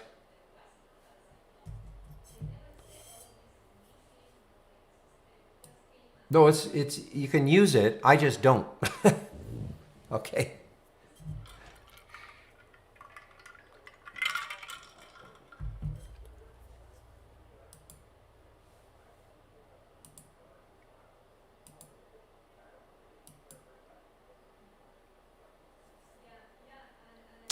Is Mark coming back?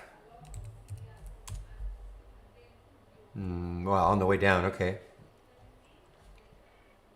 Had earnings a couple of days ago. I think they even did they do a financing? I can't even remember anymore if they did a financing.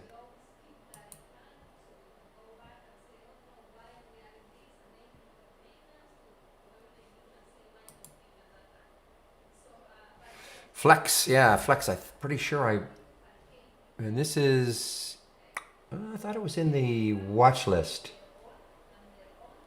I thought I had Flexion in the watch list. I have Flexion. This is Flex. There's another company called Flexion.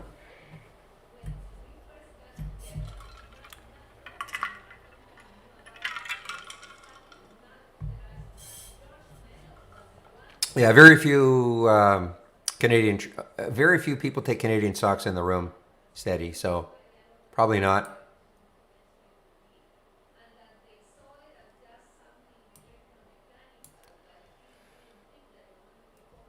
Are you talking about this, my watch list up and down? Is that what you're talking about, George?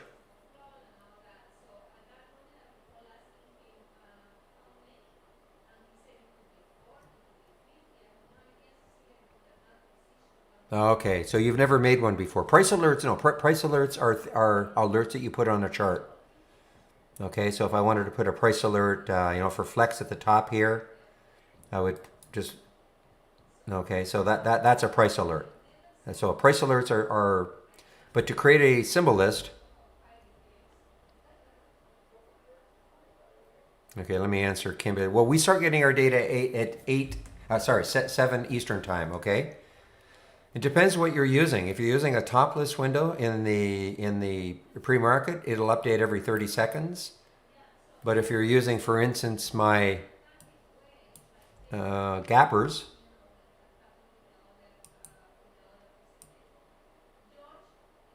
gap up and gap down shared, these are real time. So every time a stock makes a new high or a new low in the pre-market, you get the alert. But if you're using a top list window, like my pre-market top list windows, they update every 30 seconds wherever they are. There we are. Pre-market actives down, pre-market actives up and down. These are the ones that I use a lot in the pre-market, and they update every 30 seconds.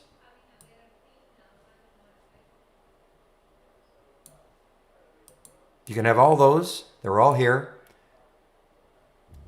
Click on that Room Drive icon and scan should I share. Probably easier to do it that way. Then it'll go to a Word document. Then you can take a look at them all more at your leisure. Oh, okay.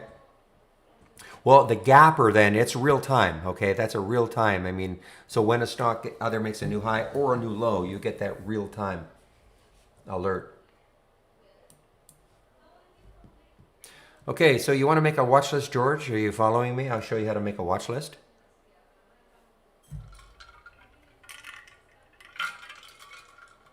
We call it a symbol list, but that's okay. Okay, so, and you are using the app, I hope, not the web-based version.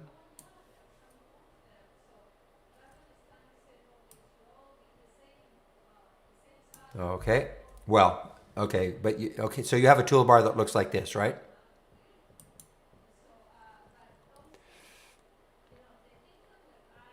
Okay, so click on Tools, Symbol Lists. So Tools, Symbol Lists, Create New List, give it a name. I think there's another George there, so I'm going to call it George 1, okay? Say OK. Now, if you've never done one before, you'll see it immediately. But basically, it's down at the bottom for me, so I left click on it. So highlight it and then edit the list. Now this box pops up, okay? And now, here's where you can put your 71 or 72. I think you said you wanted to follow. Here you can put them all in here. So it is just, okay, it is not a, it's in a column, no commas, okay? No commas, so it's just like MSFT, okay? Just like that, or you can copy and paste a list if you have it, or a list, but in column form. Then you just say okay. All right, so there it is. You'll notice there are two in here. Now, the next step is for you to monitor your list. Now, I can't tell you how you're going to do it, but you have to create an alert window or a top list window, however you want to monitor that list. You know, stock's making a new high, making a new low, or just wanting to rank them, the ones that are up the most during the day, you know, things like that. Don't ask, like, I can't tell you how you're going to monitor it. But once you create the alert window or the top list window in the way in which you want to monitor it, let's just say for argument's sake, it was this one. Okay, you've created the alert window. Now you want to attach the symbol list called George to it. So you'd right click on the window, configure, symbol lists. Now, I'm going to see if George is here. George 1 is here. Yeah, it is here. Okay, so most of the time when you create it this way, you'll see it in this column. It has to be in this column. Okay. Now, on the off chance that it's not, then you have to go to Add Existing List and find it. Just find it, and then left click on it, and it'll move over here. Okay. So once that's so you'll see the symbol list, and then this is a drop-down menu. Only the following lists. So there's where you would check it, and then that would attach that symbol list to the window. And of course, you can take that and attach it to as many different alert windows or top list windows that you want. And that's basically it. So how to remove a symbol is you would go, you go back, tools, symbol lists, you find it, and then you edit the list again. And now here's where, and that's what I do every day. I mean, my symbol list, my watch list that I create for this, you know, I change it every day. And so that's what I do. I go back in here and I basically start I'll subtract symbols, add symbols right in here. Once I'm done, I just say okay.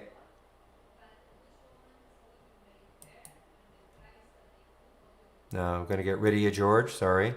I'm going to get rid of some of the ones that I've helped people with.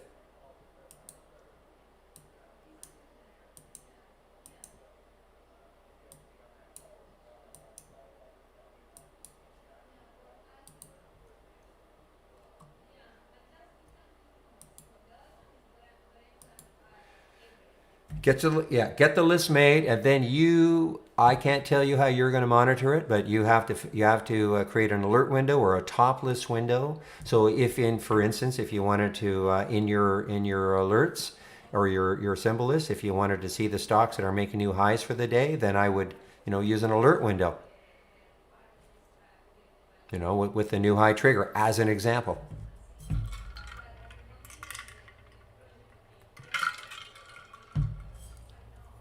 Well, then you can use a running down alert or new low of the day. I mean, that's up to you. I can't tell you how you're going to monitor it.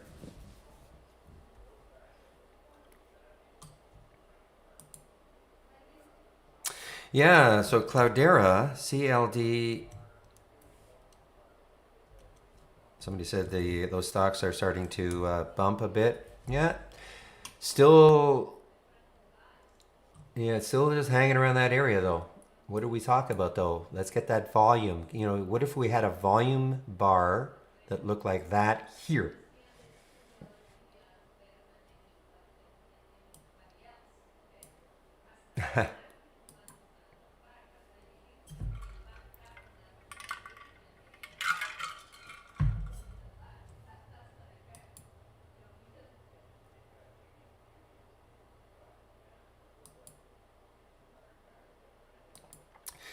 I'm definitely keeping an eye on this PFNX. Again, you can just see that it's got room to about 9, and it's, good float, 34 million.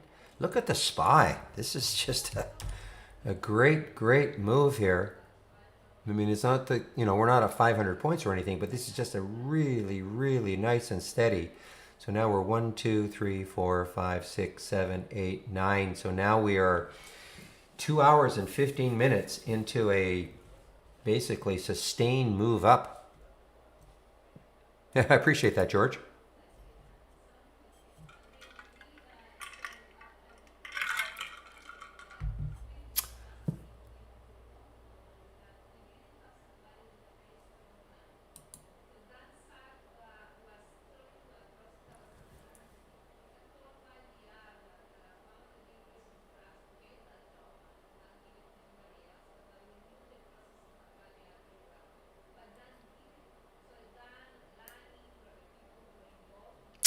Al, who's your broker?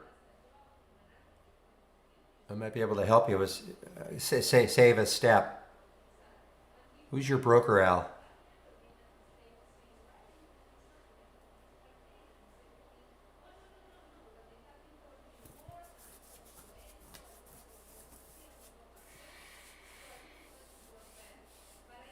Al.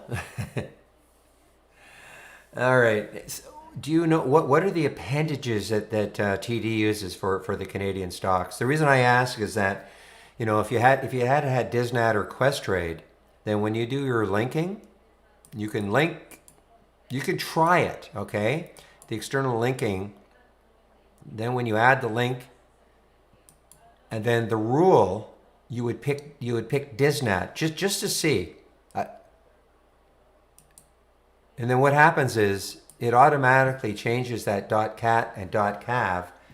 I think it changes it to, I think Disnat uses .vn and .to. So .to obviously for the big board and VN for the old venture. But TD may use something else, so it might not help. Probably don't. Probably they don't. I know Disneyland and Questrade use exactly the same. So it would just save you the, if you got the, so if you had the Canadian symbol, it would automatically adjust the appendage.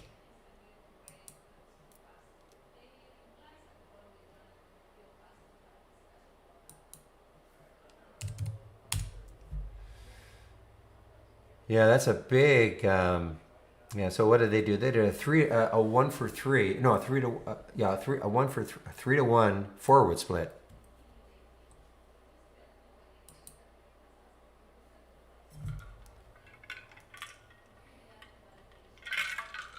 Oh, if you switch to Interactive Brokers, then it won't matter. Yeah.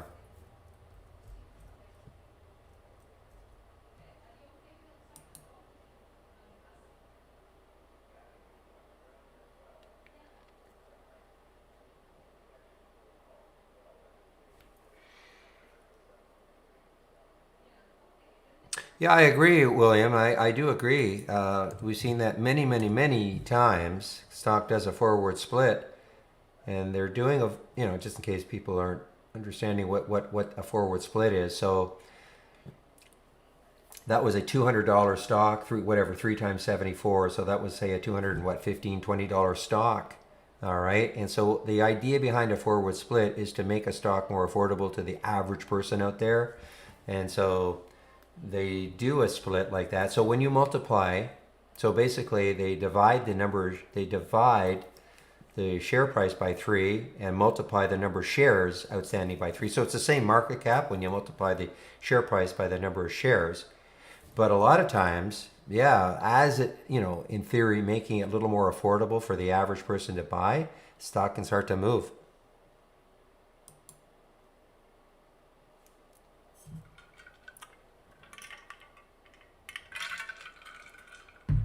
Well, I don't send out a top 5 list, Ital Designer. Not really. I do all sorts of pre-market work.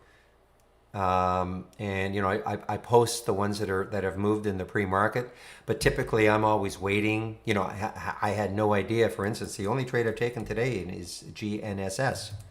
It's the only one I've taken. It wasn't on my list or anything like that.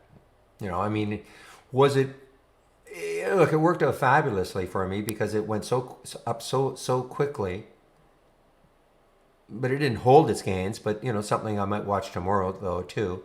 This was on my watch list, the AESE, as I say in the video. I missed it because I had a conflicting sound alert, so I didn't hear this one at the same time. But I don't send out a top 5 list.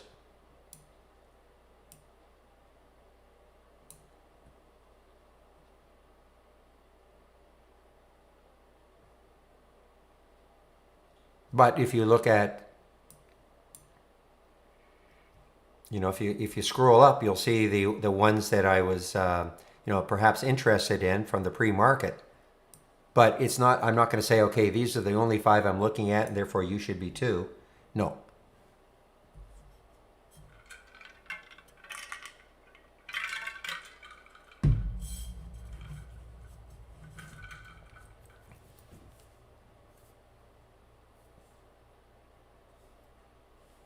Well, not the software so much. I mean, depends what you mean by historical performers. I mean, what do you mean by an historical performer? You mean?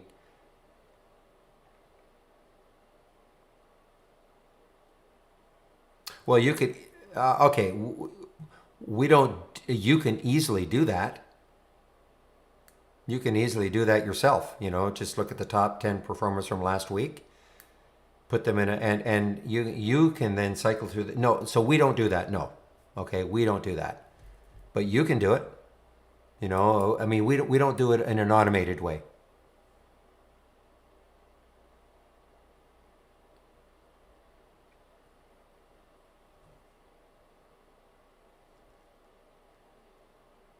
And top 10 performance based on what? Based on percentage increase? Because you'd also want to have, some other filters, minimum volume. If a stock went up, 1,000% on 100 shares, who cares, right?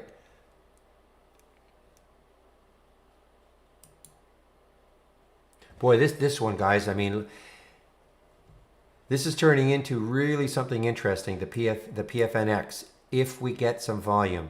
You know, I'd like to see a volume bar that's basically at least as big as this or this, and just have it, propel it through 8.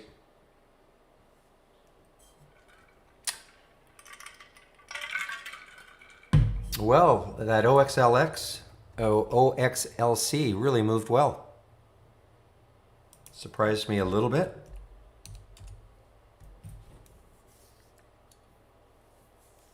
Once it got going here, yeah, right through there, the 412.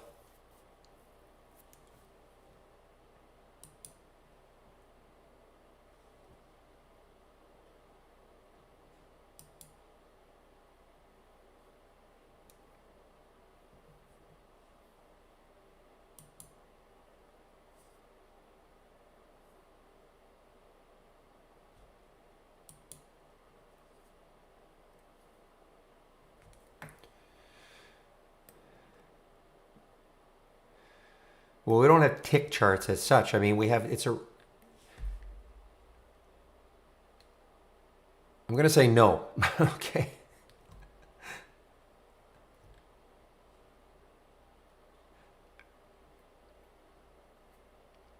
Yeah, they do that every Monday morning. You're absolutely right. They do send out a list like that.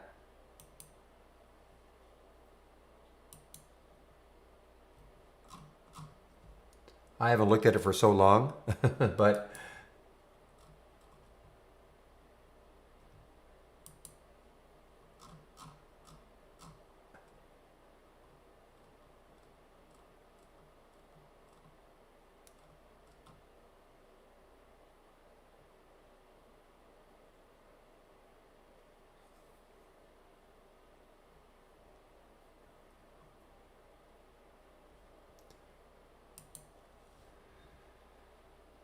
we don't have EMAs, Jefferson. We have SMAs, but we don't have EMAs. Okay, Jack in the YouTube feed, are you listening to me? And can you hear me?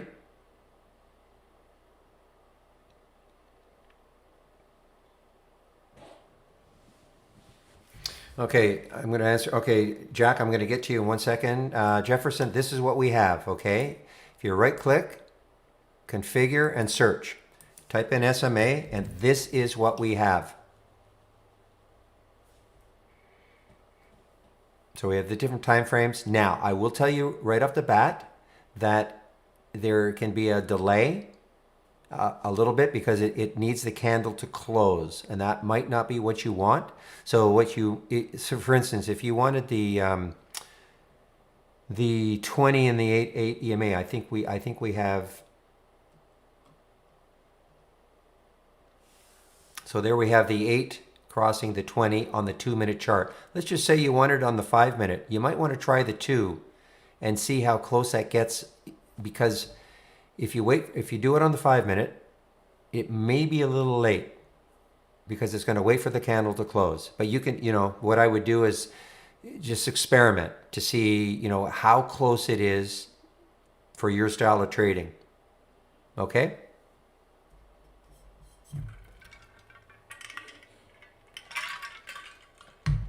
So again, to find them, just right click on the alert window, right click, configure, search, and then SMA.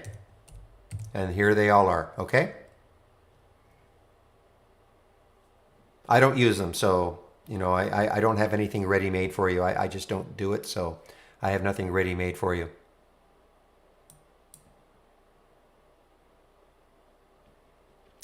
All right, Jack, so I'm going to answer your question. So first of all, in order for you to have, first of all, you need an Interactive Brokers account? Okay. Do you have an Interactive Brokers account?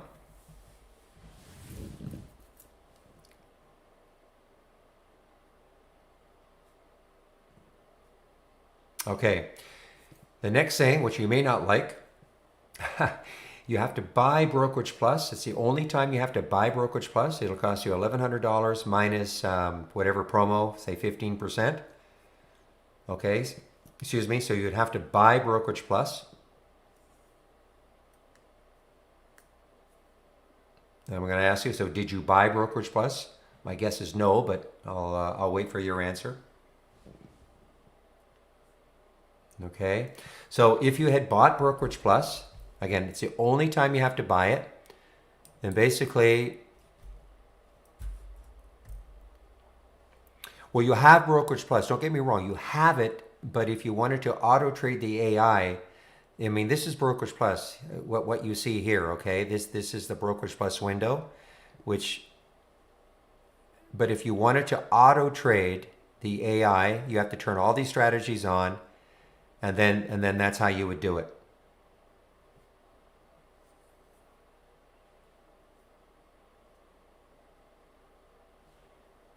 You know, basically you just go in and you would turn the strategy on that you want to auto trade, okay? But that does require, it's not 100, I mean, you don't have to buy it. Yes, you just basically pick the ones you wanted to auto trade just by enable. You could do them all. You know, they're all on. Okay, so you could pick and choose which ones you want.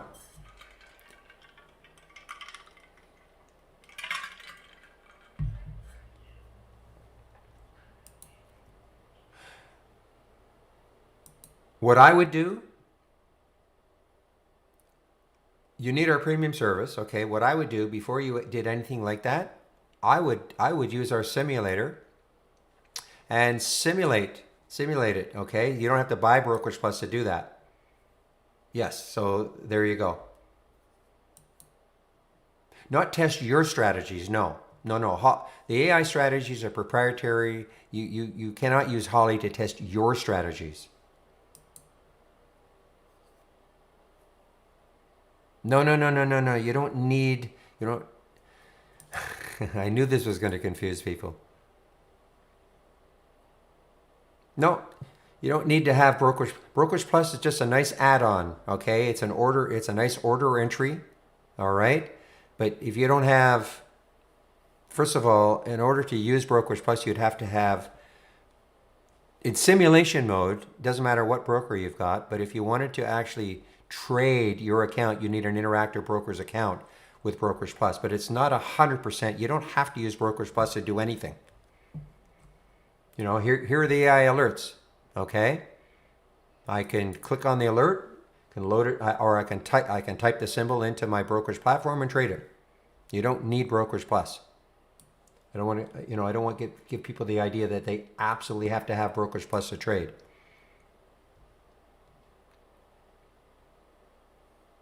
Is that clear, Tech?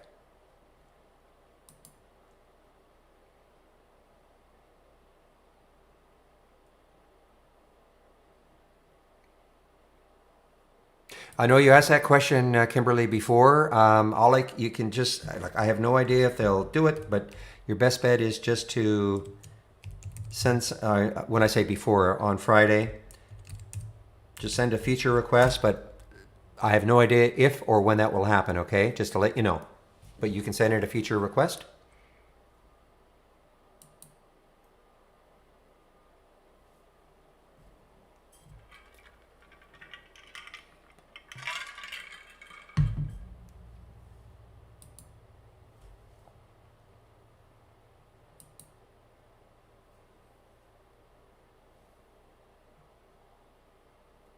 So Jack, you can create your own strategies, okay? But you cannot, Holly is not going to test them for you, but you can create your own strategies like I've got here.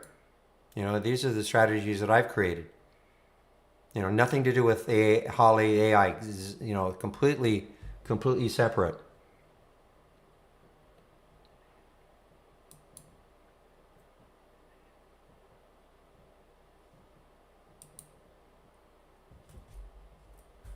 Aha! Look at the SPY, guys. Look at the little SPY action here. As I was talking about how it just went straight up. Now the SPY is, but that's a pretty relatively significant red candle. Starting to get bigger. Another 4 minutes for this to close.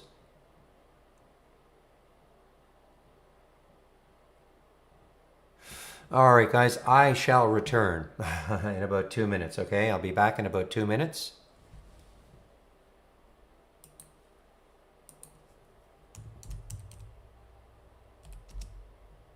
Say 2 o'clock.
All right, guys. Actually, I forgot I'm in a development meeting, so I'm going to be on probably back around 2:30.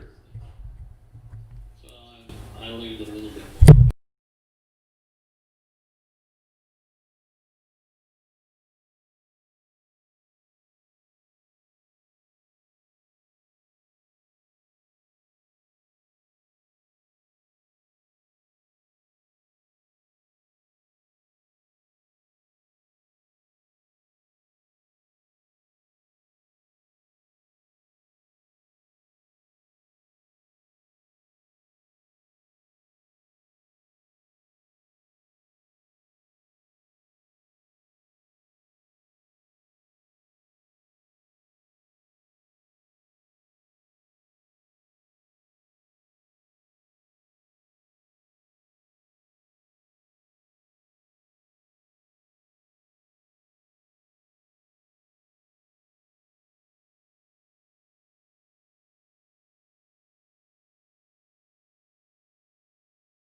Yeah, well, that's why because I had my mic on on mute. Oh man. Yeah, I had my mic on mute. Sorry about that. So I'm just going over all of these, and except for maybe SLGG, there are various percentage increases, but this watch list performed extremely well today. I just saw this one, 1899 for the CIR, got up to what, 2186.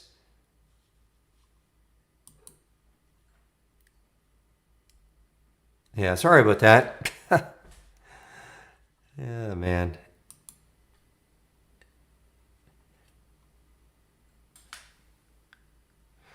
Yeah, very few, only four of them, as I know, Vicky. If you go to a small exchange, you go to their website, you'll see which ones they have right now. I actually talked about that in the development meeting. So no e-minis.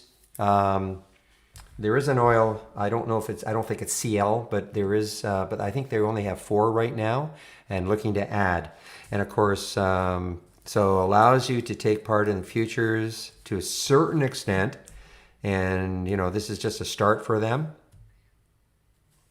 Yeah, I don't trade futures, but it'll be traded like a stock. That's the cool thing of it. It'll be like a stock, and plus, no PDT for you guys in the States. That's all I know. I'm sure we'll have more information coming later.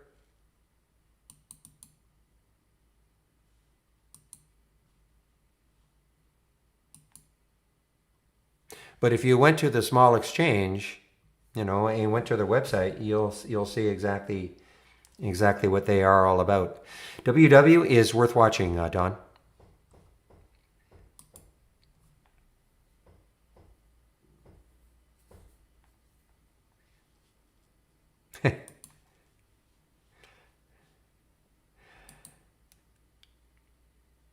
Yeah, there's almost a dollar pop. I mean, it wasn't easy, Car. I mean, it kind of flopped around a little bit, but I mean, there's a dollar move right there.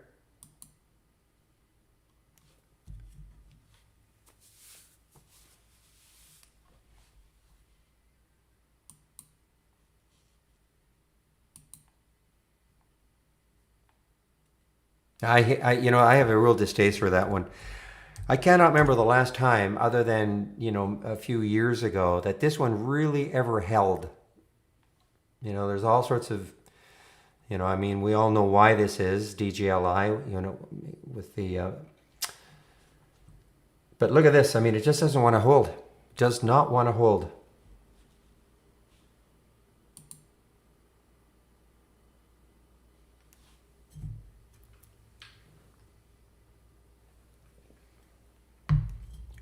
And now it's ringing in my ears on the way down. Yeah, right now only the days trades. Okay, so if you get out of every trade by the end of the day, you will not see it going forward. And I should have asked that question. I know they're wanting to have some kind of a journal available, but it's not ready yet. Hey, great, Siggy. Okay.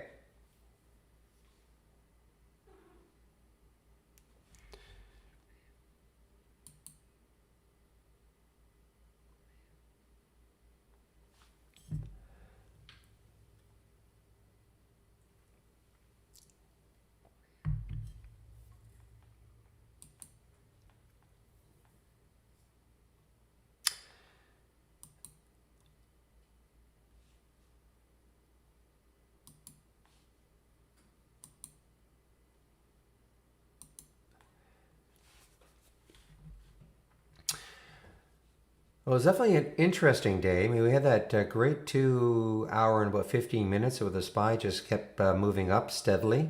Then we had 45 minutes down. Let's see if that is going to be a green bar ignored and we continue down.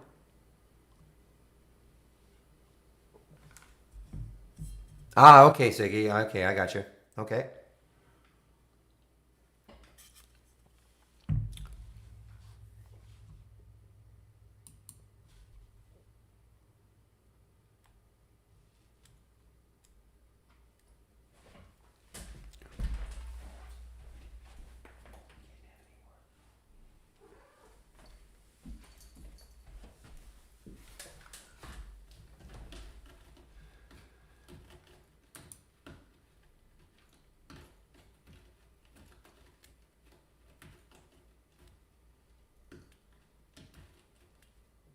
I think it's been so long since I've back tested anything R cubes, but I think it tops out at 100.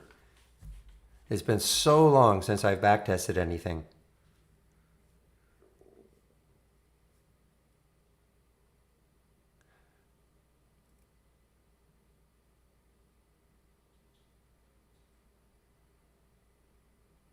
I mean, I haven't. Yeah, again, it's been so long since I've back tested anything. So there you go. Steady's telling, yeah, you can set up how many. I'm sure it must be. I haven't. Whoops. This is not going to look. This is going to look crazy.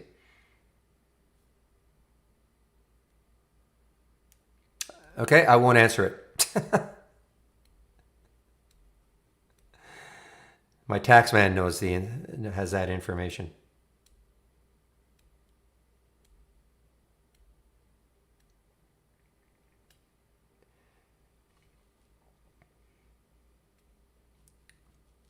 Yeah, this takes a while while markets open. Let me just see.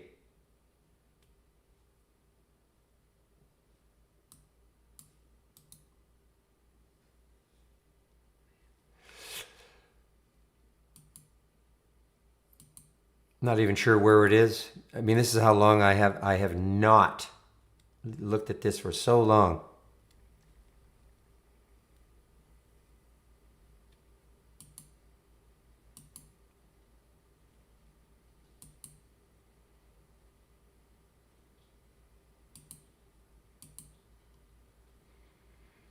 Well, Steady, you said it was there.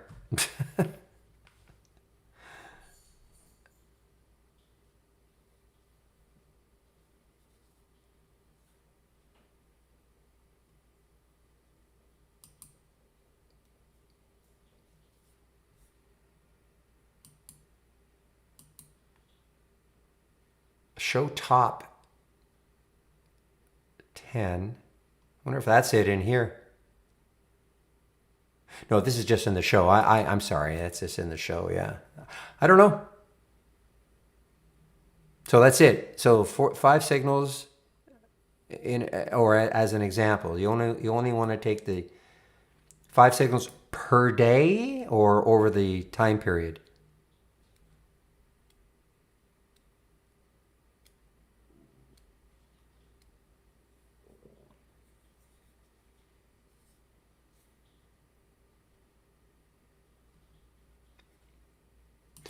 I don't see it here.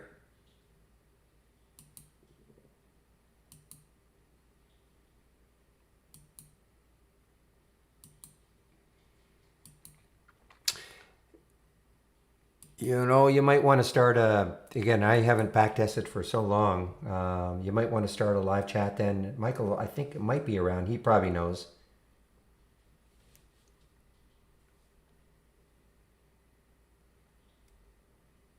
Well, I did run it. I did run it.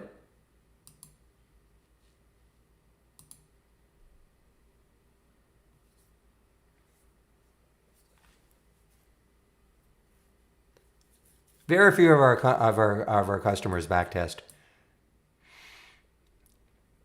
Yeah, I thought it was 100 to be honest, but I don't know where you'd stipulate.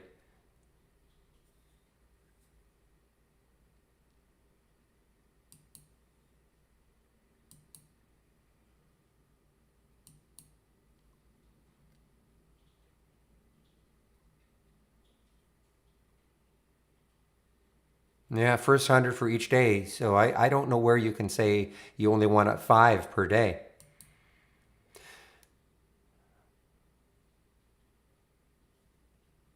But tell you what, you can go to our homepage and see, Michael might know.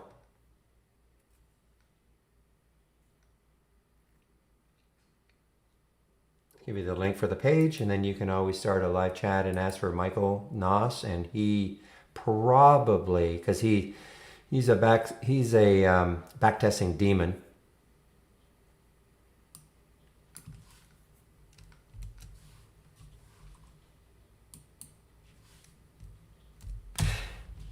Yeah.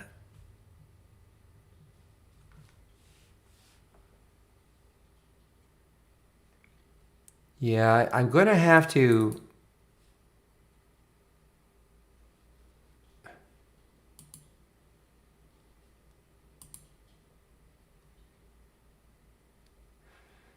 All right, guys. Well, we're getting close to winding it up.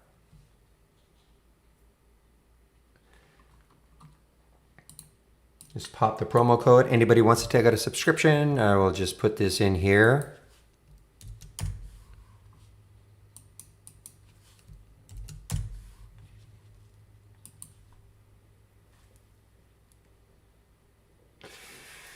Pixie, I haven't seen Pixie today.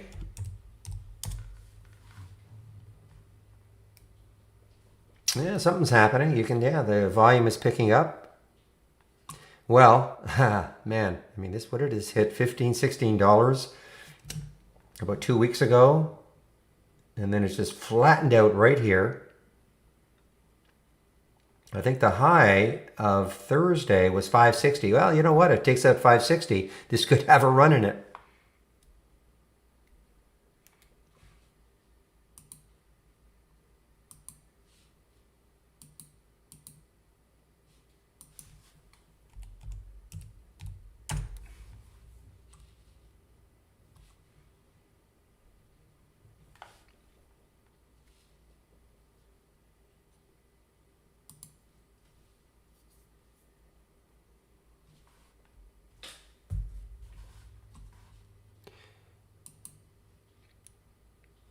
DVAX, yeah, DVAX continues here. Wow. So on the monthly chart, you can see right there on that monthly chart, it has maybe up to 11. Then there's a lot of resistance on the weekly chart. Doesn't look like there's much till you get to that monthly area of 11 for DVAX.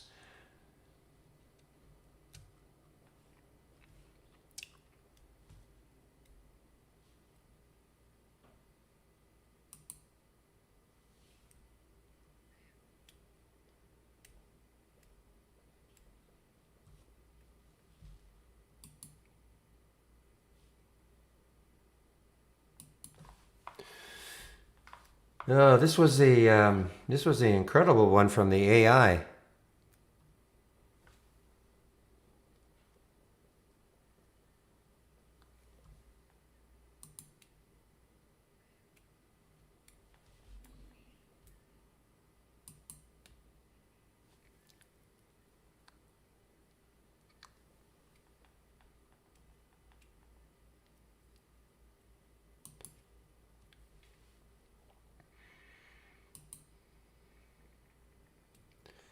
Yeah, this one had the big look at the buy it had on Friday. I think this to me was very strange looking. It looked like a, I don't know, buyout back here, but then look at the week it had. That was a day actually. That was on Friday. The buy was at 1162. Got out near the end. It is continuing to ARYA.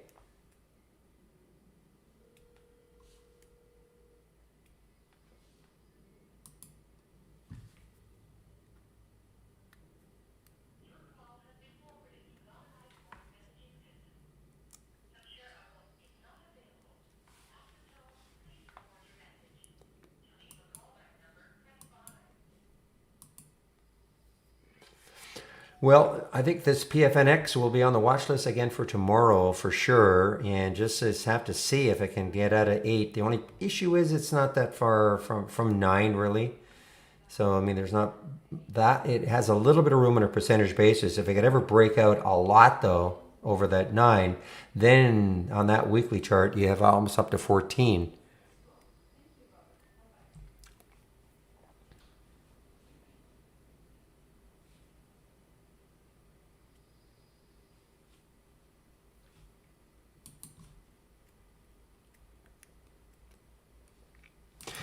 How did that GNSS end up?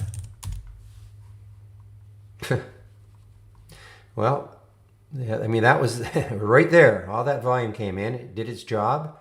Volume dried up. Almost tried again. Look at that volume bar. Almost tried again.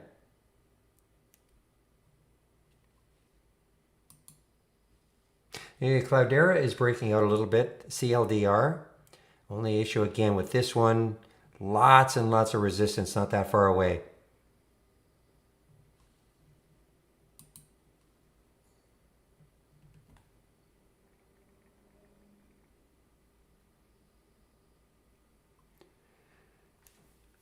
Did AESE enter before the market but still has not exited? No, it's exited. Is that what you mean?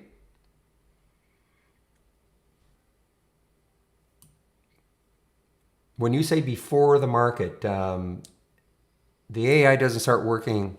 Yeah, well, there it is. It actually exited a long time ago. Right there at exit time 1026, 462 from 386. I was talking about that one earlier, a lot earlier, saying that if you're a true trader, you're not going to let that happen. You know, you're not going to let it get up to $5 or $6 and then get out of it down and for something. Okay, you have to take something off here.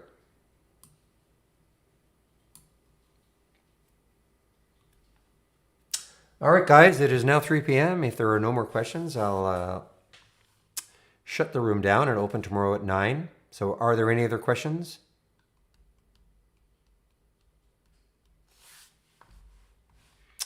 All right, I don't see any. Okay, guys, that was an interesting day. Market is up. All indices are up.